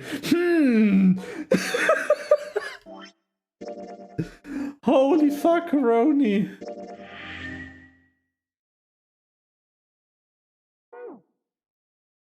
You're back! Well then. Gently now. My body's still a little weak. I mean, it's the weekend anyway. I'm going to finish this, and then I'm going to wind down. Sound good? I think that sounds good. You're back! Also, yes! Finally! After seeing both of them die way too many times. You're back! You're really here! Best characters. Let's fucking go. You're back! Like, fuck literally everyone else. Screw, like, any other character in this game. These two. Like, okay, 7 is pretty good too. I like 7. I think Junpei is a fucking dumbass. I think Akane is secretly 0 and just leading us on the entire time. And then, like, everyone else is just eh. And then, obviously, there's Ace. Come now, what's gotten into you? You're acting as though I've returned from the grave. Not as though... Ace can go suck a big I one. really thought you were dead. Huh? You jerk! Idiot! Idiot! Idiot! Huggies.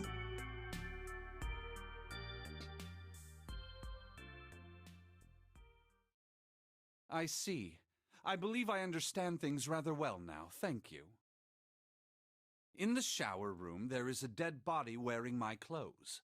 Because of that, you thought that I was dead, correct? Yeah. You also discovered a corpse in the captain's quarters, and Santa turned on you here, in this room. Do I have it straight? Well, the dead body in the captain's quarters is a surprise. Sorry, there wasn't a good time to tell you. Don't worry about it. Well then. I've got a pretty decent idea of what happened while I was indisposed. I hope I'm not like I hope I'm not doing like a wrong assumption in lumping all the unknown dead people in with Ace and the pharmaceutical company. Like there were 4 names for the pharmaceutical company on the safe ending hint.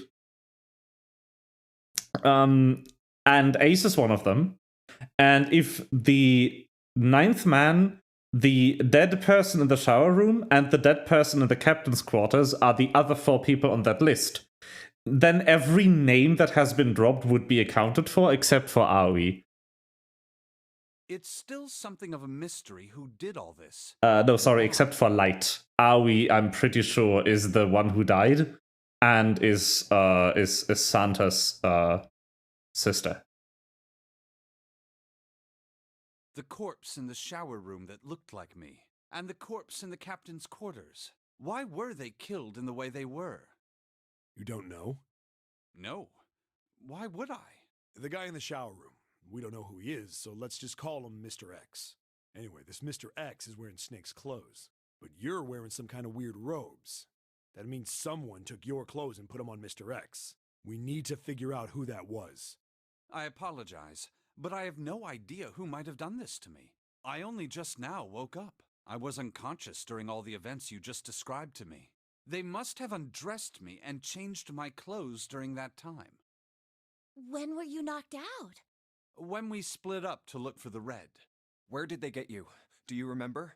It was a small room in one of the hallways on C deck. What happened? The same thing that happened to every one of us when we were abducted. A canister releasing some sort of gas was thrown into the room. I believe the gas is some sort of incapacitating agent. Then that means it was... I'm pretty sure that the gas they used on us is the drug that the Cradle Pharmaceuticals is producing. 0. Looks that way, huh? There's nothing else I have to tell you. When I woke up, I was in this coffin. Why?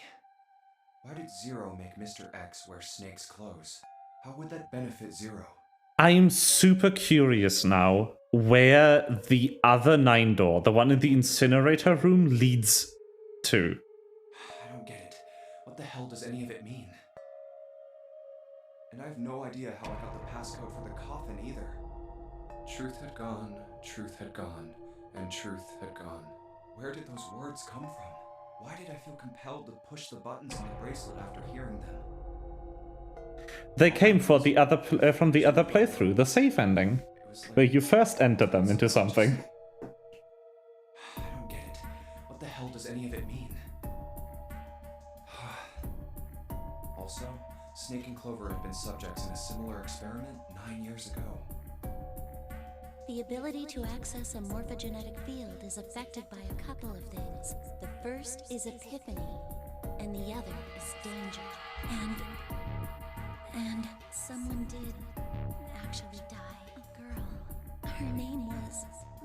There had been another experiment conducted on this same ship 9 years ago, and a girl had died during it. But we don't know that Santa's sister is dead in this playthrough. Because you only figure that out if you go through the correct door in the previous split. So we have to get that information through time from the other timeline as well. Switching clothes. The Nonary game.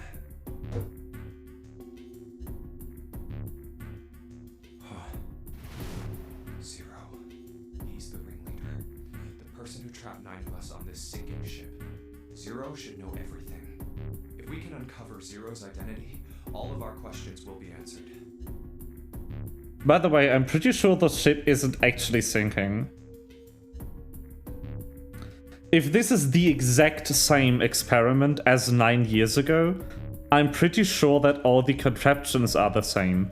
And if the ship was recoverable, then the ship is not actually sinking. It is just filling certain sections with water.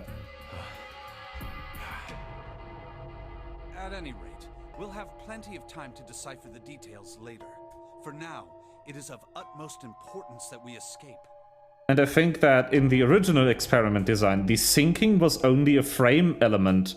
If the participants don't know they aren't actually in danger, except for from the bombs, that doesn't really matter.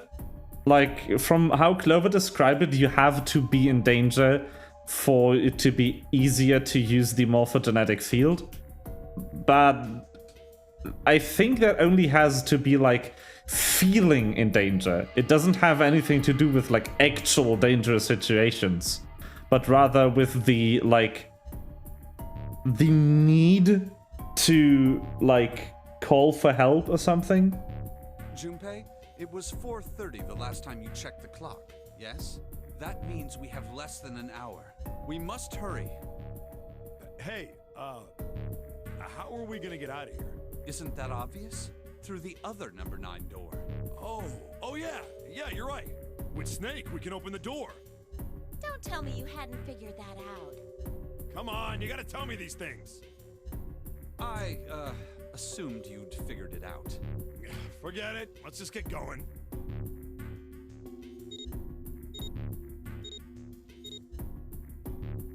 All right.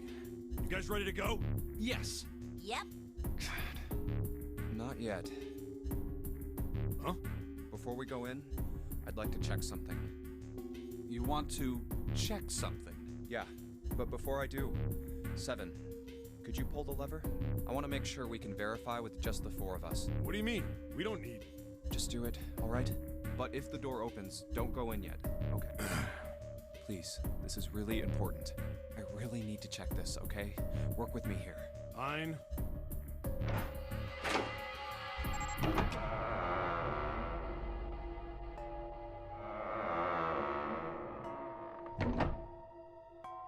Huh. Alright.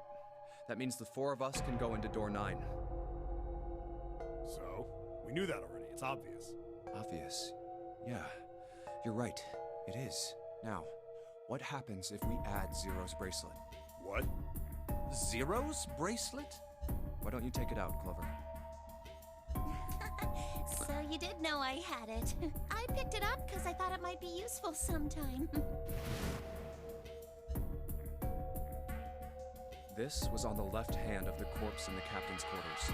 If you look at it, you can see it's got a 0 on the face.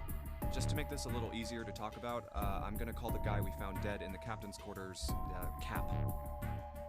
Then I should be able to open door 9 with just me, Clover, and his bracelet. Though the big question is, if Cap is the mastermind of this game, would he really put one of these bracelets on? Anyway, let's just give it a shot. Clover, give me your hand. Okay. Oh. Now the captain's bracelet. And pull the lever. It is not 0. Now, what does this tell us? Maybe the bracelet has to be on your wrist in order for it to work? No, that's impossible. Did you see how the panel showed a 3rd asterisk when I scanned Cap's bracelet? Whether or not it's on your wrist doesn't matter. All you have to do is put the bracelet near the panel for it to register. Huh. Looks like you're right. See? So what does that mean? There's only one possibility. That bracelet isn't the number 0. Is that what you're saying? That's right. Then what number is it? It is 6. Find out.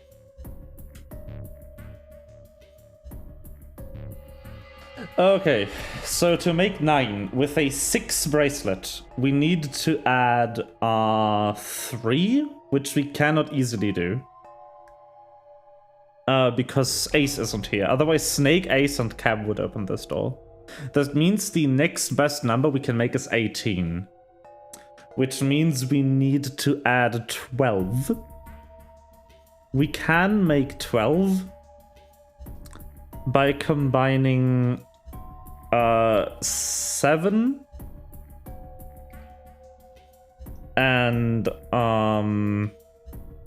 myself. Yeah. Let's try 7, me, and Cap.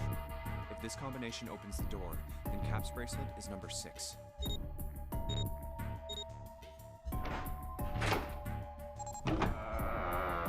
There we go. It is the same bracelet. Hey, it opened! The door opened! I'm like 90% sure right now June is 0. Why? What does that mean? 0 is 6. 0 is Cap's June. bracelet is number 6. But Is doesn't like it say 0? This isn't a 0. The symbol on here isn't a number 0. It's a letter O. Oh. Whoa, wait a minute. I don't get it. I mean, we figured out that Cap's bracelet is 6, right? Yeah. Does that mean there are 2 people with 6s? There is most likely only one person with a 6. But I don't get it. What about June? Well, this is only an educated guess, but I think June's number was never 6 to begin with. Her bracelet was flipped. In other words, June's real number is 9. That seems the most likely. Then all this numbered door stuff was just a load of crap?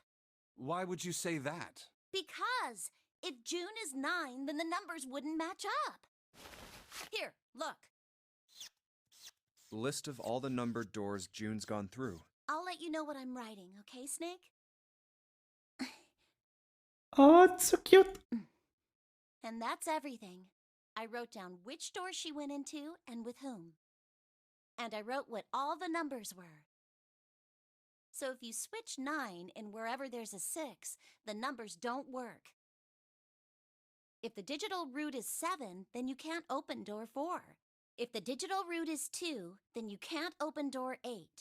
Clover, do you notice anything interesting on that list? What do you mean? You're talking about 3, right?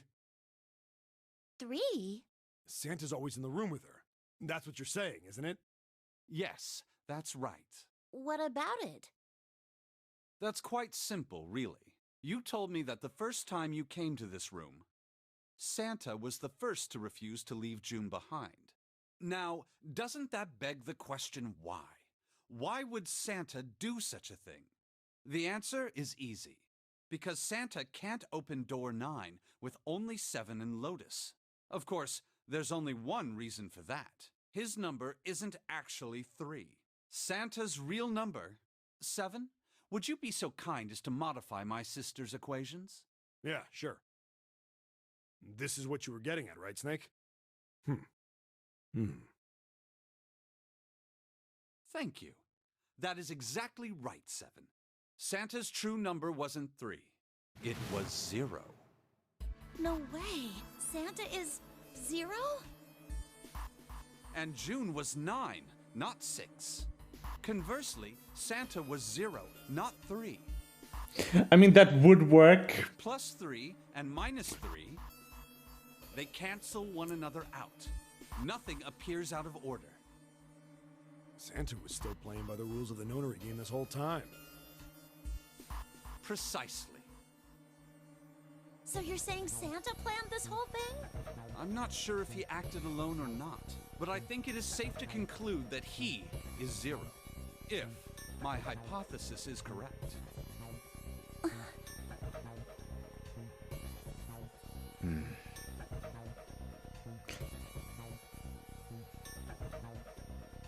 Snake's hypothesis. Something doesn't seem right. June's bracelet being flipped. Even if that were possible, that would mean there are 2 number 9 bracelets. And if that's the case? All right, that's enough talking.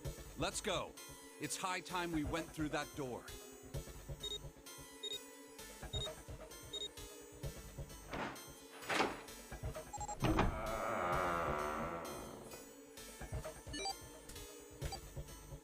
Oh, it's right there.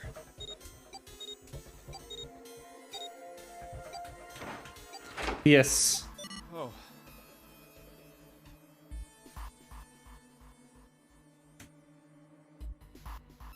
All right, let's keep going. Exactly that. These stairs go to the bottom deck.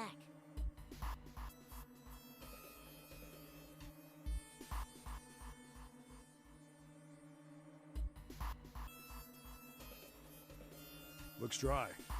Let's head down. Hey, it's a...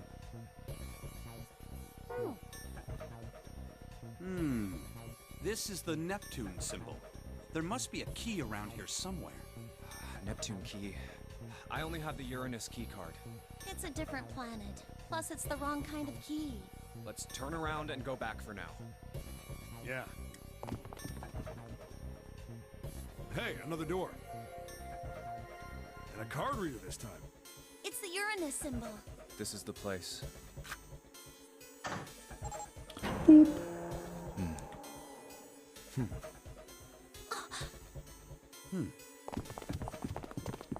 The library. Wow! It's totally full of books! There's so many. I don't know where to look. All right, if we want to get through that door out there, we need the Neptune key. I say we split up and look for it. Okay. Very well. Sure thing. Good. Let's get started then. We don't have a lot of time.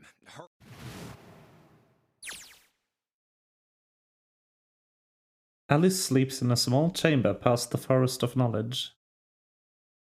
As he began a search for reasons he didn't fully understand, Junpei felt those particular words float through his mind.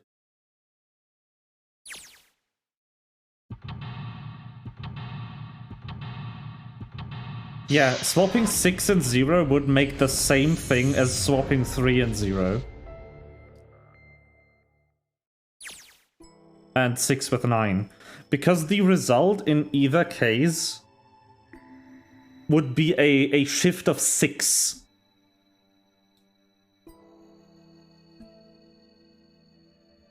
And if the 0 bracelet and the 6 bracelet were swapped for values, that would make sense. And it would still solidify the idea of June being 0. But why? Intelligence often hides itself in darkness. Have you ever thought about the page of a book? Each page only sees what may be 2 or 3 minutes of light before the reader is on to the next. They spend the rest of their lives locked in darkness. rather like myself. That's horrible. But don't get me wrong. I'm not complaining, not at all. I live in the darkness, yes. But that has gifted me with the ability to catch the truth of others might miss. I can hear the voices hidden in the darkness, you might say.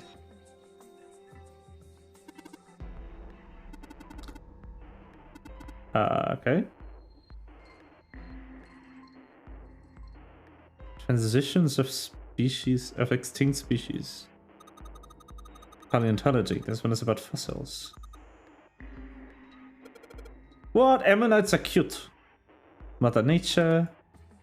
Hippie chicks. No, probably not, except perhaps tangentially. It's most likely about environmental protection.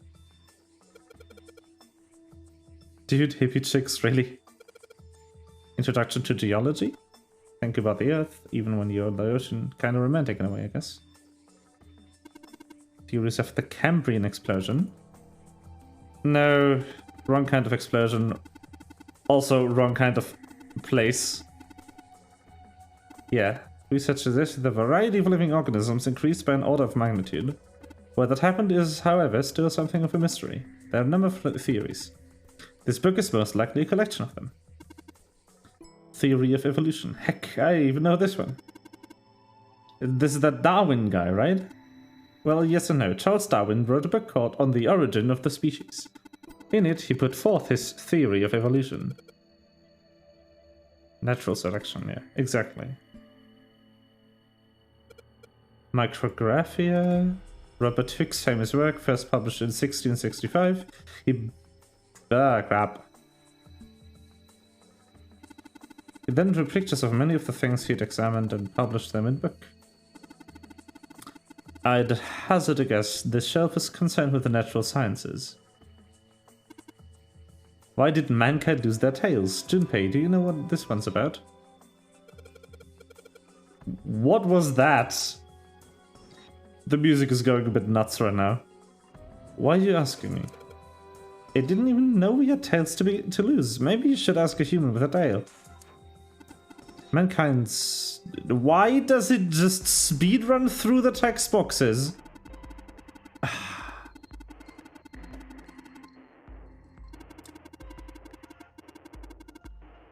I don't want to wait for the text to scroll past. Why do you have line breaks? That is annoying. Pictures of colorful fish. Fish.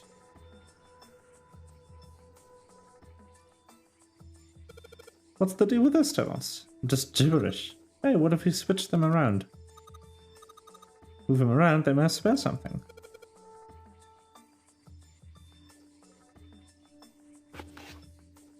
Pino Indfubl Peen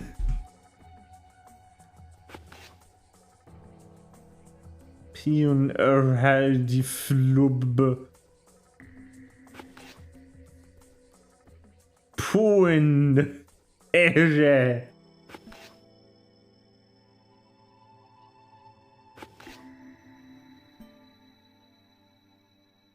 Neoperedifiblu.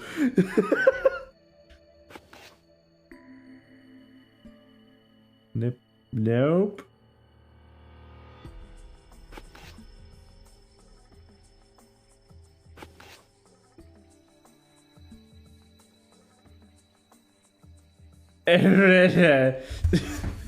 The lower part makes me angry.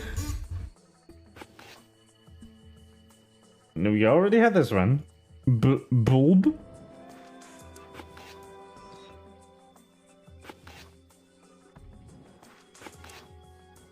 Ah, open here, find bulb. Looks like putting those books in the right order. Open this thing right up. Find bulb. Bulb indeed.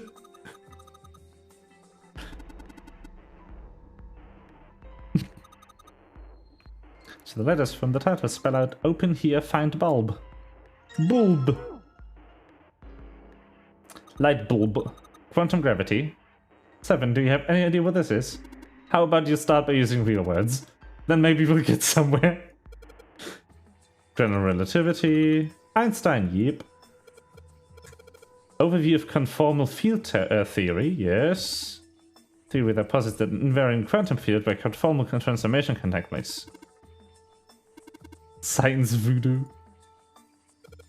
Supersymmetric string theory in 10-dimensional spacetime, yep. It's a theory of reality where, how to explain. It says that all elements of the universe are governed by the vibration and harmonics of tiny supersymmetric strings. Yes, I am aware. Are property values going up out in space too these days? Man, guess times are rough for aliens too. Cosmic inflation. Oh, 7, I love you. Honestly, we are currently in here with the best character squad. Let's go. Oh, that here's Faraday's laws of electrolysis. Oh, yeah. Yeah, Faraday. Couple of books. And save. I would like to interact with this. No? Okay. Energy theory, development of nanotechnology materials, interactions between shortwave electric energy and matter. Can't say fancy technology stuff and get along really well. Keep on talking about that stuff, you're gonna put me to sleep. The black hole hypothesis, gamma ray astrophysics. Guess this bookshelf has astronomy theme.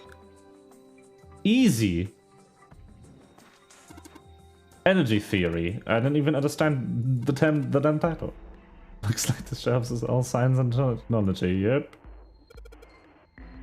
Kitab al-Aziz. Man, they got some weird stuff here. I can't even pronounce this one. Who's that? Some famous guy? It's not a person's name, it's the name of a fictional book created by Abdul al-Zared. It's said to be one of the sources in the creation of the legendary Book of the Dead, the Necronomicon.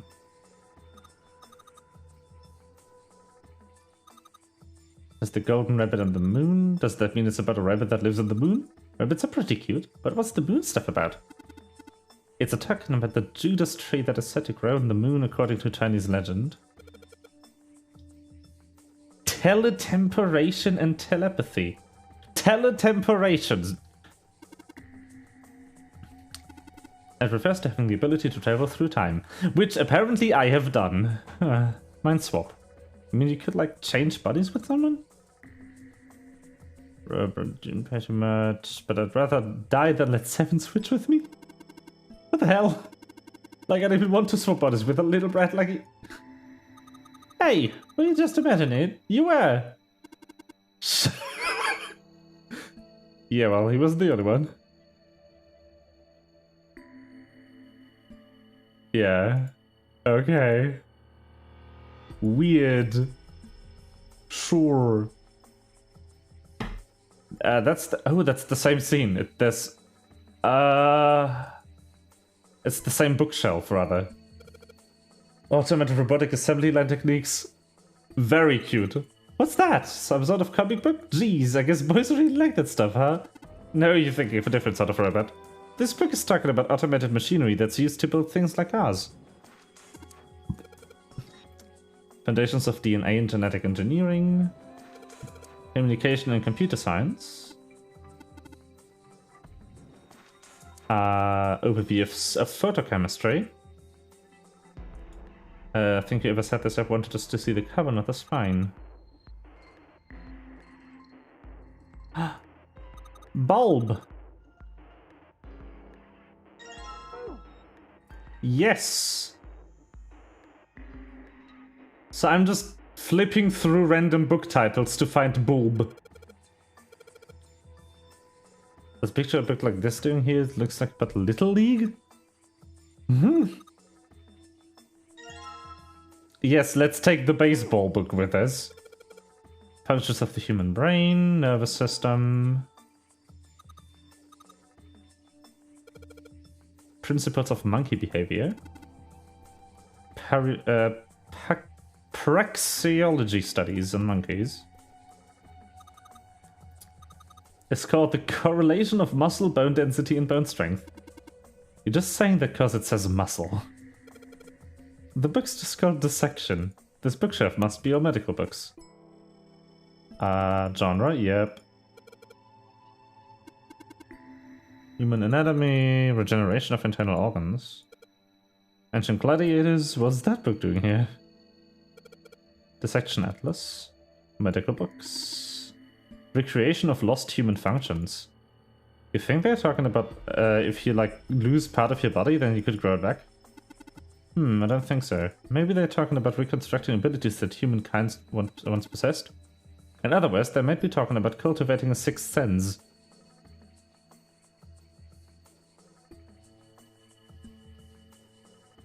Interesting. Like, this is mixed in with generic stuff. Big doors. Pretty impressive. Almost looks like the doors to a shrine or a church or something. Another door after it, and the passageway beyond that. The end of the passageway is a door with the Neptune symbol in it. Yeah.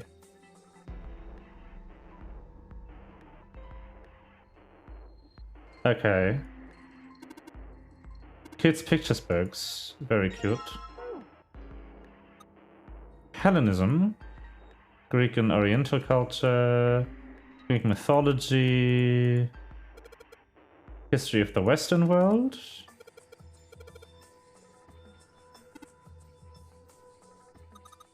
Oriental history, maybe this one's about China's 4,000 years of history or something? Yep, Chinese history and Oriental history are not the same thing, that is correct. Medieval period? Buddhism? Cultural heritage of Rome. Permian creatures. Seems a little fancy for some kind of prehistoric critter. It's nothing to do with this. And this one is Hellenism again. Did I click center?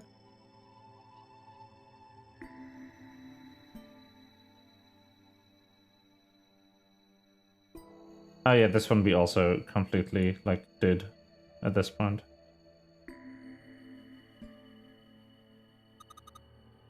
Code rack.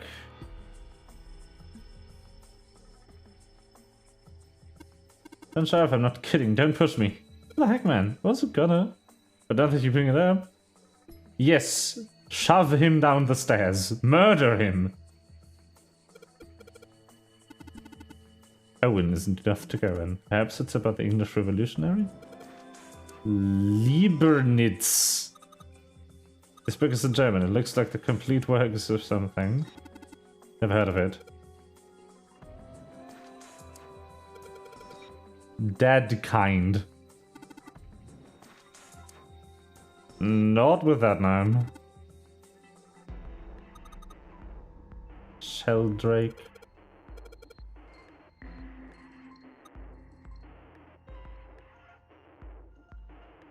Volume number? Leibniz is not a name. It's Leibniz. It's a mathematician. Pythagoras, algebraic number, yeah, math. Nobody said anything about this. Well, number theory is usually split into 4 chief disciplines. Yeah. Goldbach's conjecture, yours. No, it's very respectable, yes. Look, let's not get into this right now, okay? No math. That's a weird book to be. Indian mathematics. Ah, that's funny. Why is that funny? Why is that funny, Clover? Riemann hypothesis. What's in there to hypothesize about what a Riemann? It's pretty straightforward. Heavens no, there are many factors: length, girth, lubrication, or lack thereof. It's an exciting, rapidly growing field. Whoa. Excuse me, what? Modern Japanese literature, origin of Japanese folklore. Yeah. This is the, by the way, this game is made by a Japanese developer, Bookshelf.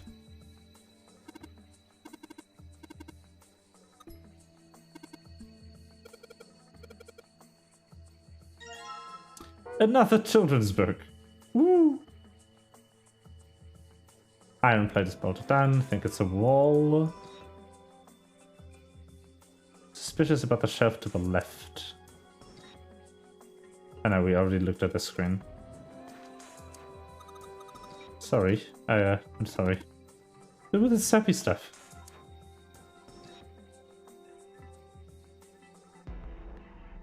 Bookshelf has sort of glass inlay. It's pretty big, but only 6 books in it. Seems kind of weird. Looks like there's something on the bottom. Can't really see though. Glass is all foggy.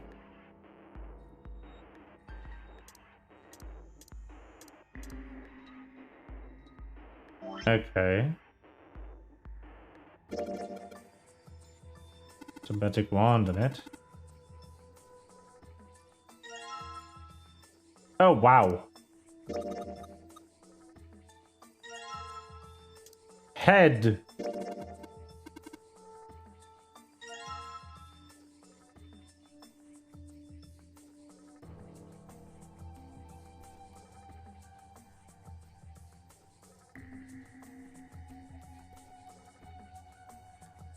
Okay.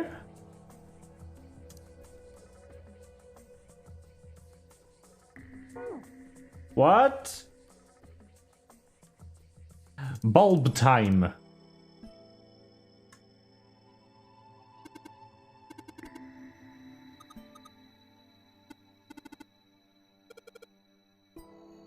Okay, let's find the other bulb.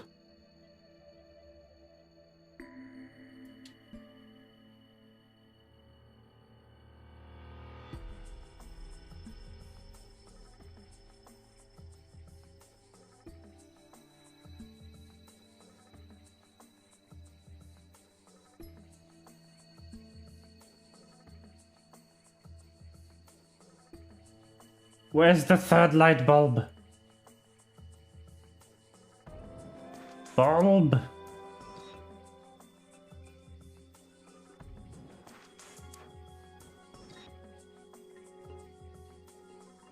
Bulb.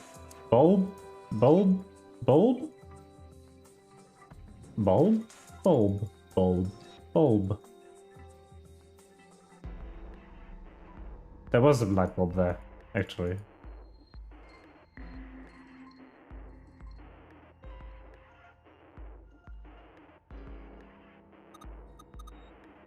We should hold hands where there aren't any handrails. And feel vibrations in the floor and tell me where I am. That's not what I meant. Clover is very flirty for some reason. Not that I mind, in general, but I have no idea how old she is. And how old Junpei is. Which is kind of important, you know? Unless she, unless she was talking about her brother. Who knows?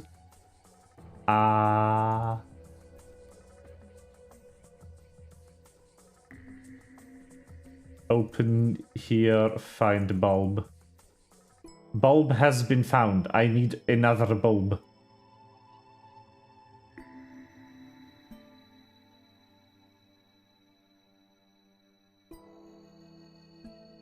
Bulb! Where?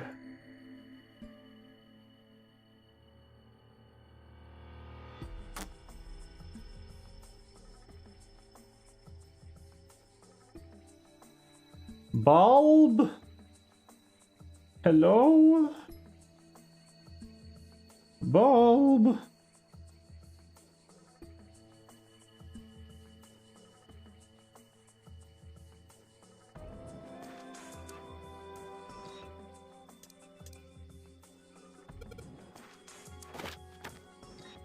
Okay.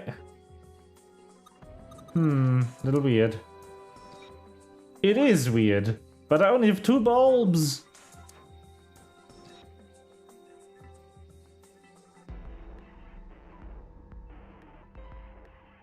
Bulb? Bulbasaur?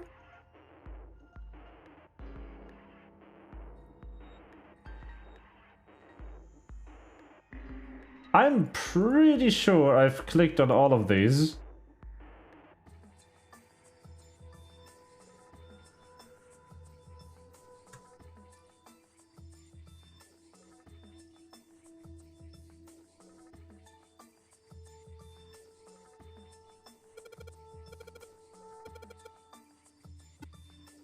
Yeah. Balance beam is far narrower than 20 inches. So why is it that the balance beam poses no challenge to you, but hypothetical 10-story wall does? Yeah.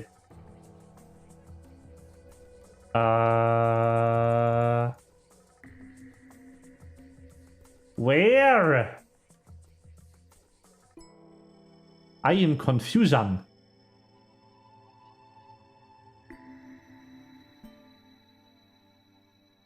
I love that the bulb is still here in this view.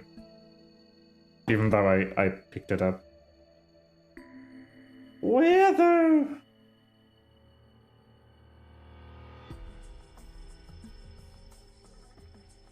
Where? Huh?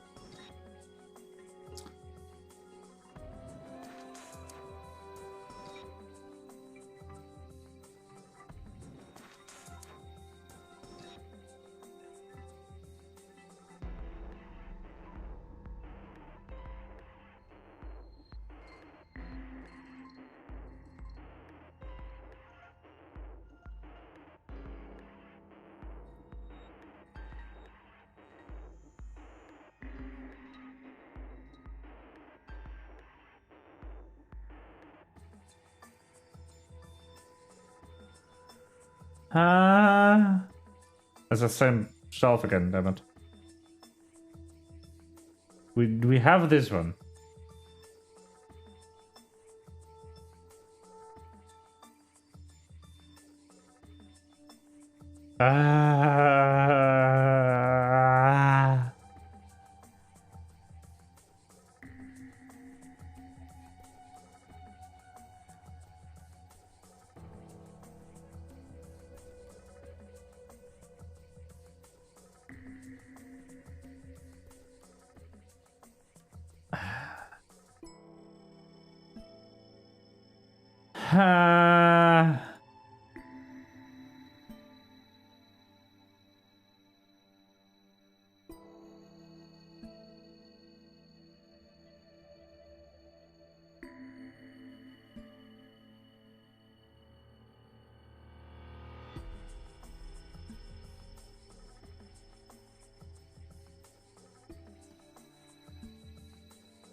Is there like a hint for the numbers somewhere?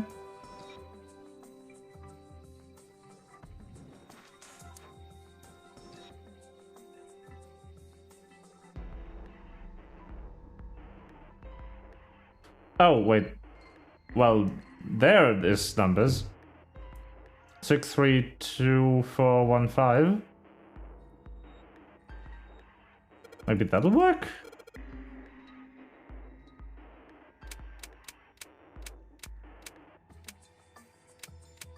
Six, 3, 2, 1, 4, 5, was it?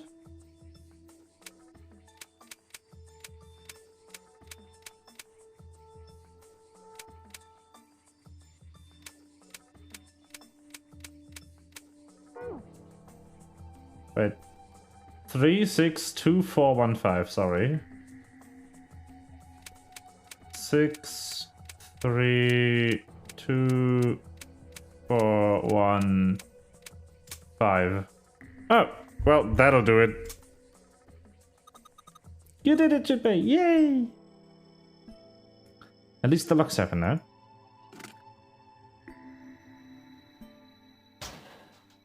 Bulb! That is. Alright, so there are 3 lights in here. Gonna change these bulbs. Shieldrake 5. Way to go, Jinpei. Good job, buddy. There's something projecting on the bottom. These letters, they seem familiar. Sheldrake 5? I think I saw the rest of this collection somewhere. Yeah, I think it was somewhere around here. Let's go take a look. Okay. Sheldrake. Have you heard of him? Sheldrake, I mean. I have. Yeah, Lotus told me about him. There's a British biochemist named Sheldrake. He has a rather interesting theory.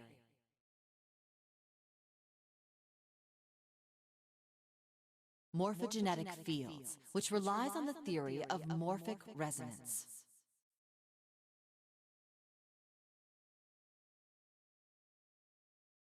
Really? From Lotus, huh? Well, Clover also said something to me about that stuff. She did? Yeah, what was it? The ability to access a morphogenetic field is affected by a couple of things.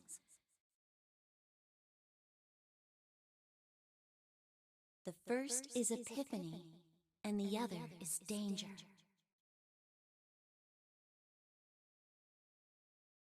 That girl. I told her not to tell anyone. You did? Why? Well... Look, man, I didn't push it because we're in a hurry, but I'm kind of sick of this. How about you just tell me, okay?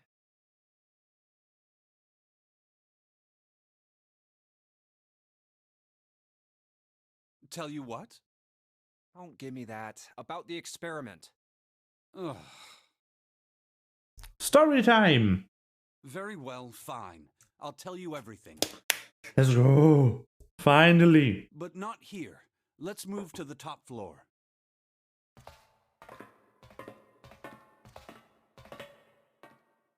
I suppose I might as well start by telling you why I kept quiet, and why I made sure Clover did as well.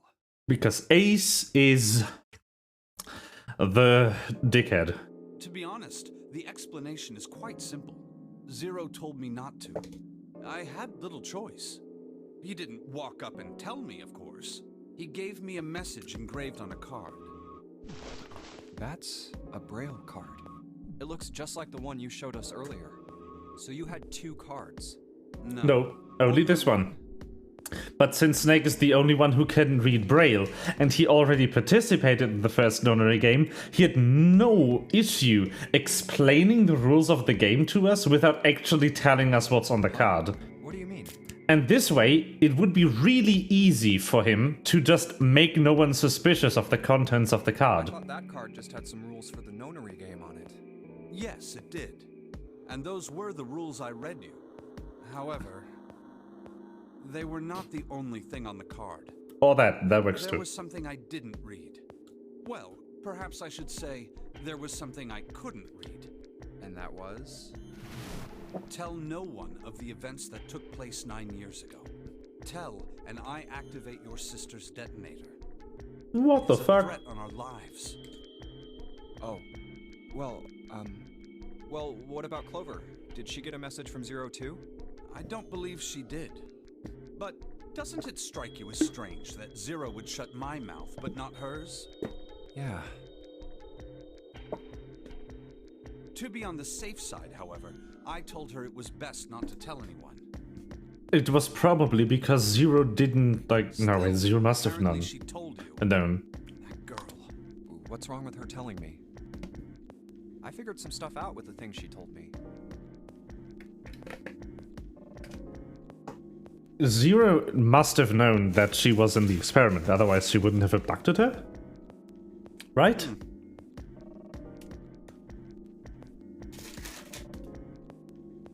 I mean, it looks like the whole activate her detonator thing was just a bluff. She's prancing around downstairs happy as a clam now that you're back. That's very true. I've decided I can trust you. I've decided to tell you the truth. The chance that Santa is Zero is very high. I feel I can assume Santa doesn't have the time to observe us at the moment. And at any rate, even if he were, I very much doubt he would kill us. It's actually June, but she isn't here either, so... Why? Clover told me about the four-leaf clover, about the words. If he knew about that, then he was in my group during the first experiment. I'm sure of it. He wouldn't kill us, no matter what the situation was. Hey, Snake? Yes, I know. You want to know what happened during the experiment. Yeah. How much do you know? Clover told me about... I see. The morphogenetic field in the experiments 9 years prior. How the experiments had taken place simultaneously at 2 locations, one being the ship and the other being a building in Nevada. And the girl that died during the experiment. She told you all that, did she? At any rate, I now know how much you've learned. All that remains for us to determine is who did this and why, right? Yes. Can you tell me what happened? Yes. The people who organized the initial experiment were from a company called Cradle Pharmaceuticals. There were 4 of them running the show. Gentaro Hongo, Ace. Nagisa Nijisaki, Someone. Teruaki Kubota, Kagechika Musashido. Hongo was the CEO of Cradle Pharmaceuticals. There we have them. I was right. 9th man, the guy who changed clothes, and the guy who's dead in the captain's quarters. I was completely right. The only one alive from the people who pulled the strings behind the scenes is Ace. Nijisaki was his right-hand man and did the lion's share of the planning. Kubota led the company's research and development division. Musashido was their majority stockholder. It was these 4 people who planned the initial experiment. Let me simplify it for you. Hongo designed it, and Nijisaki put it all together. Kubota developed the technology required, and Musashido provided the cash. So it's Hongo, Nijisaki, Kubota, Musashido... Of course, more than 4 people were required to conduct an experiment of this scale. To that end, they organized a top-secret team to assist them with their research. All in all, they gathered 10 people or so. Those 10 completed their team, and they were able to begin the project. They named it the Nonary Project. The purpose of the experiment was to research the prospect of controlling a human mind through sheer will. The vessel, I suppose you could say, for this control was the morphogenetic field. Why did the glycerin suddenly begin to crystallize? Why did the crystal structure of EDT undergo a sudden change? Why did the rats improve their puzzle-solving skills with each generation? Experiments with humans produced the same results. The more people who knew the answer to a question, the more there were who could answer correctly without having seen the problem before. Why is that? How could it happen? Let's go. The answer is that the shape of the answer has been stored in a field invisible to the naked eye. And through that field, the resonant event transmits information related to that answer. That's essentially the idea behind morphogenetic fields. But that's just a theory. Can't bring yourself to believe it? Yeah. Let's say someone killed another person because the devil told them to do it. Whether the devil exists or not has no relevance to the murder. They believe the devil exists. Whether or not he does is immaterial. So what matters here is that Hongo believed in the morphogenetic field. That's right. But I still don't get it. You said they wanted to figure out how to control people, right? That is what you were saying. Yes. So how are they going to do that with a morphogenetic field? I'll keep it simple. Let's suppose 10,000 people have solved a certain problem. The chance of you knowing that answer, even if no one has told you, will go up. Let's have another example, shall we? Say 1 million people were to do a handstand right now. Tomorrow, the chances of you doing a handstand would be higher, even if you had heard nothing of this hypothetical mass handstanding. Mankind's thought process and actions are all part of a resonant event. All of the resonant events encoded in the fields are projected onto you. That is super interesting. Like, as a frame device for this story. But I also like that they just sprinkled the time travel telepathy Of course, here. this assumes you believe in this theory. Do you follow so far? Yeah. Now, if there was a person who had the same effect as those millions of people, what would happen? If that one person were to do a handstand, other people would find themselves wanting to do handstands as well. Can you imagine what a person with powers like that would be able to do? Come on, there's no way. I'm not done. Imagine another scenario. Imagine another person. This is an ordinary person. Let's say he does a handstand. What if there was someone who could grab the resonant event he created by doing that and use it to make other people do handstands? What would happen then? A person who has the power to write to the field, and someone who can read from the same. You could think of them as the writer and the reader, or the transmitter and the receiver. What would the world be like if there were people with abilities like these? So the transmitter's resonant event can be transmitted through the field and sent to the receiver. And then the transmitter can control the receiver however they wish. That's what you're saying, right? Yes, close enough at least. Come on, that's just crazy. Well, if you want to prove that, then you'll have to test it first. At least, that was how they thought. That was why they decided to do their experiment. That was how the Nonary project began. By the way, Junpei, have you ever heard of the Gansfeld experiment? Yeah, that was an experiment in telepathy, right? So long. You place a pair of subjects in separate rooms. Then you show one a picture and ask the other what they see. Interesting. I'm impressed. Yes, that is exactly correct. So, why did you bring up the Gansfeld experiment? It was used to screen subjects for the Nonary project. The hospital in a remote town was affiliated with Cradle Pharmaceuticals. Hongo used it to conduct experiments on visiting children in secret. Some of them, he found, had potential. He began to gather children that showed promise. Children that seemed as though they might be able to access the field. Of course, none of them volunteered. They were kidnapped. There were 9 pairs of siblings taken, for 18 children total. For reasons that were not fully understood at the time, each pair had one transmitter and one receiver. They were split perfectly. As such, the 18 children were split into 2 groups of 9. The children who were put into Group Q were the ones who excelled at transmitting. They were transferred to the mock experiment building known as Building Q in the Nevada desert. The children who excelled at receiving were put in Group A. Group A was then placed on the former hospital ship Gigantic.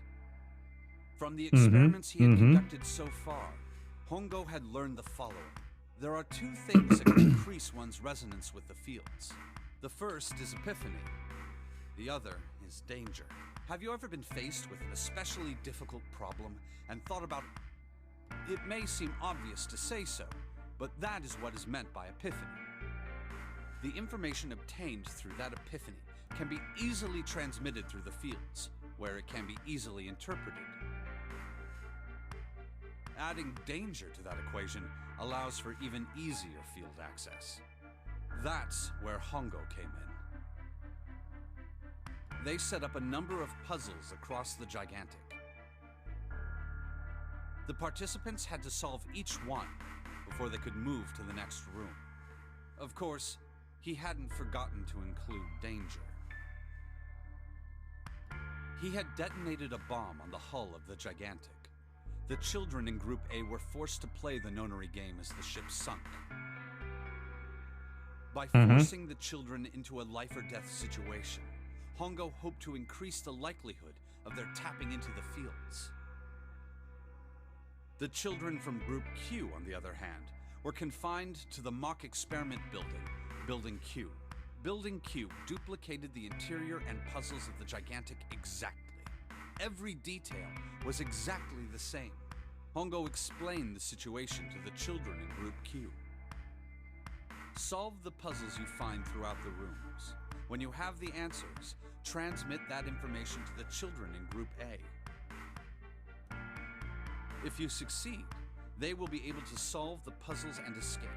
But if you fail, then the gigantic will sink, and your brothers and sisters will drown. Those were his orders.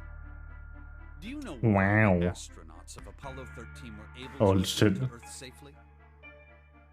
It was because NASA had access to a replica of the Apollo 13 capsule. All of the equipment, the instruments, everything. All of it identical. Everything was just like the real Apollo 13. NASA was able to replicate the situation the astronauts found themselves in. By putting themselves in the same situation, they attempted to solve the problems the astronauts were dealing with. Once they found solutions, they reported their findings to the men aboard the actual capsule. That was how they were able to return safely. It was the same with the gigantic in Building Q. The children from Group Q had to use the power of epiphany to solve the puzzles they found and transmit what they learned through the fields. The children in Group A, however, they had to access the fields to learn how they might advance to the next stage. That is the simplest explanation I can manage. Huh. Hey, Junpei, Snake! How much longer are you two gonna sit around on those bony asses? Get down here already! He's right. Let's go, shall we? We don't have much time. We need to get out of here and soon. Hold it. There's one more thing I want to ask you. Are you sure that there were 18 kids? Why? Well, I thought it was only 16. Oh, yes. That was what they said on the news, wasn't it? Yes, I have no doubt that 18 children were abducted and used in Hongo's experiment. After all, you couldn't exactly play a Nonary game with any less, could you? Well, yeah, but are you saying that the news got it wrong? Yes, I am. There were 2 more children. However, they had no relatives that I'm aware of. I imagine no one filed a police report when they went missing. Like 100% one of them is June? They were brother and Akane? sister, like Clover and I. Oh, maybe not. The brother's name was Aoi. The sister's name was... Her name was Akane. Ha! Ah, I knew it! That was the girl who died. What? Akane Kurashiki died 9 years ago? What? Then, who's June? No. It's impossible. It can't be true. Akane isn't... Oh, see, Aoi works as a boy's name, I guess. Japanese names, they are complicated. If Snake had known her last name, that's a different matter entirely. So they share a name. A lot of other people do too. It doesn't mean anything. It was someone else. Of course it was. It has to be. Is something wrong, Junpei? Your breathing sounds strange. Oh, no, it's nothing. I'm fine. Let's get back down there, alright? More signs pointing to June being 0. Let's fucking go. I couldn't do it. Why didn't I ask? What's her last name? I just couldn't get the words to come out.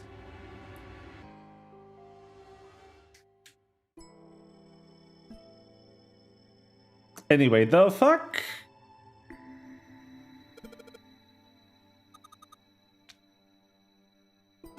Yep, 5th volume. It's that one. Big red button behind the book. Let's go. Boop. Yo. Okay. Sure. Sounded like something really big was moving. Came from the top floor. Alright, let's go check it out.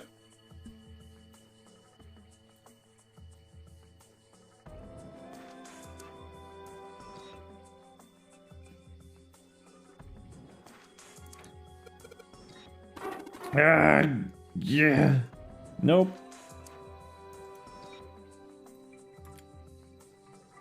Come on, door open. Come on. Okay. Nope.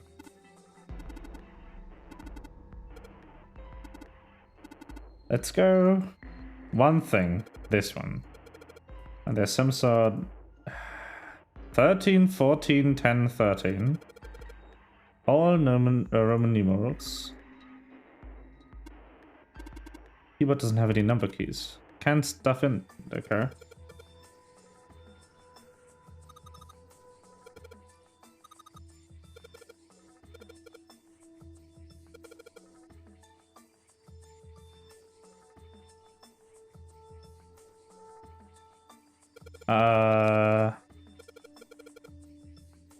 Yeah.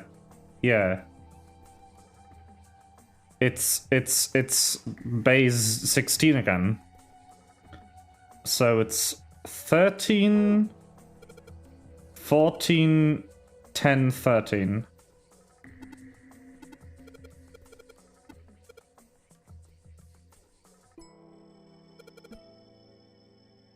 So it would be 13, 14, 10, 13. No?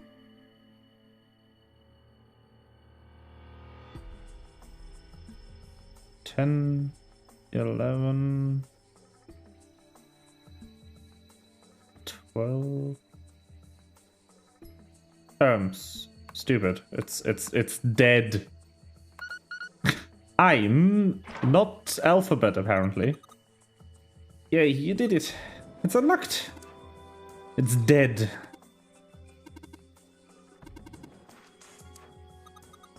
Oh, what? It's just such an old lady. We can't be worrying about stuff like that. I mean, come on, we got to unlock it, didn't we? Let's go, hurry up. Alright, let's get this thing open. And behind that is... You found it! Behind that is the it. Very good, very good. Alright, this is the next. Oh, the door! Yay! The flow Just graph. close on its own? Don't tell me we can't go back. I don't know. Let's see. Damn it. It looks like it locks automatically. Is there any other way out? Well, there's another door over on the right. There's a card reader next to it. It's got a red light on it, though, so I'm pretty sure it's locked, too. But there is a card reader, right? Yeah. Then perhaps if we find a key card, we could open the door and leave? Well, yeah, that might work, but... Hey! Wait a minute! Are you saying we're gonna have to search through this room for one little card? Oh, man.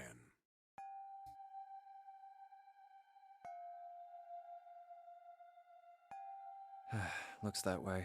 No way! For real? Well, we can sit down and wait to die, if that's what you prefer. I rather doubt that, however, so it would be wise to start looking. We haven't much time. Let's find that key card.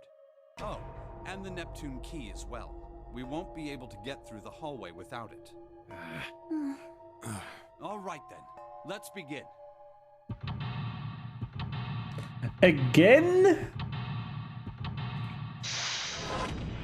It's just back to back to back puzzle rooms. I see. Perfect. Nice. So what's this one called? The Study? Ah, yes. Perfect name. At least the novel sections in between are short. Yeah.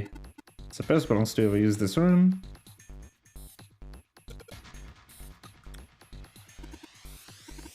Some of these parts of puzzles, yeah.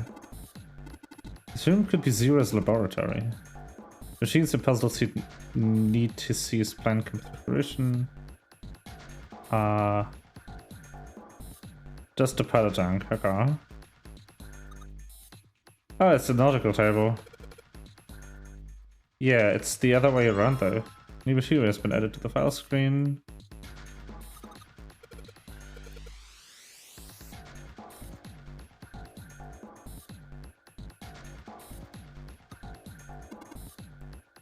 CT monitors. Chair. I don't want to miss anything. Vents.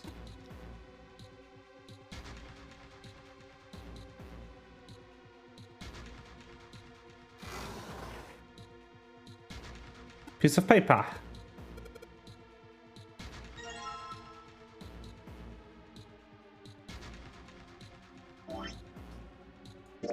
File.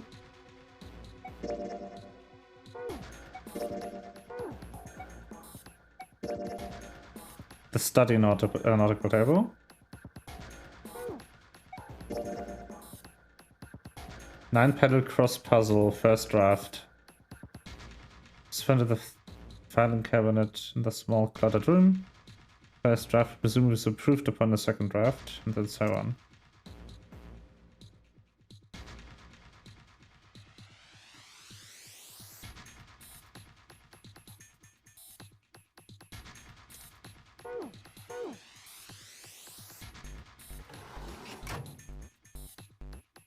Panel.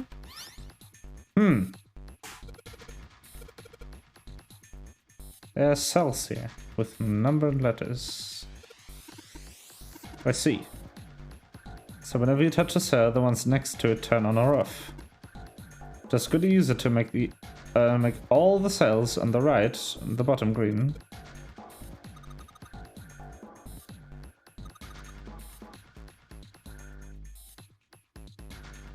Yeah.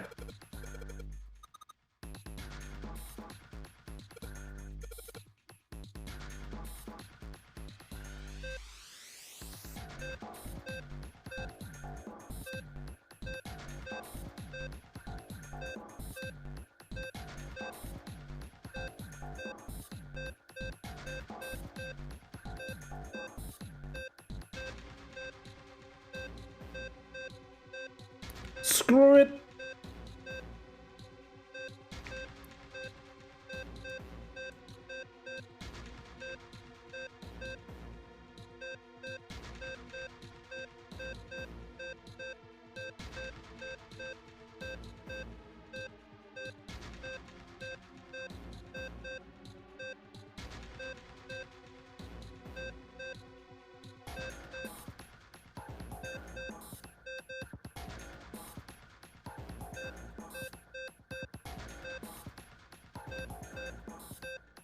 Okay, the bottom row, the top row has to be 6 and 4.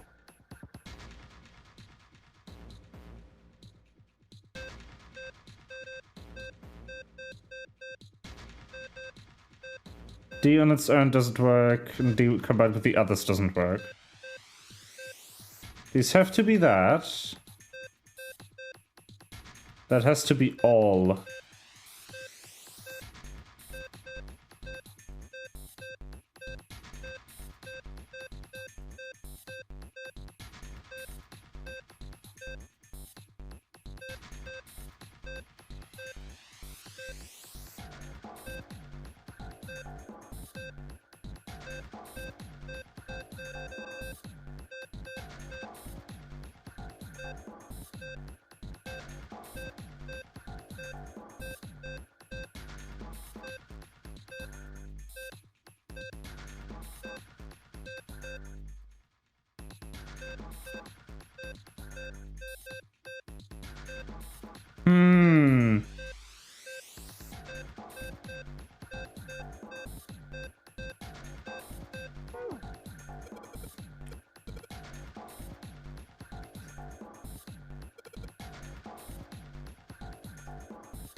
I need what I mean. I know what has to be turned on.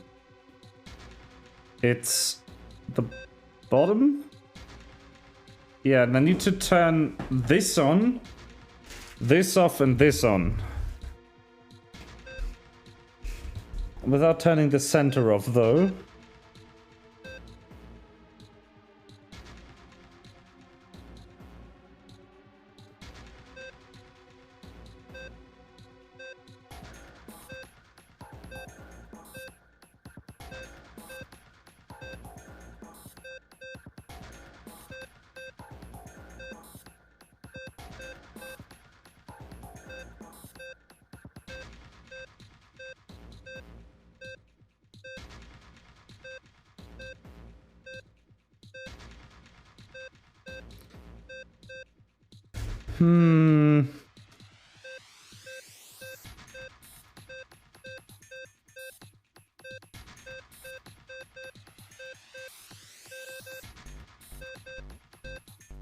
That is annoying. I don't like this kind of puzzle. Like, really don't. Really do not enjoy this type of puzzle.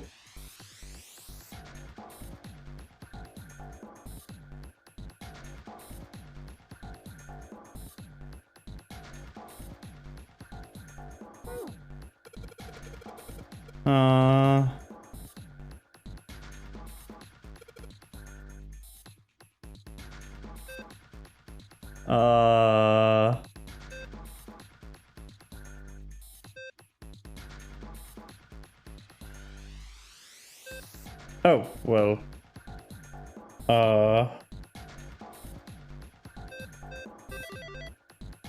That works.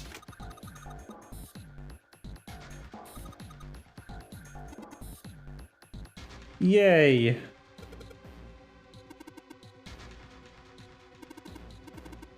Nice. We got the thing.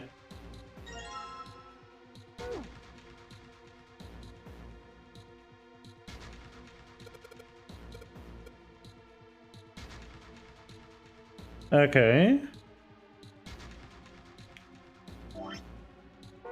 Then we go with the file. Right. So it's south, west, southeast, northeast, east, northeast.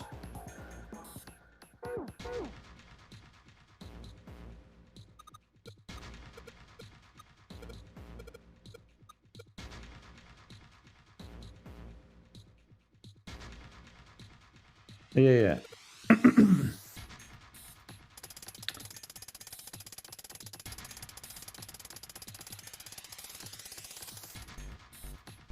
South, east, southeast,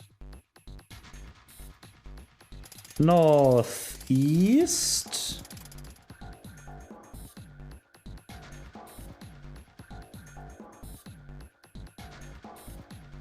east, north, east. No? Wait, which one did I fuck up?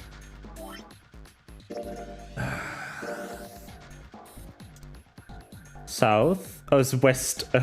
Whoops.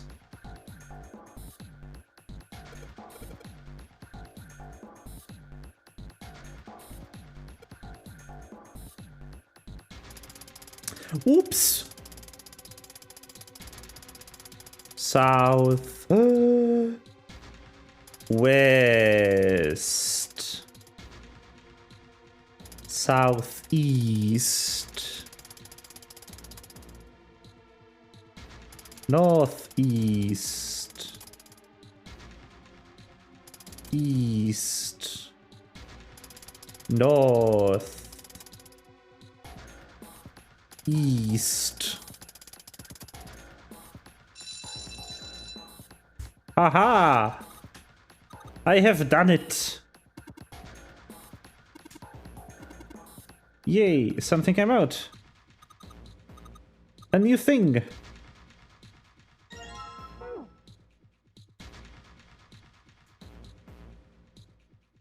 And what are you? What is this? Wait a minute. The Morse code puzzle. Oh.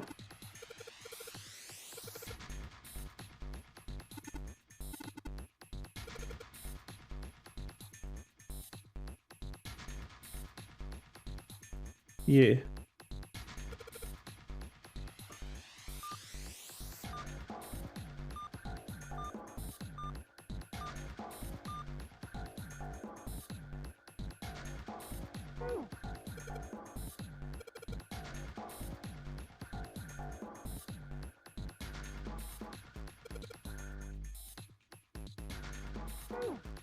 There's no instructions.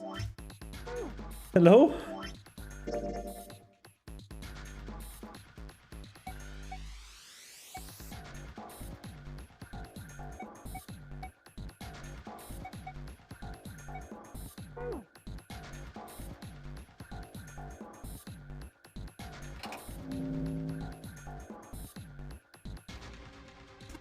Oh boy.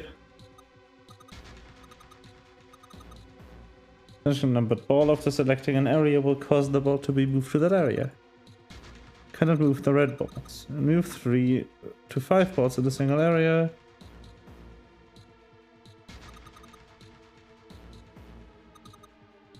Okay. It's Nonary Games simulator.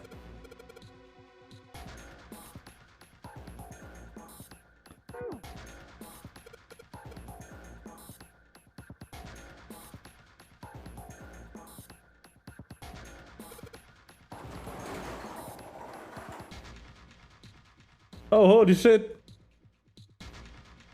There's a coffin in here. A coffin. Oh man. Yeah. He's thinking the same thing I am. No way. Could this be? It's a coffin. I wonder if there's a vampire in it. Right, I guess Clover and Snake don't know the story. Well, at any rate, let's have a look around.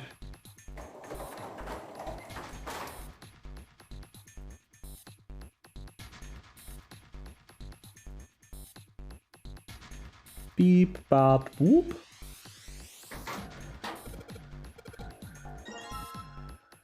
Okay. Pipe, pipe, pipe.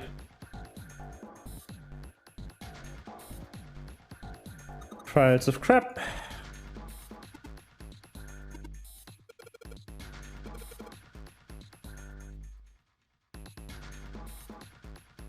Card reader locked. Okay. Okay. Okay.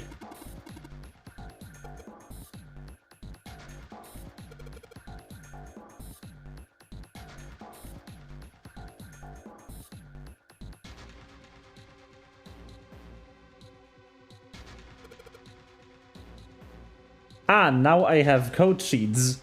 Very good.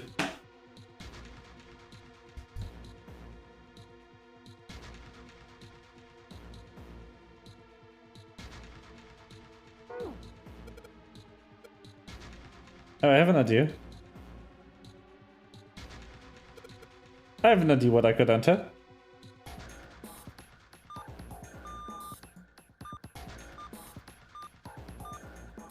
Oh, it's a 3-letter word. A three input word.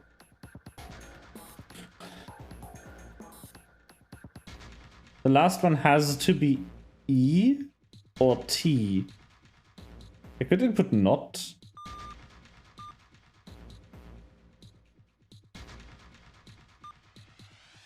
Ah, crap. I cannot input not. I need 2, 4, 1.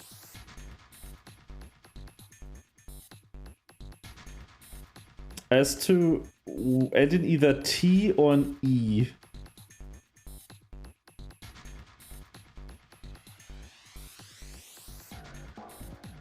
The first letter is also limited to A, M, N,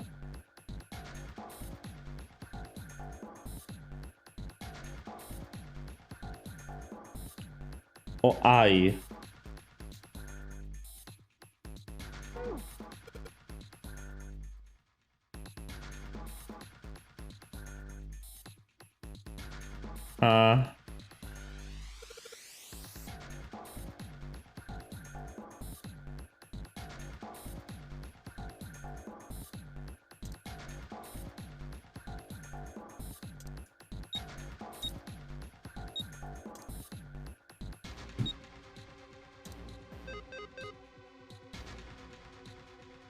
Oh, okay.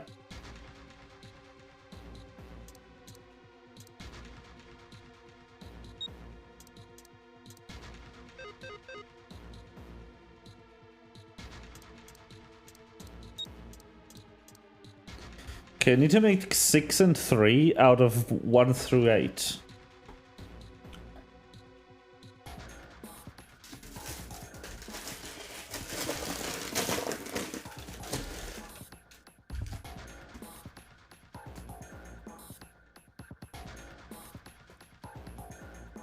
Hmm.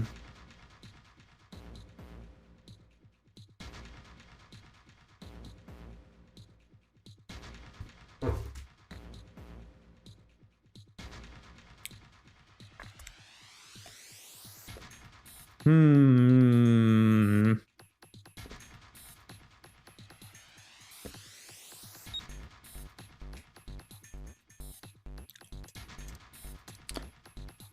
Make this. No, wait. Make this for a 9.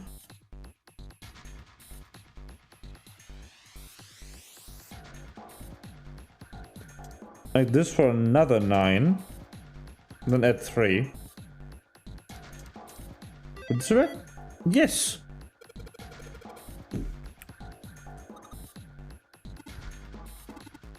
Hmm.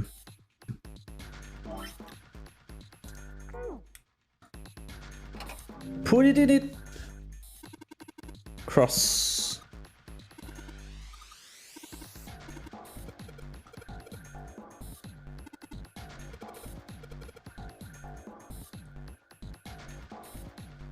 One and 7, and I cannot use 1 this time. Interesting. So I need to make a 10 somehow.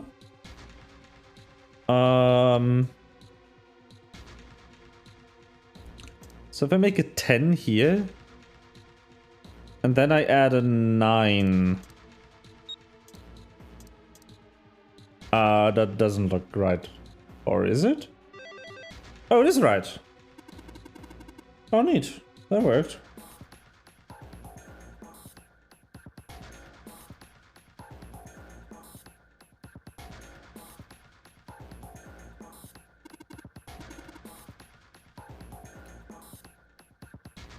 No, this one.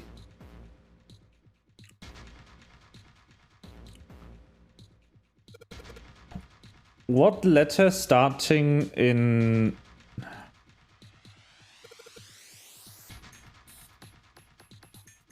in A, I... N or M, and ending in E or T? What word? 8. No, T is a single. No, that doesn't work. It also has to be one of the 4 dash in the center. Ice would work, wouldn't it?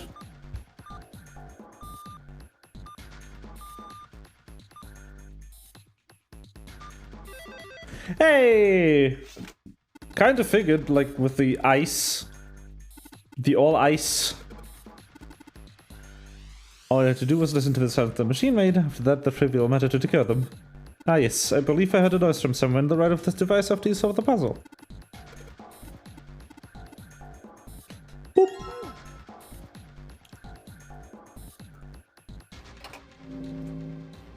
Emblem of the secret code.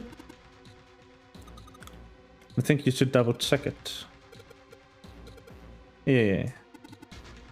You can't think of anything clever, please don't strain yourself, you might hurt something.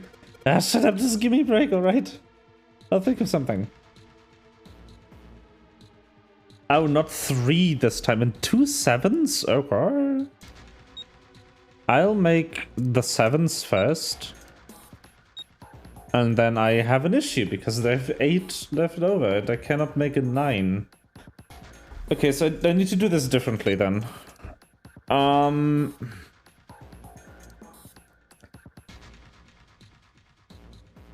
I can make a 7 and a 9.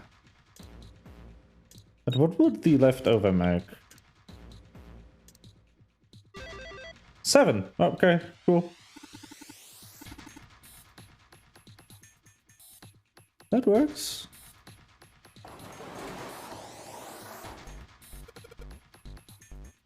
Oh, I think it's open now. Oh, like... I actually didn't try clicking on it twice. Okay, it's a coffin. There's going to be something horrible in there. I just know it. Okay, okay, deep breaths. Deep breaths. Here we go. Nothing. It is empty. Oh man, there's nobody in there. Shit, I can't believe I was scared of something like that. What do you mean nobody? Were you expecting someone to be in there? It's a long story. Ask Junpei about it sometime. Huh? Well, just like Seven said, there's nobody in there. There is something in there, though. Two somethings, actually. It's a key and an emblem. The Neptune key. Yes, we finally found it. Now we can get through the hallway. That's correct, Clover, but we need to get out of this room first, you know? Yeah, I know. Okay, let's get the hell out of here as quickly as possible. I don't have any objections to that.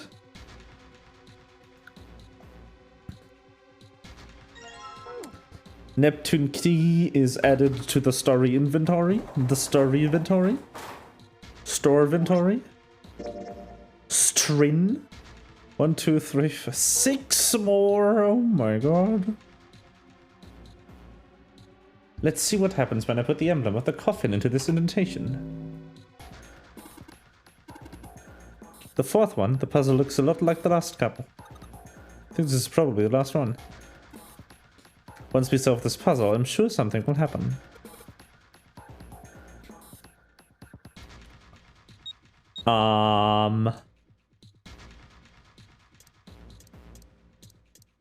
Everyone. Oh, that worked. Huh? Where did that noise come from? Underneath the keyboard? Where'd it go, Junpei? You answered all the questions. Damn, Junpei, good job. Hey, did you hear something? From the bottom of the left corner of the desk, I believe. A picture? Huh? What the? There they are. All 3 of What the them. hell is this? This man with a mustache on the right. Is the dead man. We found murdered in the captain's quarters. He had the zero bracelet on his left arm. And the second man with the glasses and a doctor's coat. He's the 9th man. The one with bracelet number 9. He died after he went into door 5. But this guy, the one in the striped suit. Oh man, that's Ace. Yeah, He is. guess it is. No doubt about it. But what does it mean? What is Ace doing in this picture? Not only Ace, the 9th man and Cap too. And they look happy, like they knew each other well. Why? How? How in the world are these 4 men connected? You say Ace is in that picture? Yeah, it doesn't look like it was taken recently though. Ace, the 9th man, and Cap all look about 10 years younger. Ah, so the 9th man and the man you found murdered in the captain's quarters are also in the picture? Yep. And I know why. And I just closed my browser window. Whoops. Let me reopen that real quick. Yeah.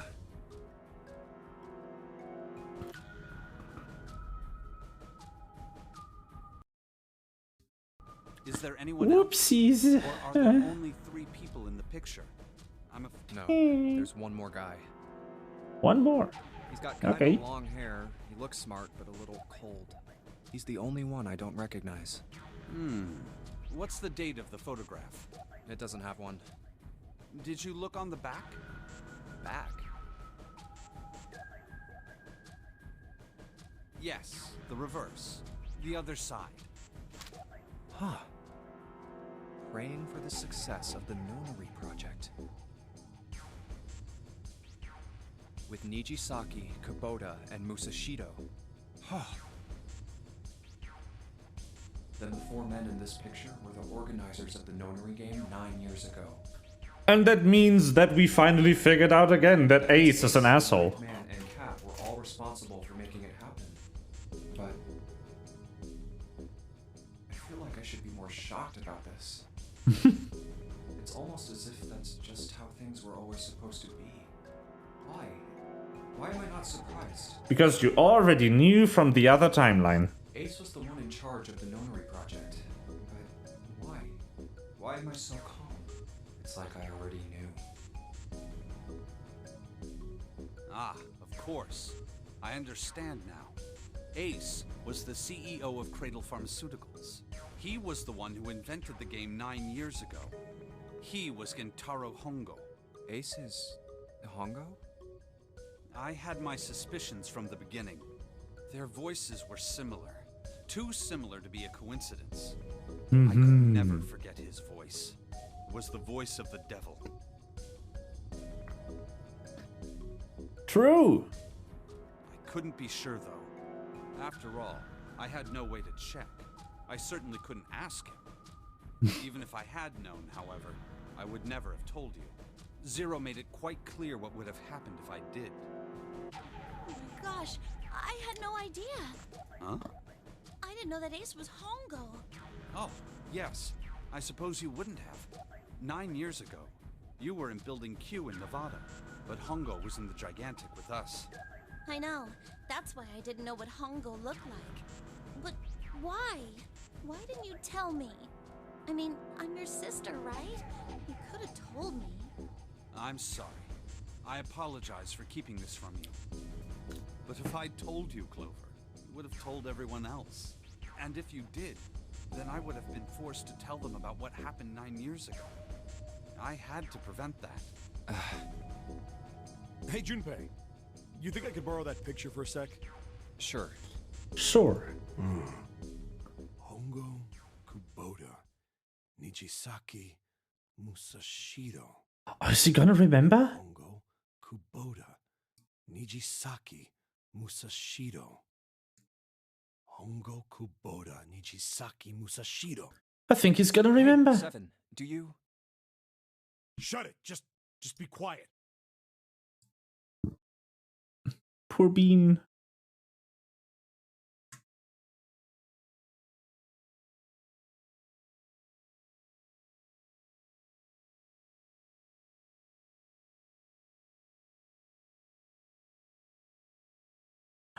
I'm this close to remembering.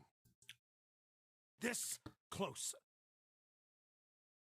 Hongo Kubota Nijisaki Musashiro. Cradle Pharmaceuticals. Nonary Project.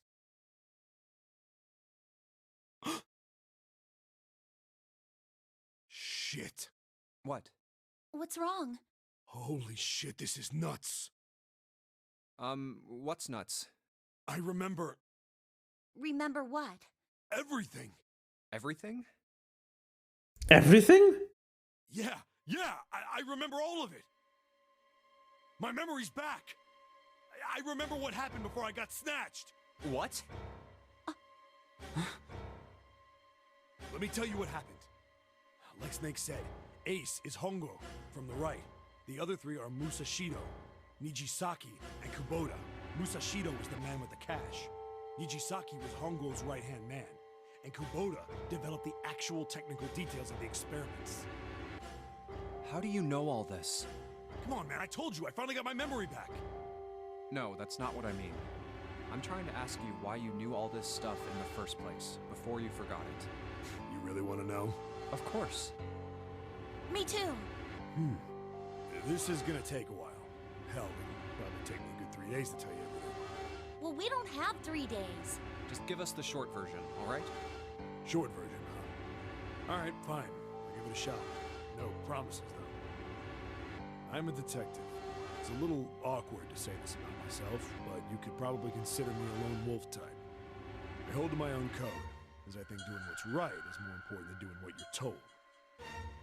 That's why I followed my gut that night. A slim lead brought me to the wharf. It was 9 years ago. The wharf had been cold as fuck, and I could barely see squat. I was investigating a mess of kidnappings, all of them children. It all had one thing in common. A history of visits to one particular hospital. A hospital under the management of Cradle Pharmaceuticals. My investigation had turned up evidence that Cradle had been involved in the kidnappings. After a little sweet talking, I managed to finally get a real lead from someone inside Cradle. It's all coming My together. source told me this. Tonight, a ship is set to take the children to a large passenger liner docked offshore. So I headed to the wharf. In the shadows, I searched the harbor until I found the ship he was talking about. There was a bunch of movement near it. Men in black suits, many of them carrying large bags. Bags. There was something about the way they moved as they were carried. No doubt about it. There were human beings in those bags. I moved before I realized it. I came out of hiding with my gun already in my hand. Don't move. I felt metal touch the back of my head. Drop the gun. I could kill you right now. It'd be easy to get away with it, too. Just tie an anchor to your feet, and no one would find you for a week. That's what you want. The fish here would love a meal. I kept digging the cold metal thing into my skull. There was nothing I could do. I did what he said and laid my gun on the ground. Then suddenly, Bonk. there was a sharp pain in my neck. A needle. A drug. Let's go. That was my last thought. My face hit cold concrete. I was out like a light after that. I woke up on a hard floor. Damn it. Shit, my head hurts. I did a quick once-over of the room. Where am I? A small, shabby bed. A toilet with no privacy. I'd seen it countless times as a cop. I'm in a cell, huh? Facing the toilet was a door set into the wall. It's the same dialogue as the last time he told the story in the other timeline. I pushed and pulled on it, but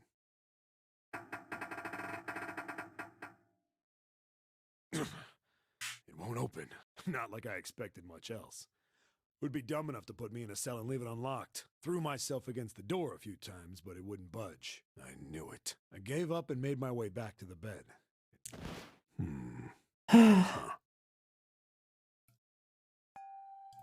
I sat there for a very, very long time.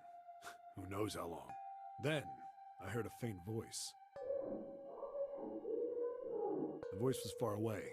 I couldn't understand what it was saying, but I could hear one. It was pretty high, probably a little kid. Huh? No, it was several. I hear 5, or 6, maybe more. Where? Where are they coming from? I pressed my ear to the wall and tried to listen through it.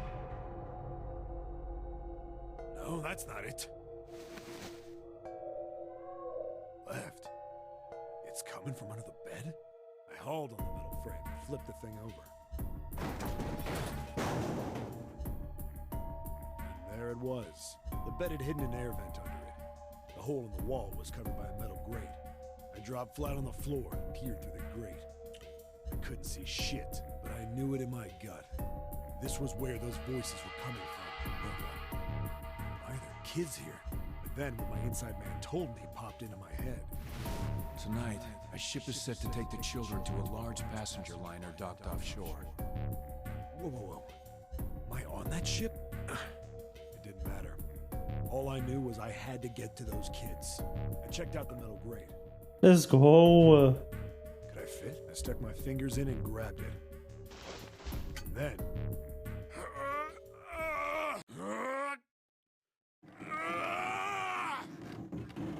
Let's go again. Past 7. Oh, geez. How do you like Yeah. that, son of a bitch? I finally got the damn thing off. Sweat was dripping down my face, so I wiped it off and crawled inside. The first bit or so was tight. I had a wriggle on my belly. Wind up eventually, and there was space for me to crawl along. I went from crawling like a worm in dirt to skittering like a bug. Couldn't say it was much better, but I'd take what I could get. And when I'd been in the thing long enough to start wondering where it'd take me, a massive sound nearly scared the piss out of me. It was like a heavy metal door had just been slammed shut. Then there was a voice.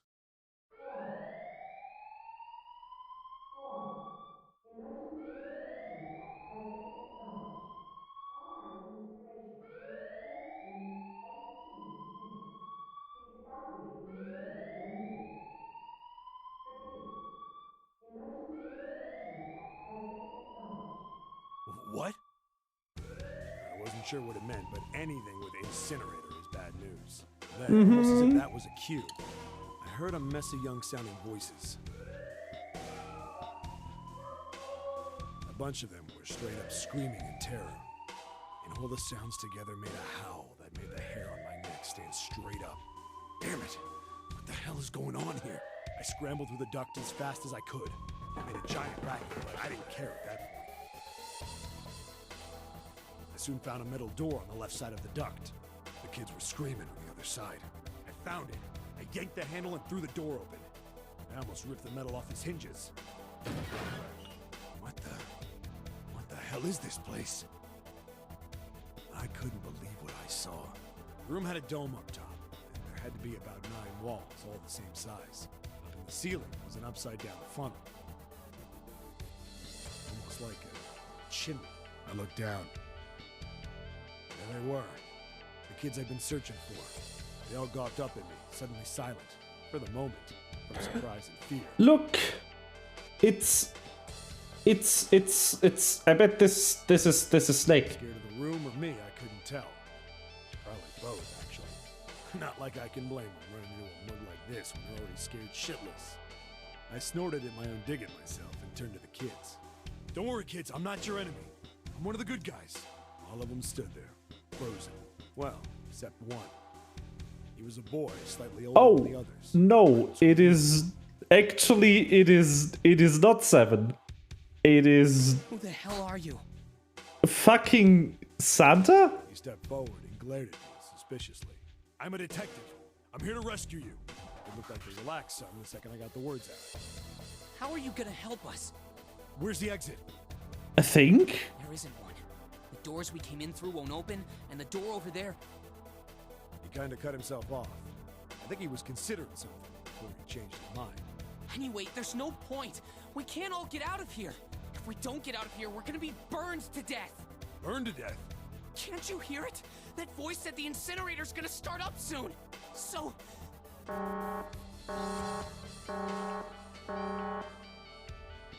voice spoke again. Incineration will begin in 15 minutes. They only had 15 minutes. Or maybe it is him. Who knows? We'll find out.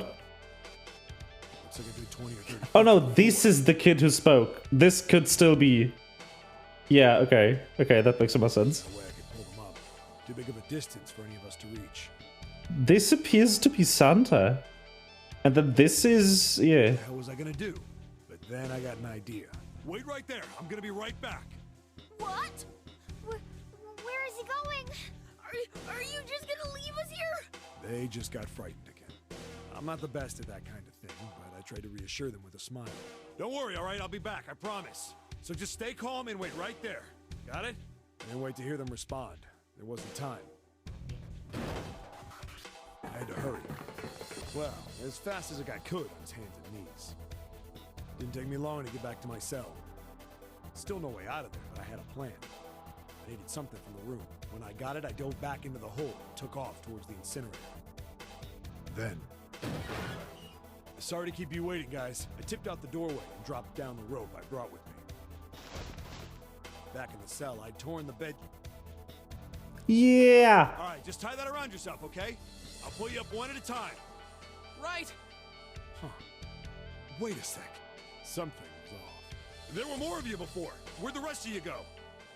The boy in the uniform answered. I let them go on ahead. We opened the number 9 door and they left. What? You're telling me you opened that door? That's what I said. Then what the hell are you doing here? We couldn't go with them. Why not? Look, the only people who can go through the numbered door... He was in the middle of explaining.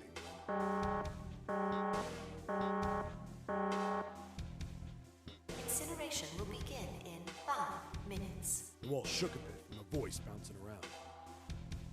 Look, that can wait, all right? Just get us out of here!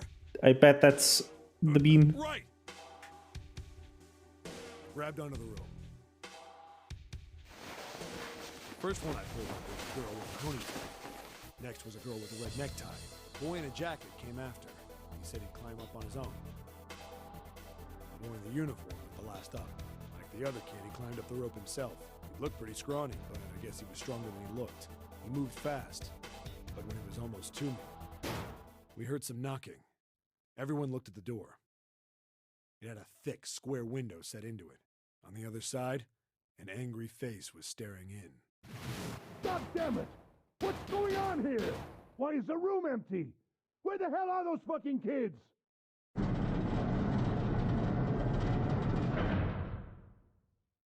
The door opened, and a man stepped in looking half mad with fury. I recognized his face.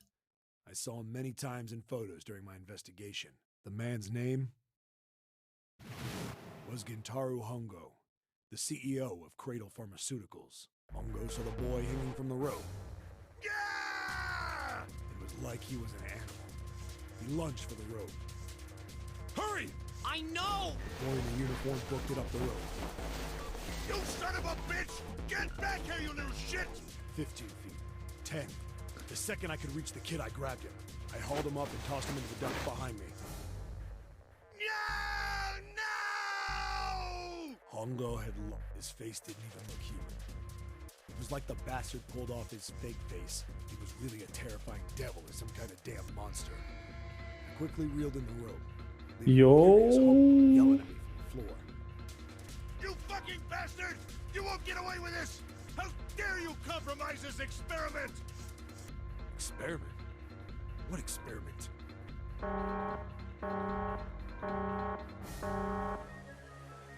Incineration will begin in 1 minute. Hey, old man! What the hell are you doing? Hurry up! The boy in the uniform was trying to get my attention. I may have thrown a salute in the raging asshole's face before I closed the door behind me. We went to going back to the cell, so we went down the other direction instead. After about 30 feet, we came across another duct on the left. This one was heading down. Marty nodded and took turns sliding down it. The duct emptied us out into a narrow hallway. There was a door on either side. The one on the left was a normal double door.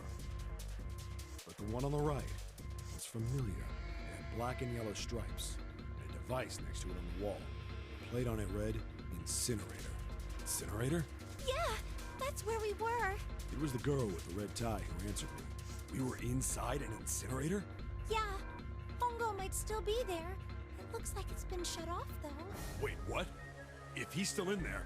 Yeah, that's not good. That meant way better. We gotta get out of here. Go to the other door, hurry! The kids started running, and I was close on their heels. On the other side of the door was a large spiral staircase. Run! Didn't need to tell them twice. Up, up, and up. Our feet pounded the steps. Our arms pumping fast.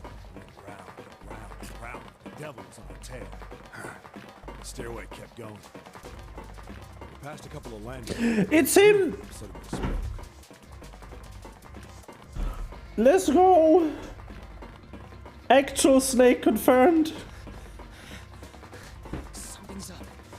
Akane's not catching up to us. Akane? My kid sister. The girl with the red necktie. Akane. That's strange. I didn't remember seeing that name on the list of missing kids. Hey! Akane! He kept his hand around his mouth and yelled. So then Santa is Akane's brother. Right? Maybe we outran her. The boy in the uniform skidded to a stop. I stopped too. So did the other two kids. When did we do that? Well, we passed a couple big rooms on the way here. Maybe she took a rest in one of them? No, that's impossible. Sorry, Grandpa. You keep going. I gotta go look for her downstairs. He turned to go. Hey, kid, wait! God damn it, I said wait! I don't think the kid even heard me. Fuck! I spun around to the boy in the jacket, the girl with the ponytail. I'm going after him. You two keep going, all right? I got The girl nodded and ran up the stairs. But the boy...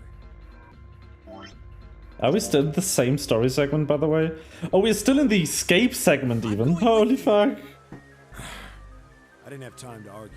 I just nodded and took off down the stairs. I could hear her following. We ran all the way to the bottom floor, calling for her. Akane was nowhere to be found. God damn it, where the hell did she go? I could tell the kid was frustrated. And suddenly... Help me! Somebody help me! We heard a girl's voice. Akane! The boy in the uniform threw open the door and leapt into the hallway by the incinerator. We rushed in after him. I couldn't for the life of me believe what we were seeing. That bastard Hongo had Akane by the arm and was forcing her into the incinerator. Come on, goddammit, move! No! want to! Let me go, please! She planted her feet squarely on the floor and was struggling to get away. But Hongo was bigger and stronger. She wasn't gonna win. Akane! My brother roared with anger and charged toward Hongo. Help me! Ah! You're too late, idiot! Hongo lifted Akane bodily into the air and threw her, still fighting him, into the incinerator. Before we could even blink, Hongo had leapt through the door after her. They aren't even like acting like that's not exactly June. It even called Akane in Akane the subtitle. Oh, that is funny.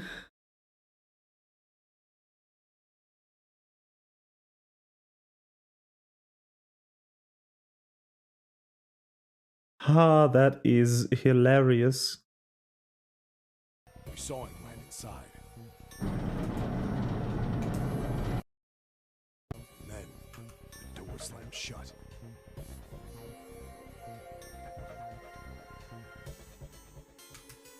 We ran to the door. Huh? We did everything we could think of to get the thing open.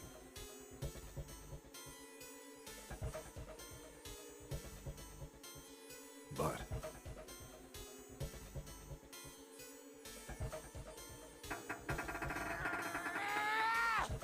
Fuck! It's no use! The goddamn thing won't move an inch! he started slamming his fists against the door. He was close to shattering his knuckles with how hard he pounded on it. Akane! Akane! Are you okay? You came back! Her voice was muffled, but all of us could hear the sheer terror in it. What should I do? I think I'm trapped in here!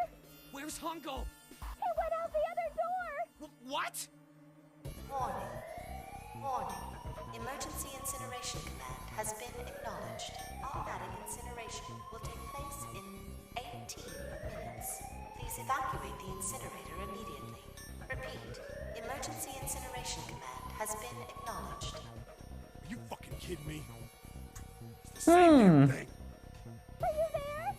Yeah, we're here. Just hang on, alright? We're gonna figure out a way to save you. His words would have seemed like a sick joke to her if she'd been able to see how white and bloodless his face was right then.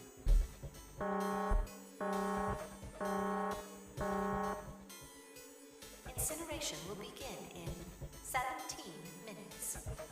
Please! Please help me! I'm really scared! I don't want to die, please! I don't want to die! I don't want to... It's gonna be alright. I'll figure something out. I promise. I promise, okay? You hear me? I promise! It was torture listening to her sobbing on the other side of the door. Her brother was nearly crying himself. He could only stand there, fists clenched so tight his knuckles were white. Oh, wow.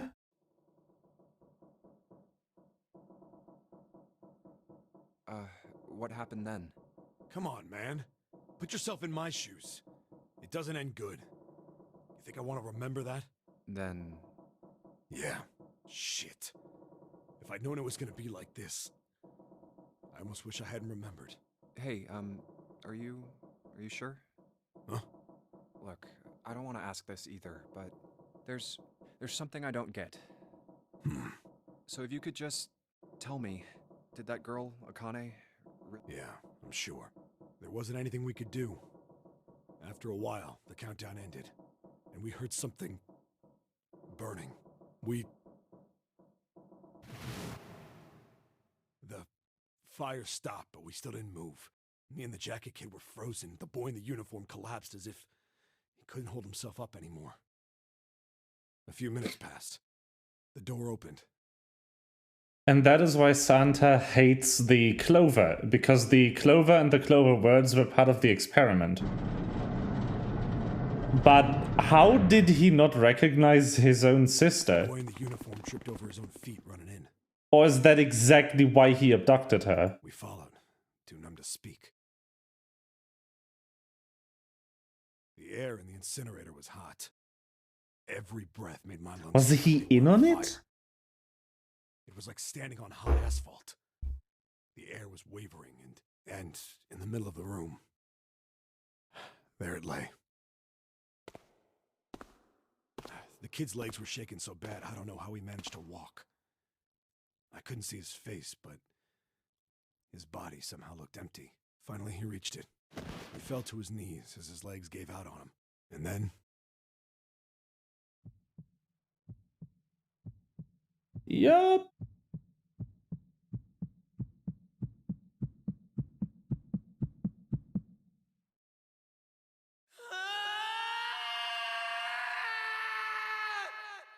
Yes.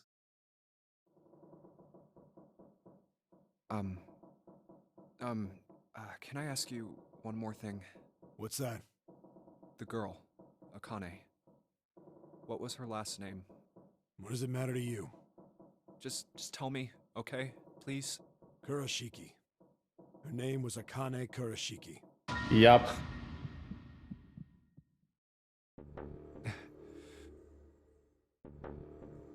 You were there that day, weren't you?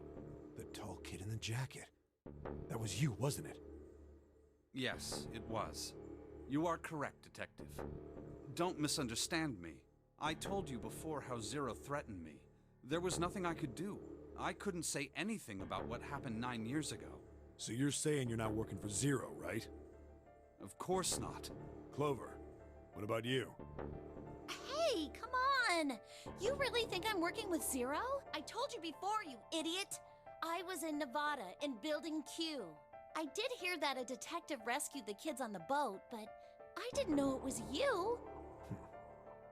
Well, I guess I believe you. Alright, let me ask you another question.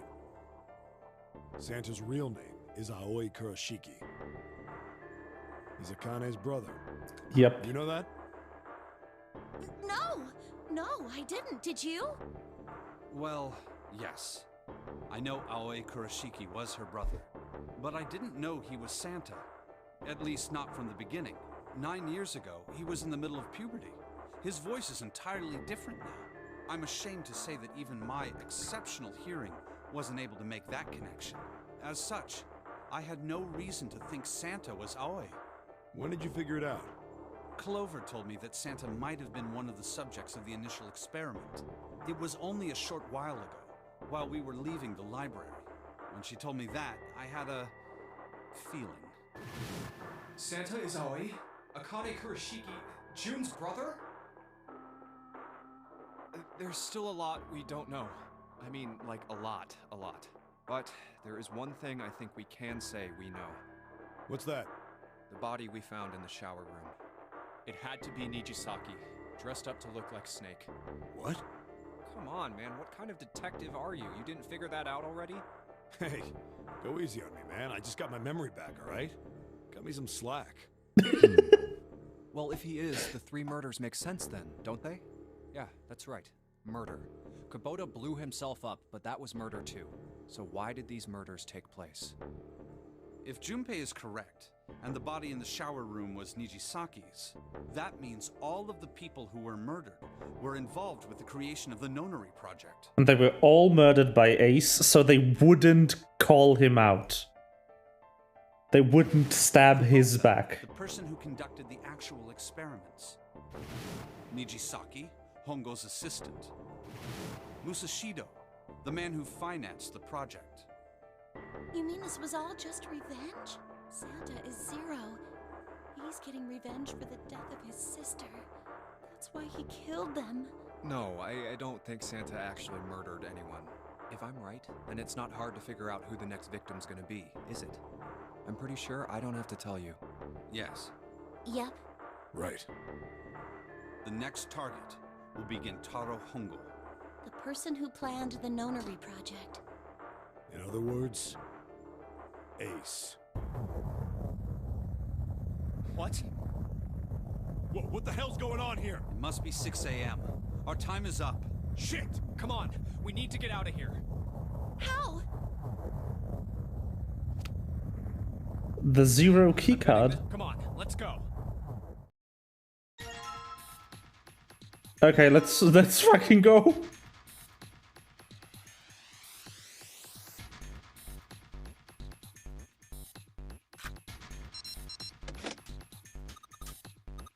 It's unlocked. Yeah, now we can go back to the library.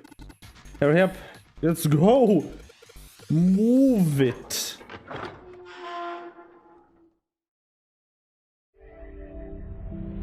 You found the it, Pog. It's all coming together. Huh. I think the shaking stopped. It would seem so, but we are yet to be out of danger. You're right. Let's hurry. This exit needs the Uranus card, too. Hey, Junpei. Yeah, I know. Boop. All right, it's open. Okay, Neptune Key, let's see if you work. Yes! I think it unlocked. It says incinerator. So this is the incinerator. This is the first time I've seen it from this side, but yeah, I think so. Then there ought to be a lever near the door. Yeah, right here. Pull that and the door should open. Got it.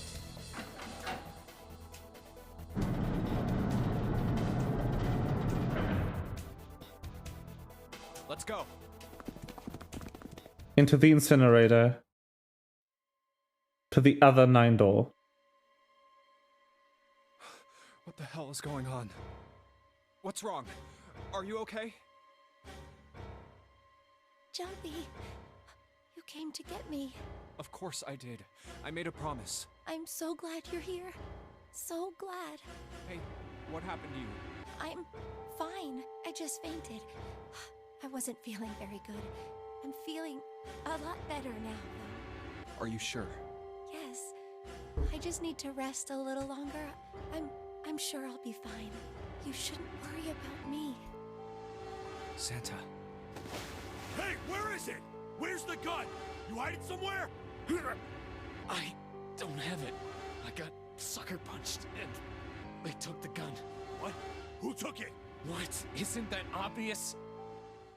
I took the gun.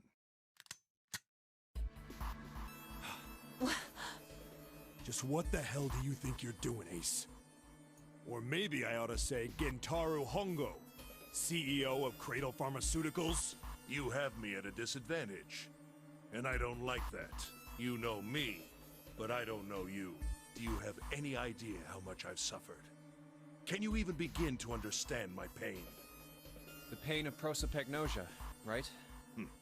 Another irritating insect. And how do you know that? Good question. No matter. If you don't Good want question. To, it makes no difference to me. This is a waste of time anyway. It's time for me to go. First is one. Spoiled piece of mozzarella. The most Italian of insults. 8. And with this, 9. The 9th man. Kubota's bracelet. I believe I've won this game. I've had quite a time playing with you. I must thank Zero, I suppose. Wait, what? Ace doesn't know who Zero is. What the hell are you planning, Santa? At any rate, this game ends now. Nothing. He isn't Zero. It wouldn't work out.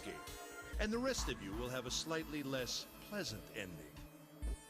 I suggest you enjoy your final moments. Akane is Zero.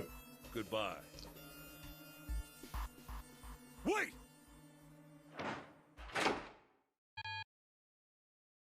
What? Why isn't it opening? One more time. Now open!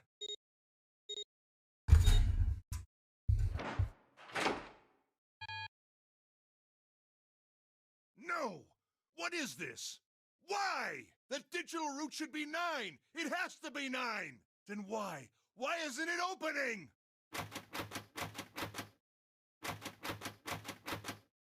Now!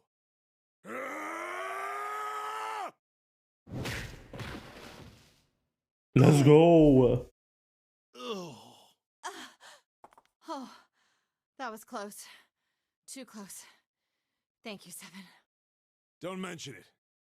Just one punch ain't enough for this piece of shit. After what he did 9 years ago, I ought to rip him to pieces. But if a suspect can't talk, they ain't much good. Once he's locked up in a cell, we're gonna have a little chat. 9 years ago? Then you must be...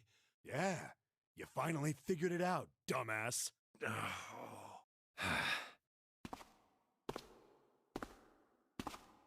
Ace, you killed Kubota, Nijisaki, and Musashido, didn't you? Wait, Nijisaki? Oh, right. You don't know yet. All right. We'll just go through them in order then. Let's start off with Kubota. You talked to Kubota and managed to convince him to go into door 5 alone.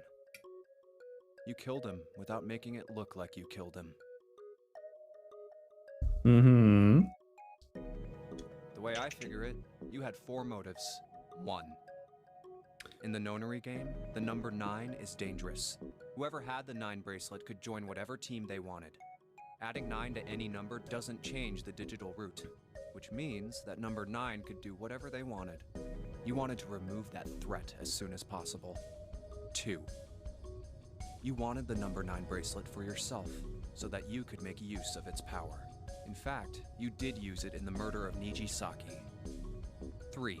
Even if his number hadn't been 9, Kubota was a problem. He knew your past. He knew what had happened 9 years before. You needed to silence him before he told anyone. 4. But last, and perhaps the most disturbing, you used Used Kubota as a test. You wanted to know how serious this Nonary game was. Yeah. You convinced him to break the rules so you could see what would happen. That was why you killed Kubota.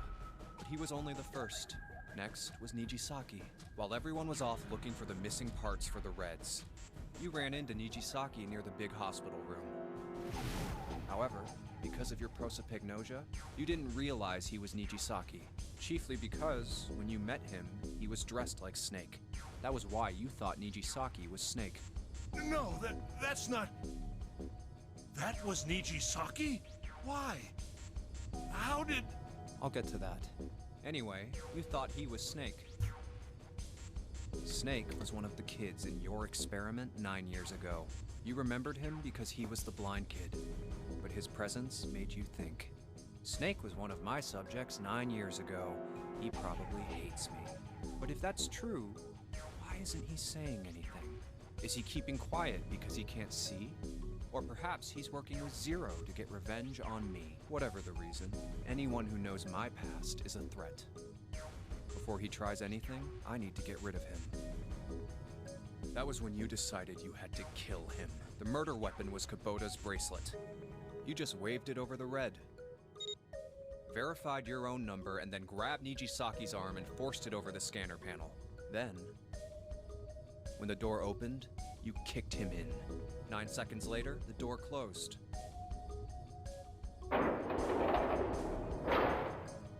And then 81 seconds passed. And poor Nijisaki was dead. Yeah.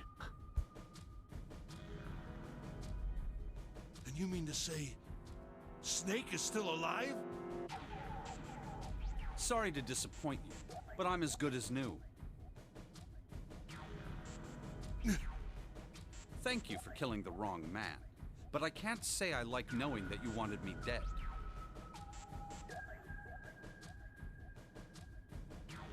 Although, to be honest, even if you hadn't tried to kill me, I would still hate you very much.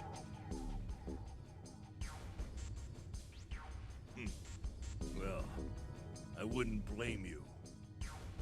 Last but not least, let's talk about Musashido's death. When Clover and I were investigating the chart room, you came over to talk to me.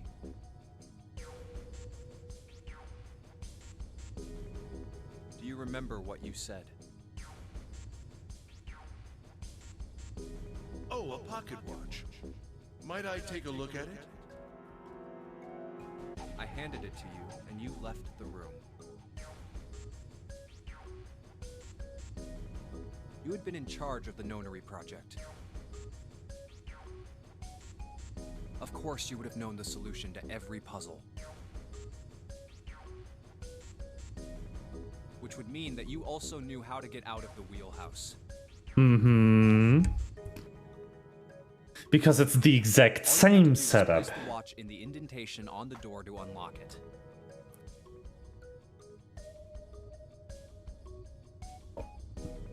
With the door open, you could enter the captain's quarters.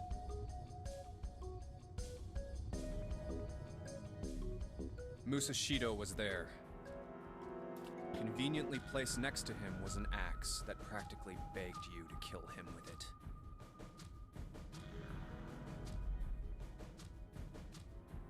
You picked up that axe and buried the blade deep in the other man's chest.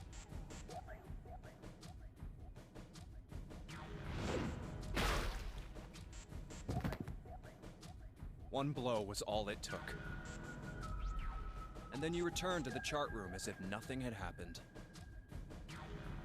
There was something I wanted to speak with you about, Junpei. I had no reason to say no, so I followed you to the wheelhouse. When we stepped inside, remember how you slipped your hand into my vest? You pulled out a piece of paper, the one I used to cheat during the vote. But that wasn't really what you were after. Your true purpose had been to slip the watch into my pocket. It wasn't a very good plan. Had way too many holes, and someone saying the wrong thing could have brought it all down around you. You must have been desperate. But what made you willing to risk it all to do it? Ace, Musashido's murder is the only one I don't understand. You obviously did it. But why? Because of this. What's with the paper? Just read. Let's see. Number 1. There are 2 ways you might survive this ordeal. The first is to win the Nonary game. The second is for you to confess your sins of 9 years past. I have prepared a camera in the captain's quarters. The images captured by that camera will be streamed through a satellite and distributed across the world. Simply look into the camera and repent. Once you have confessed everything, I will release you from this ship. To make your confession more credible, I have left you a witness in the captain's quarters. Perhaps he will confess with you. The decision is yours. Do as you please. 0. When I awoke, I found that in my pocket. That was why I chose door 1 when we voted. If I went through that door, I knew I could get to the captain's quarters. As you said, I knew how to enter the wheelhouse. My plan was to find the pocket watch before anyone else. If I could, then my alibi would be set. At least, that was the plan. Unfortunately for me, you got to it first. That sleight of hand was the best I could manage on short notice. You meant to kill him from the beginning then? Musashido, I mean. I only knew Musashido was the witness after I reached the captain's quarters. I asked him, and he answered. He seemed groggy. Perhaps he had only just awoken from sedation. I suppose Nijisaki was in much the same state. He seemed confused and disoriented when I encountered him. But yes, you are correct. I intended to kill him from the beginning, even though I didn't know who he was. I proceeded to the captain's quarters in order to remove this so-called witness. Ace, you figured it out, haven't you? You were being manipulated. Yes, so it would seem. I was little more than a puppet. In many ways, everywhere I went, everything was already prepared. The Reds in the large hospital room were dismantled. Nijisaki was dressed like Snake. There was an axe in the captain's quarters. Musashido was delirious from the anesthetic, so he couldn't fight back. Nijisaki as well. In retrospect, I can't understand how I could have fallen into such a simple trap. But yes, this was a trap. It was Zero's trap. And I fell for it, hook, line, and sinker. I did everything he wanted me to do. Yeah. By manipulating you, Zero was able to kill 3 people and keep the blood off his own hands. All of this was revenge for what happened 9 years ago. That's why this Nonary game happened. Am I right, Santa? Huh? What the hell are you talking about? I don't know any... Ain't no point trying to play dumb anymore, Santa. Actually, I guess I should call you Aoi Kurashiki, huh? My memory came back to me, kid. You're Aoi Kurashiki, no doubt about it. Let's go. Never thought I'd be back in this room talking to you. But hey, I guess this was all part of your plan, right?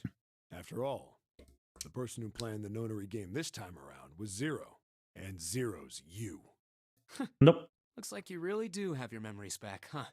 Well, I guess there's no point in hiding it then, huh? Yeah, you got me. I'm Aoi Kurashiki. I was one of the kids in the Nonary game 9 years ago. I made it out. So did Snake over there. But there's one thing... No, I guess there's two things you got wrong. Number one, I ain't Zero. What? Wait, what?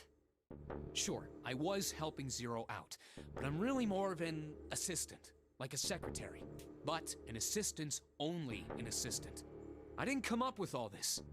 All I did was follow Zero's orders. Then, if you're not Zero, who is? Calm down there, Junpei. Didn't I say two things? You made one more mistake. Junpei, you just said all of this was revenge for what happened 9 years ago. That's why this Nonary game happened. But that's not it. Revenge isn't the only purpose. There's another reason you guys were playing the Nonary game. To save someone. Save someone? Right. You were brought here to help my sister. To save Akane. What the hell are you talking about? Akane What? Kurashiki died 9 years ago in this room. I was there. I saw... What? What the hell? Where is she? Where's Akane Kurashiki? Ugh! Oh, my head! My head, it feels like it's gonna pop. Seven! What the hell is going on? I don't know. I just... Oh! I swear to God, my head feels like it's about to explode! What was the Nonary Project? I'm sure you know already, but I'll tell you one more time. It was a project designed to test a particular phenomenon. And what was that phenomenon? For two organisms to communicate with one another in the absence of physical contact. The morphogenetic field theory. Could human beings use these invisible fields to exchange information? That was what this experiment was conducted to determine. There were two separate locations. One was the Gigantic, and the other was a building in Nevada called Building Q. The 9 children trapped in Building Q were faced with numerous puzzles, copies of identical ones in the Gigantic.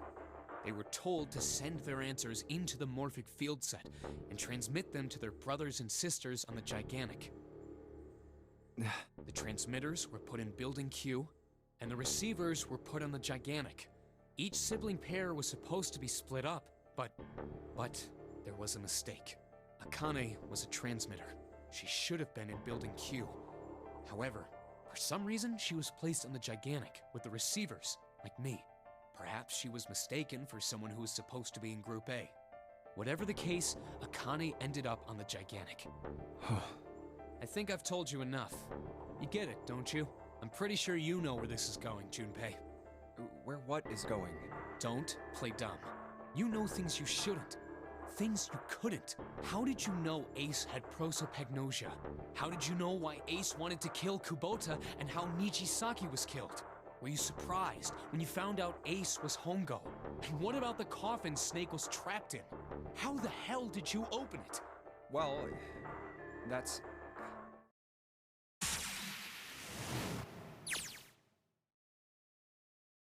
He knew because I knew. Junpei was receiving information that I sent to him through the morphic field set. It's simple, really. How do I know the alternate futures then? Imagine a river that splits in two, like an upside-down Y. The river flows from the top to the bottom, from a single stream into 2 branches. It only flows in one direction. It can never flow backward. Information is the same way. It moves from the past to the future, but never flows backward. That's why people in the river's source in the past will never know about those downstream in the future. But the people downstream will never know about one another either. Information only flows along the path of the river. But I am different. I can manipulate the morphic field set to pluck knowledge from the future. and know what happens on either fork of the river, even though the people on either fork know nothing about one another. Now, who am I? Who am I? The 9th letter of the alphabet. But I am also 0. No, that's not true. I'm not really 0, not yet. Perhaps you could say I am less than 0. 0 is my future. In 9 years, I will be 0. Huh?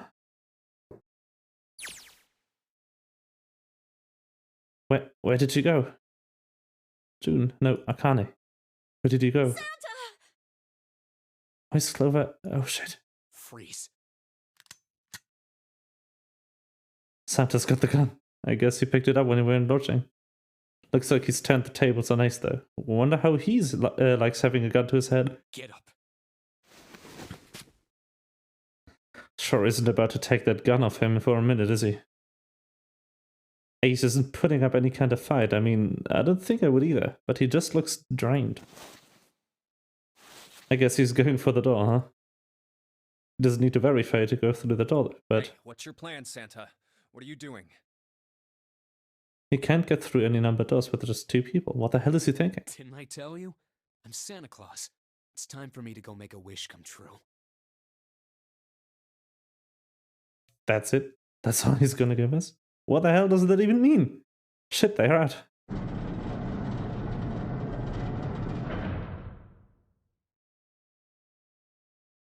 And now the gate's shut. Looks like the rest of us are stuck in here. They're all looking at me. At least 7's headache is gone. He seems to be alright. Well, I guess there's no harm in trying. Let's see if this door still opens. Well, it looks like this door isn't opening anytime soon. Oh, you mean we're trapped? So it would seem. What the hell is Santa trying to do? Oh my gosh! Oh my gosh, what? Have you considered where we are? There can really only be one thing Santa would do now. No. No, you can't be serious. But he is shit, we've got to do something. Maybe we can still get out through door 9? There's the red. Yeah, alright, we can do this. We've just gotta... No, it's not gonna work, there's no way. The 5 of us can't open this door. Is there any combination that'll work? Junpei, can I borrow your pen and notebook?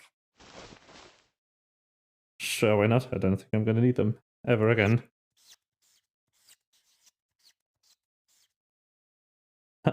A man? Oh man, she doesn't look very happy. What? Hey, no need to be ripping pages up like that. Jeez. What the hell are you doing, Clover? Give me that! Alright, at least 7 got it away from her. Maybe, and now we can get a look at what she was writing. Let's see.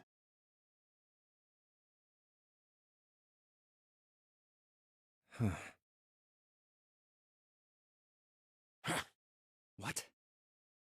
And there's no other way? Lotus. Looks like she'd figured it out, though. Man, this is just too cruel. It's okay. Go. Lotus. Come on, you know we can't do that. Oh, don't give me that. I'm sure you'd love to get rid of me. God damn it, you idiot! Whoa, where the hell did that come from? Looks like she expected that about as much as I did. If you're not...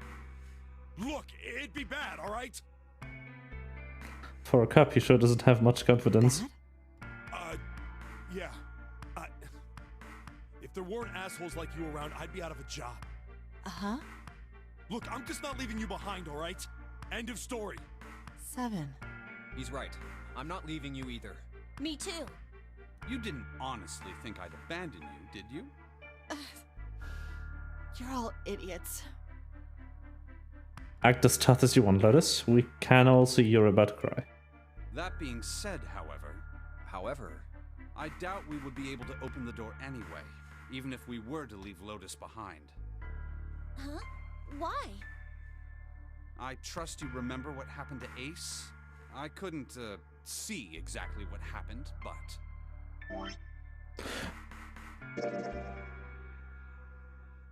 Wait. There's a hint here. Lotus, 7, me, Snake and Clover. Make 8.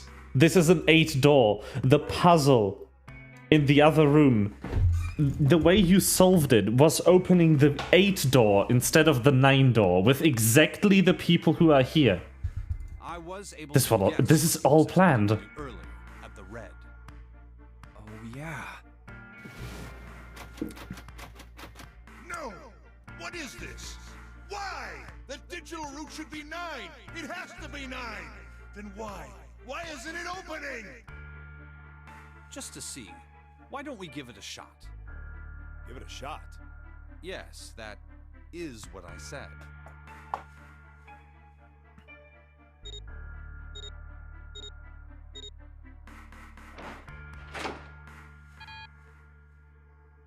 Error. You were right. It ain't opening. But it did open 9 years ago. The digital route was 9 then, I'm sure of it. You think maybe they changed the settings? Perhaps.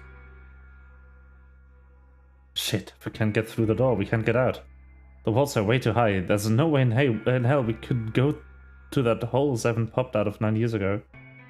All we can do is stand here and stare at this door with a 9 on it. No, it's not it. You're an idiot, Junpei.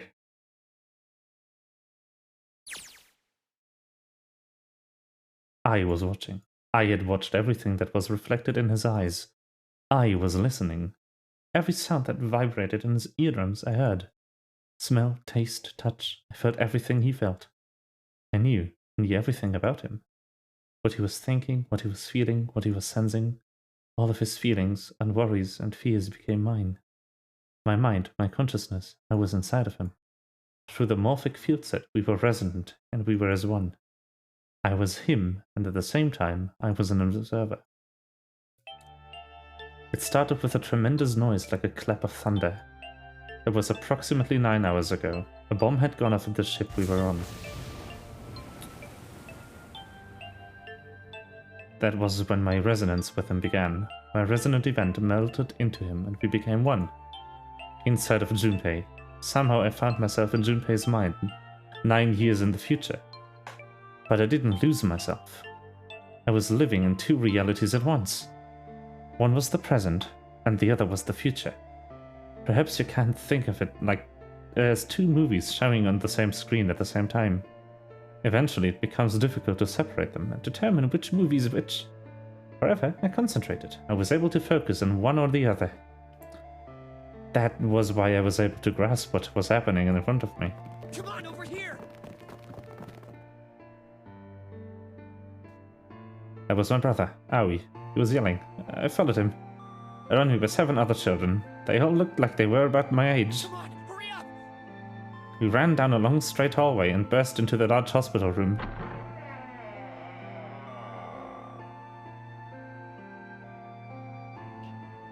Everyone was arguing. 2 of the boys got in a fist fight.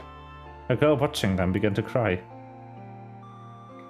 I wanna go home, I wanna go home, she cried. Another girl slapped a crying girl and glared down at her. It has been 2 hours since the Nonary game began. We were starting to fall apart. But just when all hope seemed lost, Light started talking. He was blind. 9 years later, we would call him Snake. I knew it! They didn't bother making up names. Hello? Everyone? Could you come over here for a moment? He was older than most of us. His voice had authority and dignity. The fights died down. We gathered around him. I have a little sister. She is very important to me. Right now, she is over in Building Q and is desperately trying to send information over to me. Her name is Clover, and today is her 9th birthday. More 9. As she spoke, he pulled something from his pocket. Wait, that means Clover's 18. In his hands were 9 4-leaf clovers. I was going to give these to her as a birthday present. I was outside picking them when I was abducted. I'm sure I've already told you, but I am blind. For a man who can't see, collecting 9 of a very specific plant is, well, it is difficult. But my sister means a great deal to me. And I hope that these would show her how much I cared for her. Since it's your 9th birthday, I thought 9 4-leaf clovers would be appropriate. Also, it's interesting that her name is actually Every Clover. one of you has a brother or a sister in Building Q with Clover. For their sake, we have to survive. We have to get off this ship. Do you understand? If we're going to do that, there are 3 things you have to remember. We need trust and love, and we have to have faith in one another. If we can take all 3 of those to heart, then I promise that good luck will come our way. Did you know that the leaves on the 4-leaf clover mean faith, trust, love, and luck? Those words are leaf words. So if you believe what I've told you, and you understand, then I want you each to have one of these. They're a promise between friends. He gave a clover to each of us. It took one too. Eventually, he was left with only a single 4-leaf clover. He had one last thing to say. Never forget, so long as you have that, we will always be connected. Do you understand? When he finished, the tension of only a few minutes before was gone. We were calm. After that, we ran around the ship for a while longer and opened several of the numbered doors until we finally found a door with the number 9 on it. In fact, there were 2 doors with a 9 on them, and we found them in the chapel. We split into 2 groups and walked through the doors. Snake best boy! Oh, yes.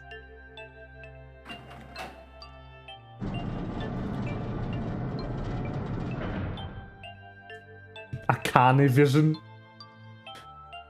Before long, we all found ourselves in a room with a ceiling that looked like an upside-down funnel. For some reason, this room had another number 9, but this time it was only 1. But if there was only 1 door, that meant only 5 people could escape. What are we gonna do? There aren't any other doors. We began to panic. Then, as if things had not gotten bad enough already.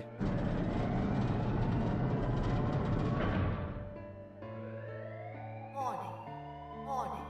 Emergency incineration command has been acknowledged. Automatic incineration will take place in 18 minutes. Please evacuate the incinerator immediately. Repeat. Emergency incineration command has been acknowledged. What? What's happening? What did that thing say? That didn't sound good. My brother Aoi was swallowed hard and answered. It means this room is gonna burn. Burn! The plaque on the door says incinerator, and that voice said that the incineration is about to start. And incinerate means to burn. No! Help me! Abject terror filled the room, as everyone began to scream and cry. Every pair of eyes were filled with despair. Then, high up on the wall, a door opened and a man appeared. He was a huge, frightening mountain of a man, as large as a bear. And years later, we would call him 7. Don't worry, kids. I'm not your enemy. I'm one of the good guys. I'm a detective. The rest happened just like 7 had said it did. The 4 of us who had stayed behind were saved by 7. We crawled through the vent away from the incinerator and slid down into the hall. We came out on the door at the side of door 9. On the wall opposite the door was a set of double doors. We went through those and began to run up the spiral stairs. As we ran, I led the way. Behind me were Nona, my brother, Aoi, Snake, and 7. The other children, the ones who'd gone through door 9 before us, were up ahead. I could hear them cheering each other on. We ran and ran and ran. We leapt across as many stairs as we could and kept running. The stairs spiraled upward like a tornado. Eventually, it pulled ahead of the rest. Perhaps Nona had slowed them down. I didn't want to lose them, so I slowed down as well. I didn't stop, but I glanced over my shoulder from time to time to see if they had caught up. That was when I realized. Where is it? Did I drop Jumpy's present? And you had it with me when we passed through the vent. Then I had dropped it as it slid out. I had to go back, I had to. But I knew I couldn't tell the others. They would stop me, I was sure of that. But I didn't stop to think, I simply moved. I ran to the central hall, the room that connected all the other areas of the ship. I hid in the shadows, and moments later I felt a rush of wind as they ran past me up the staircase. I waited until they were out of sight and then I ran. I moved as quietly as I could, down and down and down. Finally, I reached the bottom deck.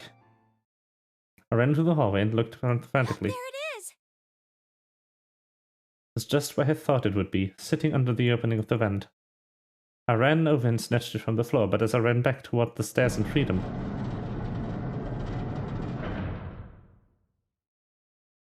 the door to the incinerator opened and a man stepped out. It was Hongo, Gentaro Hongo. 9 years later, we would call him Ace. How wonderful to see you decided to come back. His smile made my blood run cold. It looked mechanical, as if someone had simply pulled up the corners of his mouth. Come with me. We must continue the experiment.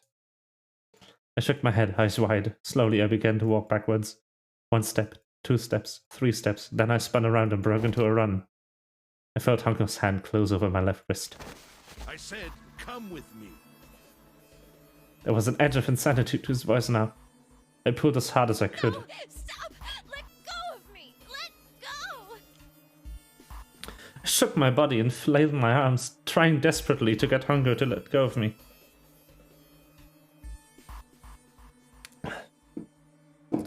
But I was still only a child. I was no match for a man like Hongo. Stop struggling, goddammit! Do as I tell you! He heaved on my arm, trying to pull me into the incinerator. I screamed. Somebody help me! Then suddenly,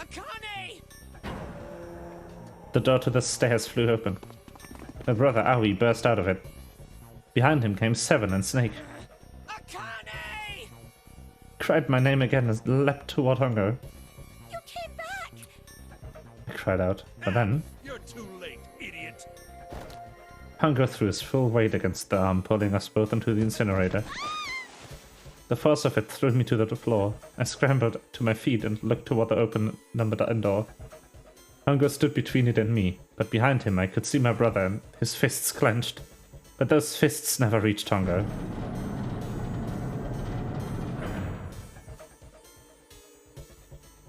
With the cold, heartless screech of metal on metal, the door slammed shut. Hongo glanced at me mechanically, his face registering that there was an object there, but not anything he would consider a human being. Then he turned away and walked to the red that sat next to the door. He reached into his pocket and removed 2 bracelets. He waved them both over the scanner panel. 2 asterisks appeared on the red. He checked the screen and then tossed the bracelets carelessly onto the floor. What was he doing? What was the point? He made no effort to explain himself, of course. He said nothing at all and walked past me as though I were nothing more than a rock by the roadside. A few moments later,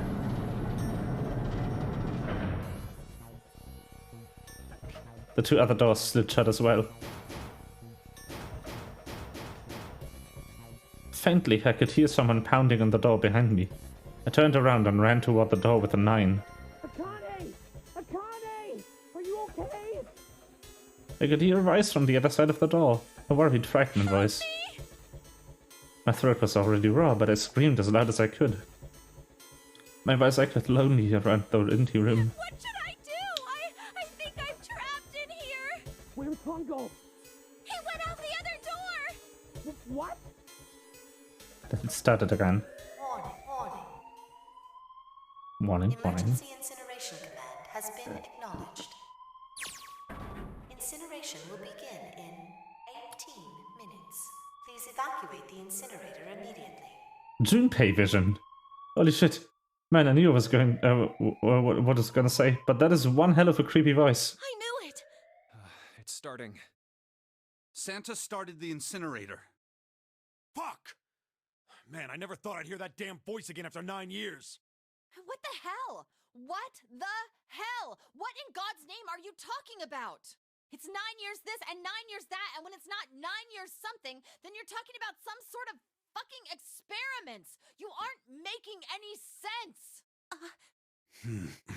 I'm sorry, Lotus, but we really don't have time to explain it right now. I promise. I'll tell you everything once we get out of here. But Incineration will begin in 17 minutes. you know what that means, right? Incinerate means burn. What kind of idiot do you think I am? I know what incinerate means. Well, god damn it. Okay, fine. I won't ask anything else. Talk about whatever you want. But you have to do something for me. 7, figure this out. What? Why me? Just shut up and stop this thing. How the hell? There has to be some sort of emergency shut-off button. There isn't anything like that. How the hell do you know? Because I looked for it 9 years ago. Yeah, Lettuce isn't happy about that. Can't really blame her. Wait. The floor is moving. The fuck is that? What else can I say about it? What the hell is that? What is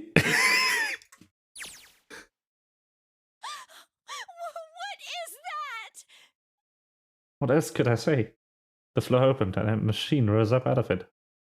It looked like a computer. At least it kinda did. There was a monitor, a keyboard, and a cross-shaped device of some kind. Something about the machine scared me, but I forced myself to walk up to it. I was terrified. Tears poured down my face. I wiped them off, even as more took their place, and forced myself forward. Finally, I reached it. I looked at the screen. It was blank. I saw my own frightened face staring back at me from the glass, drenched in tears. All I can see on the screen is a reflection of my own face. I'm looking kinda freaked out. I know I'm sweating like crazy, but seeing it kinda drives it home. Okay, Junpei, just calm down, alright? Everything's gonna be okay. Man, I wish that thing would just shut up. Incineration will begin in 15 minutes. Alright, back to this thing. If it's only showing up now, then it's gotta be important. But what the hell am I supposed to do with it? Hey, move! Hey, we are all tense, lady. That doesn't mean you get to shove people around. It's turned on. There's nothing on the screen, though. Oh, this is bad. This is really bad. If there's nothing on here, how are we supposed to do anything with it? Sure, I'll just push buttons. I'm just sure that I'll...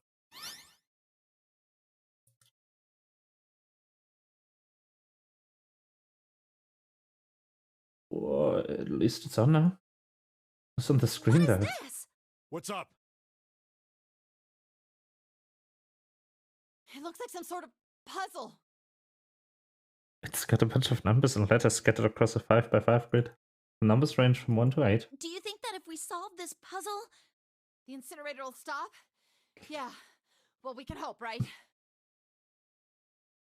Alright, puzzle. So how do you work?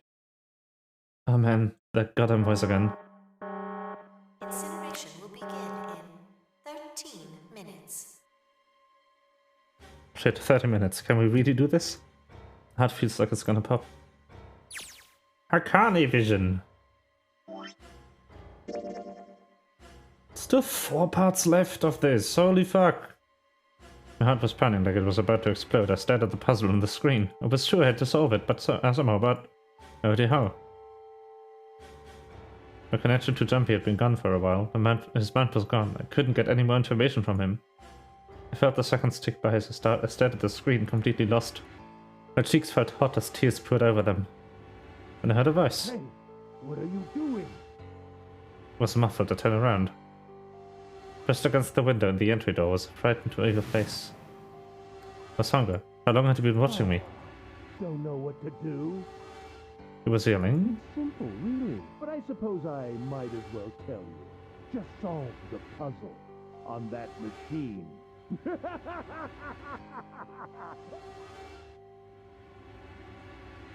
I bit my lip and cried at Hunger, struggling to hold back her tears. Oh my! How could you call a gentleman such as myself a terrible person? That's not very nice. I'm quite fair. I don't use tricks or play dirty, you see? I've even left you a way out. a way out? Didn't you hear me? All you have to do is solve that puzzle. What's the point of stopping it? You'll only capture me and make me do this all again. I'm not going to listen to you. If you're just going to throw me back in here, I might as well just die now. My goodness, haven't you listened to anything I've said? Huh? If you solve the puzzle, the verification function of the red will in turn activate. If this experiment is to deliver valid results, there must be a chance of success. If you succeed, you will escape. The verification function of the red? Ah, so you do remember. Right now there are 2 numbers in the red. The first is 1, and the second is 3. Say, Akane, what's your number? 5. You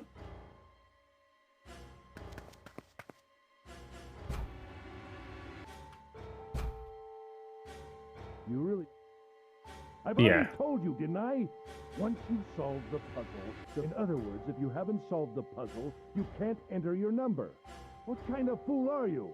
Why are you doing this? You could never understand. You don't know what it's like to spend every day surrounded by monkeys. Now start the experiment. Solve the puzzle. I can't! I don't know how! Of course you don't. Isn't that the point? You understand, don't you? Access the morphogenetic field and find the solution. I can't! Then you'll die. You'll burn alive. I imagine it will be very painful.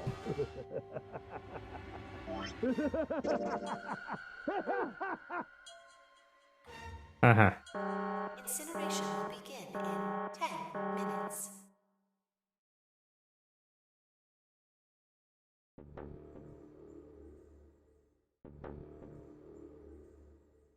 I can't!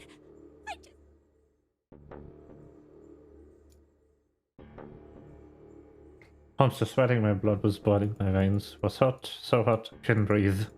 Felt dizzy, my heart roared in my chest. It would pound itself to pieces.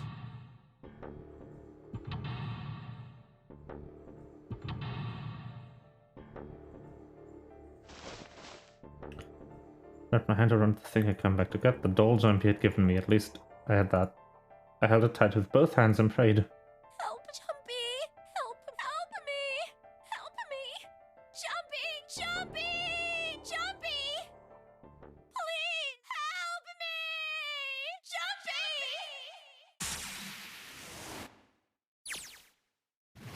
Jumpy! Akane? Akane? Who the hell is Akane? Shut up! Just shut the hell up! 7 unloaders don't understand. I think Clover and Snake have an idea, though. Clover's looking at me, and I think Snake may have figured it out. No, it doesn't matter. They're in my way. Where'd she go? Maybe we're here? Akane! Akane! Can you hear me? Akane! Say something! I swear I just heard her. Shit! Akane! Answer me! Akane! Jumpy? I spun around. I heard a voice. His voice. I looked around. It wasn't in the room, of course, but I heard it so clearly, like he was right there. Jumpy! I screamed as loud as I could. Akane! Jumpy! That's her. She's there. Yo, let's go. That means... Akane! Akane! Yes, I am! How did you know? Couldn't believe that he knew that. I understand what Santa meant. There's only one way to help her. You were brought here to help my sister. To save Akane. Ah, so adventure mode is Junpei's vision, and Akane mode is the novel vision. Incineration will begin in... Because Junpei was living through the events, but Akane was like kind of reading them. 7 minutes.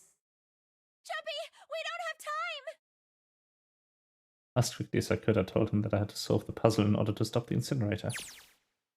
Got it! And I do. I got everything now. At last I finally understand what all of this means. I know what the Nonary game was held today. I know why we were kidnapped and brought here. It was all for this moment. All of this was planned out to lead to this one moment. Oh my god, this is insane. I can't believe it. But there's only one possible answer. June is 0. Akane Kurashiki. She recreated the history of the future that she had a glimpse of 9 years ago. She tried to save herself. That was herself that way 9 years ago.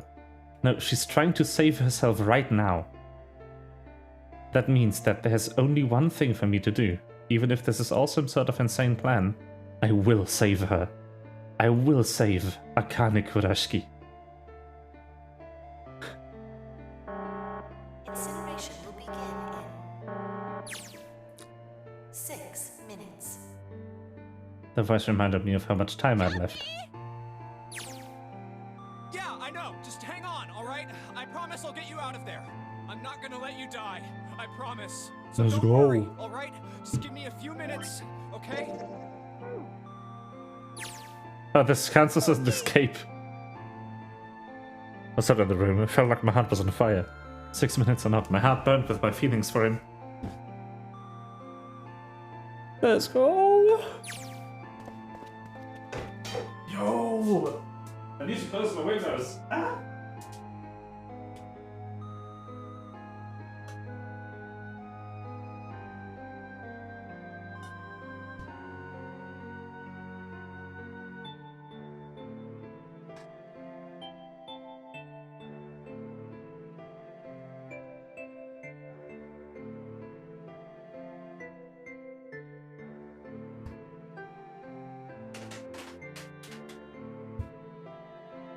Cause it's like late PM.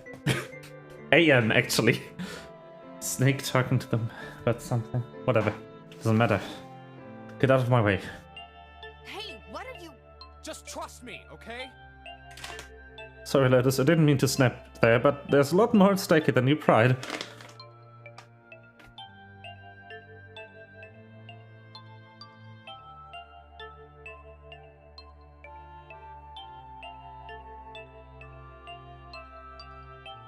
Okay. Just think of what I did all those times before. I'm gonna do this on my own, with my own mind. I'm gonna solve this problem. Let's go, Junpei. Pog. Also, yes, popcorn. I also have noms.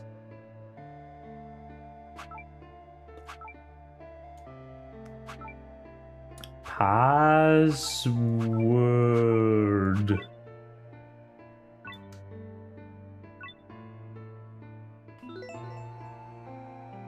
That's easy.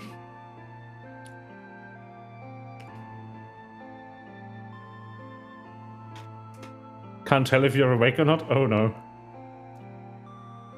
Hmm?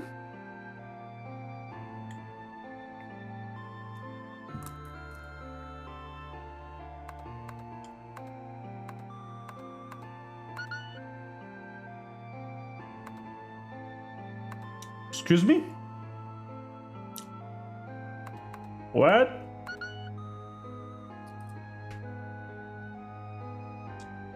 What?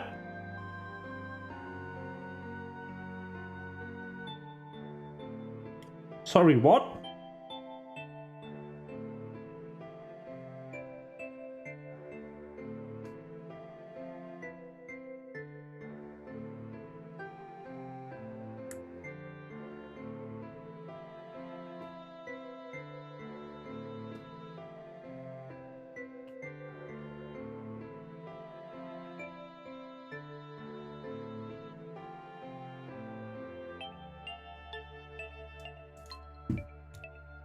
Is it just 9? It is. 2 plus 4 plus 5 plus 7 plus 8. Yes! Akane! Did you get it? 2 plus 4 plus 5 plus 7 plus 8. It's exactly the people who are here. It's 8. Yes, I did! I solved it! I mean, really, you solved it for me, but I copied everything you did! What a strong password. 9. Just have to press enter! Then what the hell are you waiting for? Push it! Okay, I will! At the enter key. Emergency shutdown command has been confirmed. Incineration system has been disabled.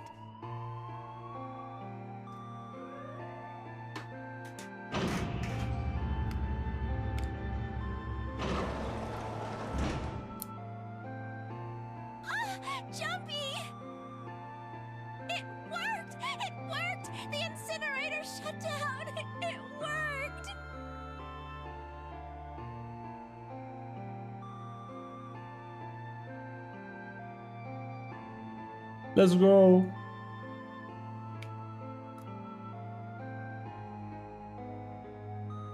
Every time I thought about him, I thought my heart would burst. Ah. Whew.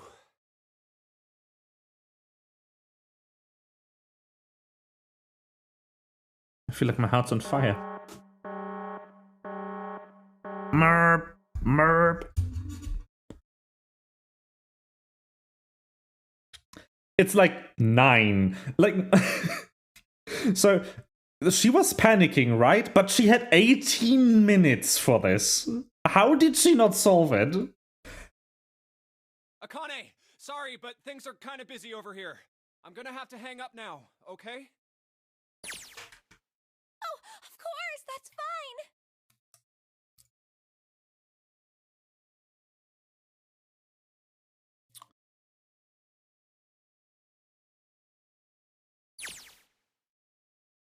Now.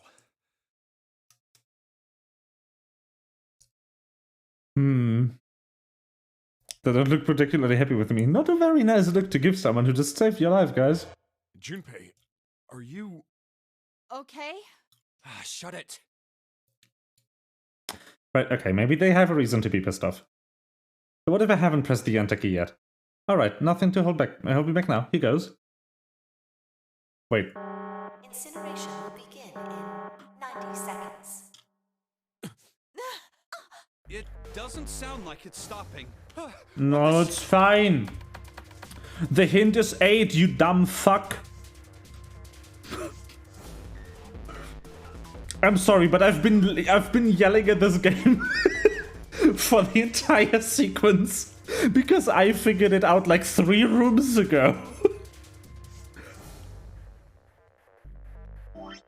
The rooms that I had to solve were exactly fucking this.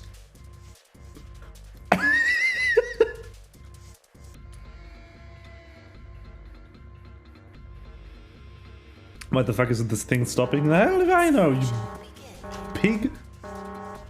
60 seconds. Oh my god. Yes, 2 plus 4 plus 5 plus 7 plus 8. That is exactly everyone who is here. Door 9 is door 8. It is hidden, but an exit can be found. Seek a way out. Seek a door that... Just have to put the right number into the red end. Incineration will begin in 30 seconds. Run, guys! Get to the door! Run!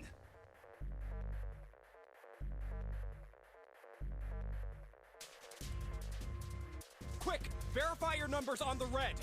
Verify? Who? What combination? All of us! We all need to verify! Why? You really think this is a good time to ask questions? Just do it! Hurry, hurry, hurry, hurry! Incineration will begin in 10 seconds. 9, 8, 7, 7, 6. 6, 5, 4, Oh, this is tens. 2. The font is going crazy. Let's go. Central gate has been opened. Incineration system has been disabled.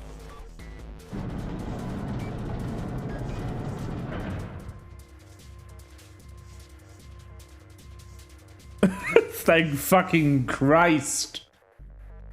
No, not time to be happy. Time to go. Hurry! We've only got 9 seconds before the door closes! Go, go, go!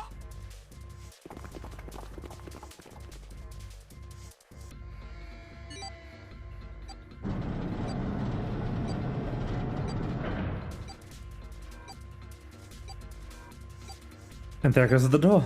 No, don't calm down yet. You're not done yet. You still gotta find the dead. It's right next to the door. I've seen it a million times in the flashbacks. Let's go, not dead. Pog. Sorry for all the noise I'm probably making. It's just really late and I'm hungry. I'm snacking right now.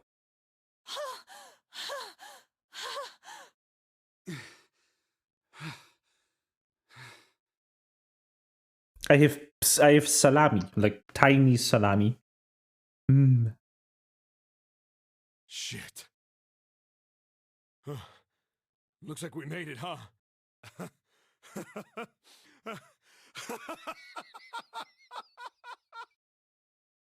Yeah.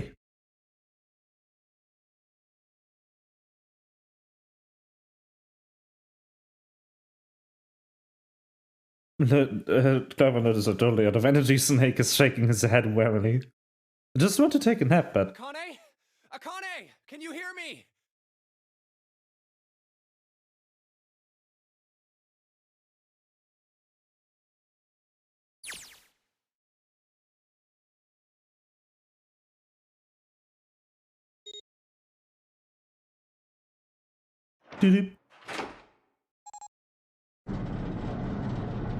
And now we have created a past where Akane lives? The door opened. Standing in front of it was my brother. Akane! So, the eye, the whole eye in this segment where Akane was talking about herself, it was Akane 9 years ago. Because of the in 9 years I will be 0. Like, she's 0 now. I cried his name even though my voice was almost gone. Oh, Aoi! Akane!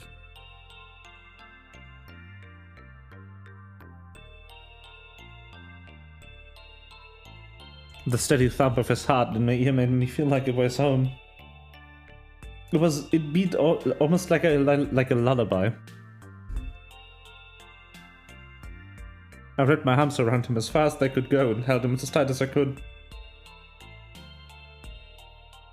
Just to be there felt like a miracle.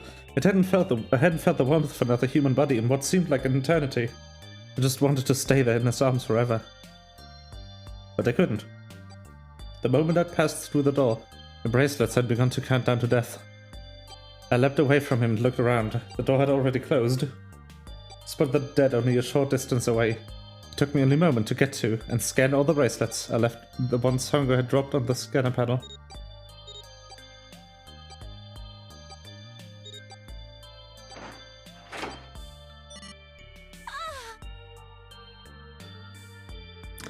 Deadn't! The huge detective who would call 7 in 9 years and Snake, the blind boy, were looking at me. They seemed to have been utterly stunned by my sudden appearance. Their eyes were wide and their mouths hung open. Alright, let's get out of here. If we don't book it, we might run into Hongo again.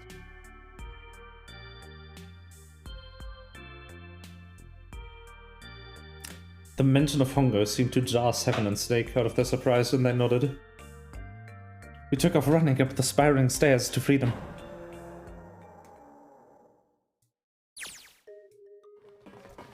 Time for more running. But if they can't get us out of here, no wonder we're running so hard. My heart's beating so hard I can barely hear. But I can't wait to breathe the real air again. Is 7 talking? Hey, Junpei, can I ask you something? What's up? That door, the one with the 9 on it. Why'd it open? Yeah, all 5 of us verified our numbers on the red. 2 plus 4 plus 5 plus 7 plus 8 is 26. That makes our digital route 8. It shouldn't have opened.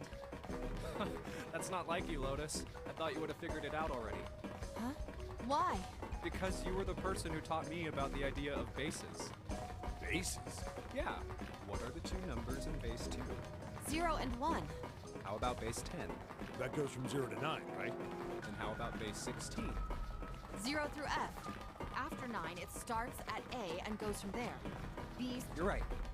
In other words, A in base 16 is 10 in base 10. B is 11, C is 12, D is 13, and so on. So, what about it? You don't get it? What if we keep going with that pattern? What if you go way past base 16 all the way to base 27? Base 27? Yeah. Well, the numerical digits are the same. So, I guess you'd add alphabetical digits. E is 14, F is 15, H is 17, I is 18, K is 20, L is 21, N is 23, O is 24, P is 25. Yeah, and? What comes after that? Q. Q. 26. And what does that mean? Wasn't a 9 on the door. It was a Q. Q. A fucking lowercase q. Yep, that's pretty much it. I guess to put it another way, you could say that it was a 9 in base 10, but a Q in base 27. Time for more running. God, my thighs are killing me. So any moment now, I'm gonna tear a muscle. I feel like every single cell of my body is dying for air. Damn, every breath I take is a chore now. I feel like my lungs are gonna burst. Maybe there's just a short rest. No, can't stop. Don't have time. Come on, legs. There can't be many more of these steps left. Let's run. Run like a bullet out of a rifle barrel. Like a tornado cutting through the sea of clouds. I feel like we're running along the back of a giant cold dragon. They are running up me! It's me. It's the Cologne fucking cathedral, yes. The fucking Cologne cathedral. I would die based on that.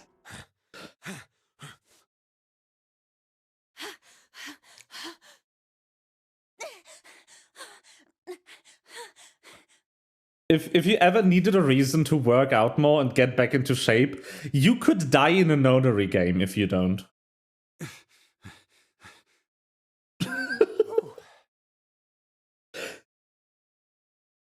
Jesus, I can barely breathe. Oh, Junpei, no time to rest. Pull yourself together. You're almost there. All right, I'm gonna open it. Yeah. Yes, we're finally here. Please do. Sure, it looks like a big heavy door. But you're the only thing standing between me and my freedom. But even more important than that, you're the only thing standing between me and Akane. You're gonna open now. Woo!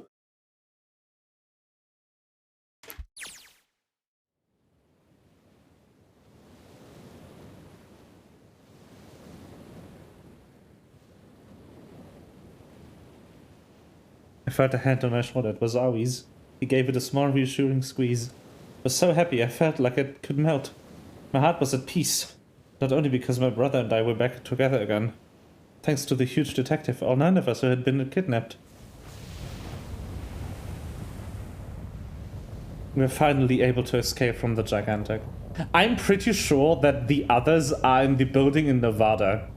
Because the gigantic is literally sinking in this picture. On the distant horizon, we could see the faint outline of the ship as it sank. And where the thunderous roar that finally slipped beneath the waves. Its last cry echoed out across the ocean, and then it was gone. It's over. Aoi whispered. Yeah. It's finally over. Or was it? Was it really? No, that was wrong. That wasn't it at all. I was sure of it. This wasn't the end. It was only the beginning. It was only a prologue to what would happen in 9 years.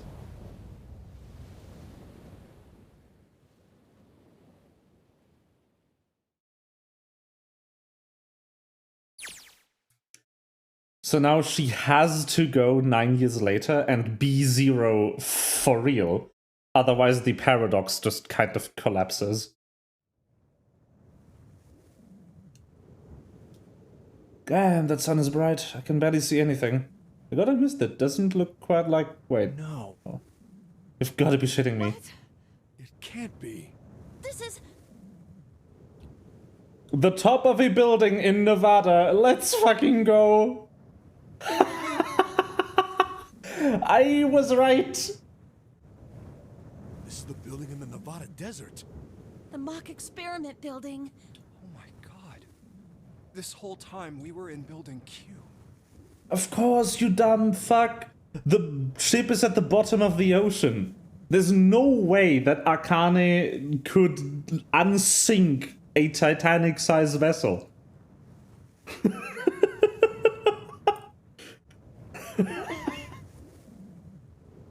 Sure enough, that's a desert out there, with mountains all around it. Hello there, son. Boy, am I ever glad to see you. I don't think I've ever been so happy to see a sunrise. Huh. Right, the bracelets. I guess I've never really got a good look at the underside of those. Let's see what's inside you. Just a little electronic chip, like an ATM card. That's it. There's nothing else. Nothing that even looks like a detonator. There was never a detonator to begin with.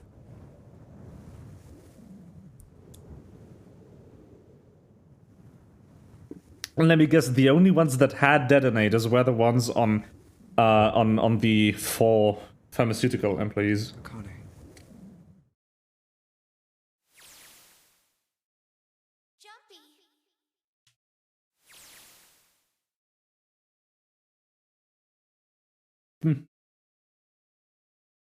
Guess I must be pretty crazy about the girl if I think I'm hearing her voice in the wind.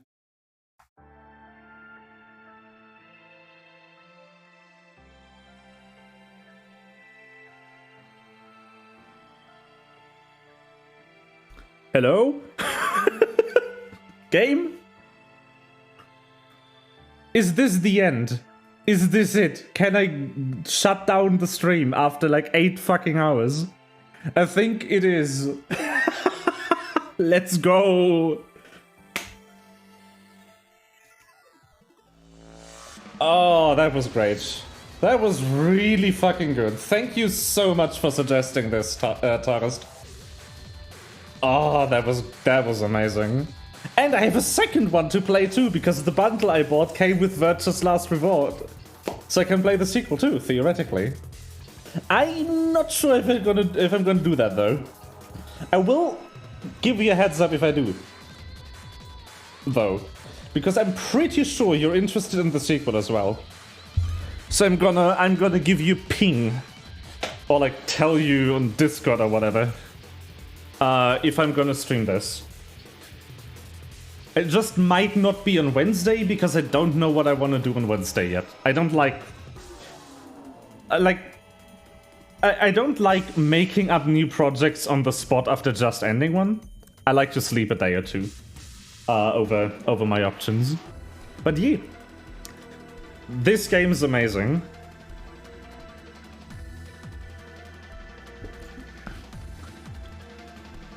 I 100% want to play the sequel, especially because I already fucking own it. And like, why wouldn't I play the game I already have? And also, I really like the story. Like, it is really, really, like... It is not easy to piece together. I mean, I've gotten a... Oh, that's such a cute picture. I've gotten a great deal of things wrong in the beginning. I was clearing Akane instantly. For some reason. But then, like, if you go into the story, like, logically... Okay. If you go into the story logically, you can really just piece everything together. This is nothing. Really? Yeah. You don't look okay. Jump here, sitting. Okay. How does it look then? I'm serious, I'm joking. Thought about it for a minute first. Well, let's see. It looks like you kissed a toad and got warts, but then they just... What does that even mean? He got into a fight, didn't he? Ow, ow, ow, ow. See? I told you you're not okay. You're too reckless. You can't beat 5 8th graders, Jumpy. That's crazy. Jesus! Yeah, but I couldn't just stand there. I mean, don't you think so? I had to do something.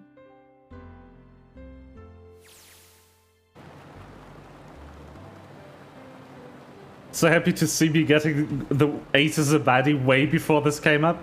Yeah, it's obvious. Sure was nice of someone to leave it out for us outside the building. Keys in the ignition key and gas in the tank. Almost like it was present, you know? Anyway, we jumped in, and now here we are, screaming across the desert.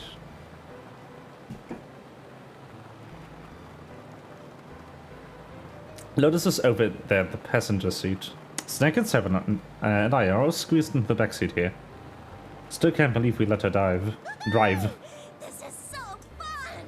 Clover! So awesome! Driving is so great when there's nothing around. Also, There's no speed limit. everyone, breaking news. Clover was kidnapped on her 9th birthday exactly. Which means, since this is exactly 9 years after the original Nonary game, she is 18 now. Hey, Clover, watch those bumps, alright? This car jumps even a little, and I think I'm gonna get crushed to death. Hey, shut it. I can't help if I'm big, alright? Suck it up. Why don't you drive, Seven? Exactly. I'm pretty sure though that might not hold up for the Japanese version of the game. Otherwise she's just acting like really carefree for an 18-year-old.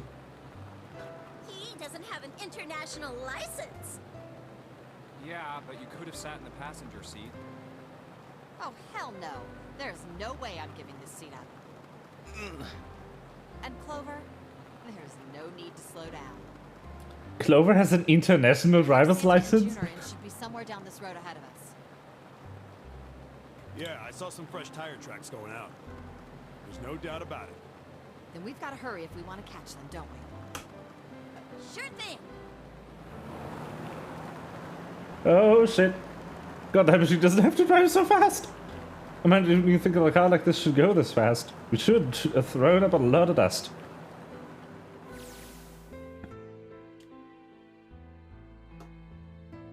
I was a couple hours after we'd run into the junior high students. Okay. Hey, what the hell are you doing? Hiding in the bushes. Drenching a kitten in gasoline, what the fuck? Hickley scooped up the kitten and tossed it to me. I caught it and ran for the police station as fast as I could. Officer, please, you have to come with me. The policeman and I headed back to the hill. All we found was a Jumpy, sprawled on the ground with a face covered in big swelling lumps. Run away after you threw the kitty to me? Stuck his tongue out through the hole in his mouth. Yeah, I guess I could have. Then why didn't you? I didn't want to. I wanted to beat him up. Beat him up real good. Because of what they were doing to the kitty. Yeah, that too, but I think they were the ones behind those murders our first semester. Remember? Oh, you mean the bunnies. Yeah, the bunnies. He plucked some grass from the ground and tossed it into the They wind. asked me what elementary school I was from, so I told them. And then they said they'd do the same thing to you that they did to the rabbits. I couldn't forgive them for that. What the fuck are these people? Jesus! Hey, there's still some stuff I don't get. Of course they probably didn't know any more than I do. Ace. Well, I guess I should say Kentaro Hongo. Why did he create the Nonary project? Anybody? Why don't you ask him yourself? Oh yeah, I guess I could. He's still in the trunk, I assume? Yeah, he is. Still tied up, I'm assuming, with his mouth taped shut. His eyes just look empty, no emotion. Looks like he's just given up. I wonder if he even cares what happens to him anymore. Hey, were you listening to us? Yeah, go ahead and try to pretend you weren't, you old bastard. Let's get that tape off your mouth. Come on, I know you were. Answer me. You could at least look at me when you talk, man. I only wanted to see the faces. Human faces. I thought if I could gain the ability to access the morphic field set, then perhaps I could see faces. By peering into people's minds, you could understand how they were processing the expressions of others. That's it? Yes. If you want to put it simply, but if you are looking for a more philosophical answer, we can supply that as well. You see, the human collective consciousness... I think that's enough out of you, pal. Time for the tape to go back on. All right. So what's your second question? You said there were some things you Well, somebody's a little My nosy. next question doesn't really have anything to do with you two. This is for you, Seven. It's about the whole Alice thing. What's the deal with that? Well, see, 9 years ago, after I escaped from the Gigantic, I kept going after Hongo on my own, hoping I'd catch him when he finally slipped up. And during the course of my investigations, I learned a lot more about the Gigantic. I also found out about a Bourdain and Alice. You're not really answering my question. Was there actually a girl who wouldn't melt at room temperature? Sounds like Hunger has something to say. Alright, fine, I'll let you talk, but you gotta behave. What? Alice doesn't exist. 9 years ago, I found Alice's coffin behind the library on the bottom deck. There was nothing in it. The root of a peculiar plant. My research determined that it was a member of the genus Madrigora, of the family Solanaceae. I was able to extract a particular alkaloid from it. I used that extract to create soapering. Its creation was a tremendous boon to my firm, and we grew rapidly. Shit, this is gonna go on forever. Tape's going back on, Hunger. The rest of my questions can wait a bit. For now, I think I'll just enjoy the ride.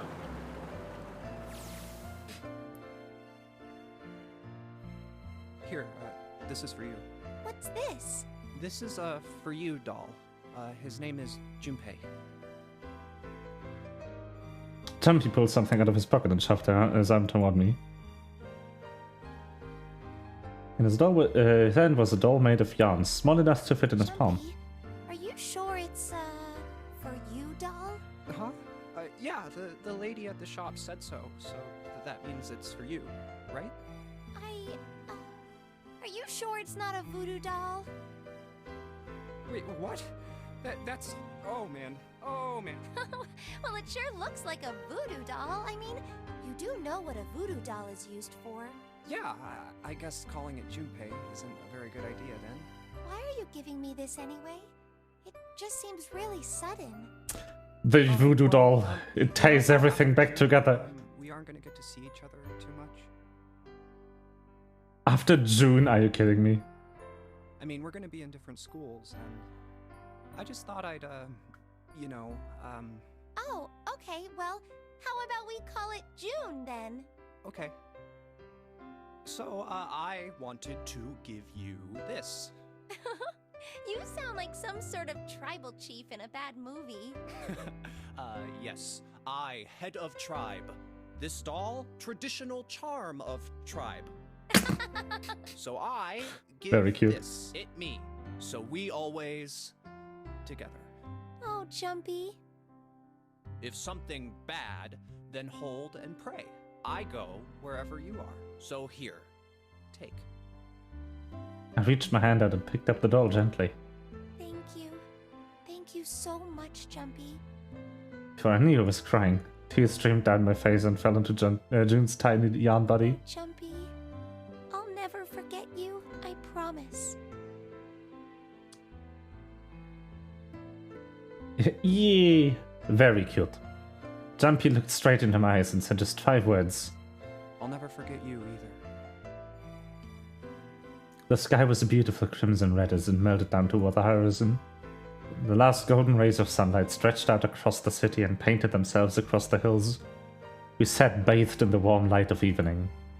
Just the two of us, leaning gently against one another, shoulder to shoulder. The sun set, and we still didn't leave. We watched in silence as the darkness deepened, and only one by one, the lights of the town began to flicker on.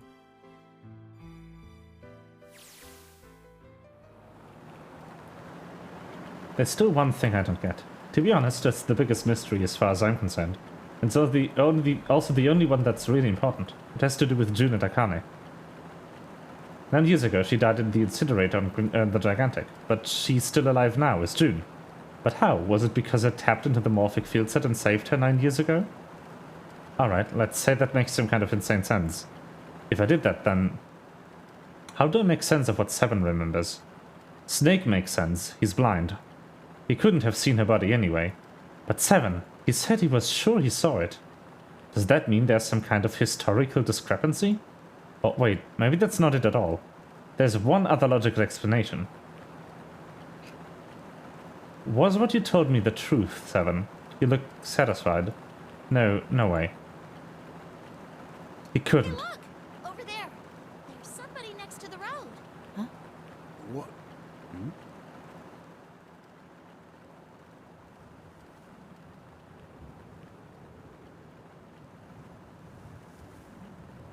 What the fuck?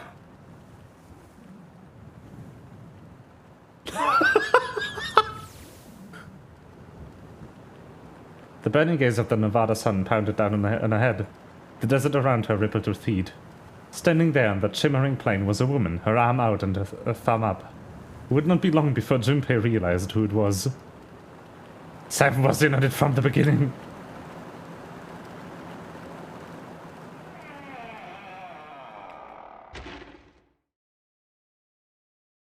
And then they just fucking cut it.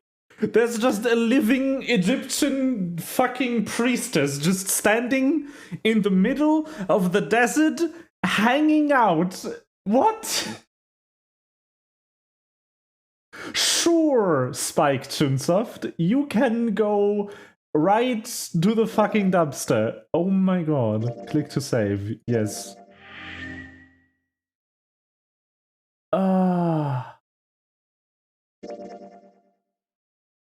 No fucking thank you.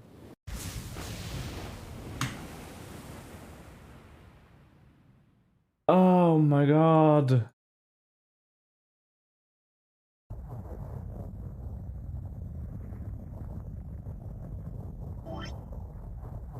Yeah. Nah. Yep. Holy fuck. There we go. That is good ending music in my opinion. Let's fucking go. All 6 endings, yeah. 2 of them in one go. I didn't even have to play through anything thrice. Very good.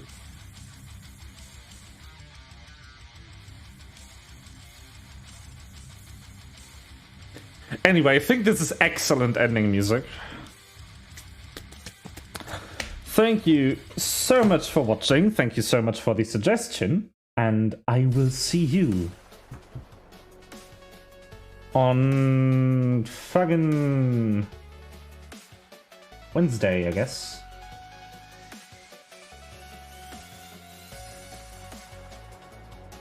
I think we're actually gonna raid someone today.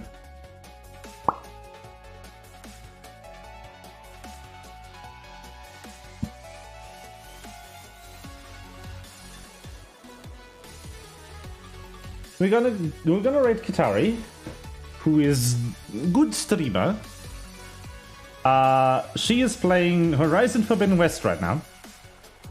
And I haven't raided into a stream in years. So that's what we're gonna do now. Thank you so much for watching. Bye!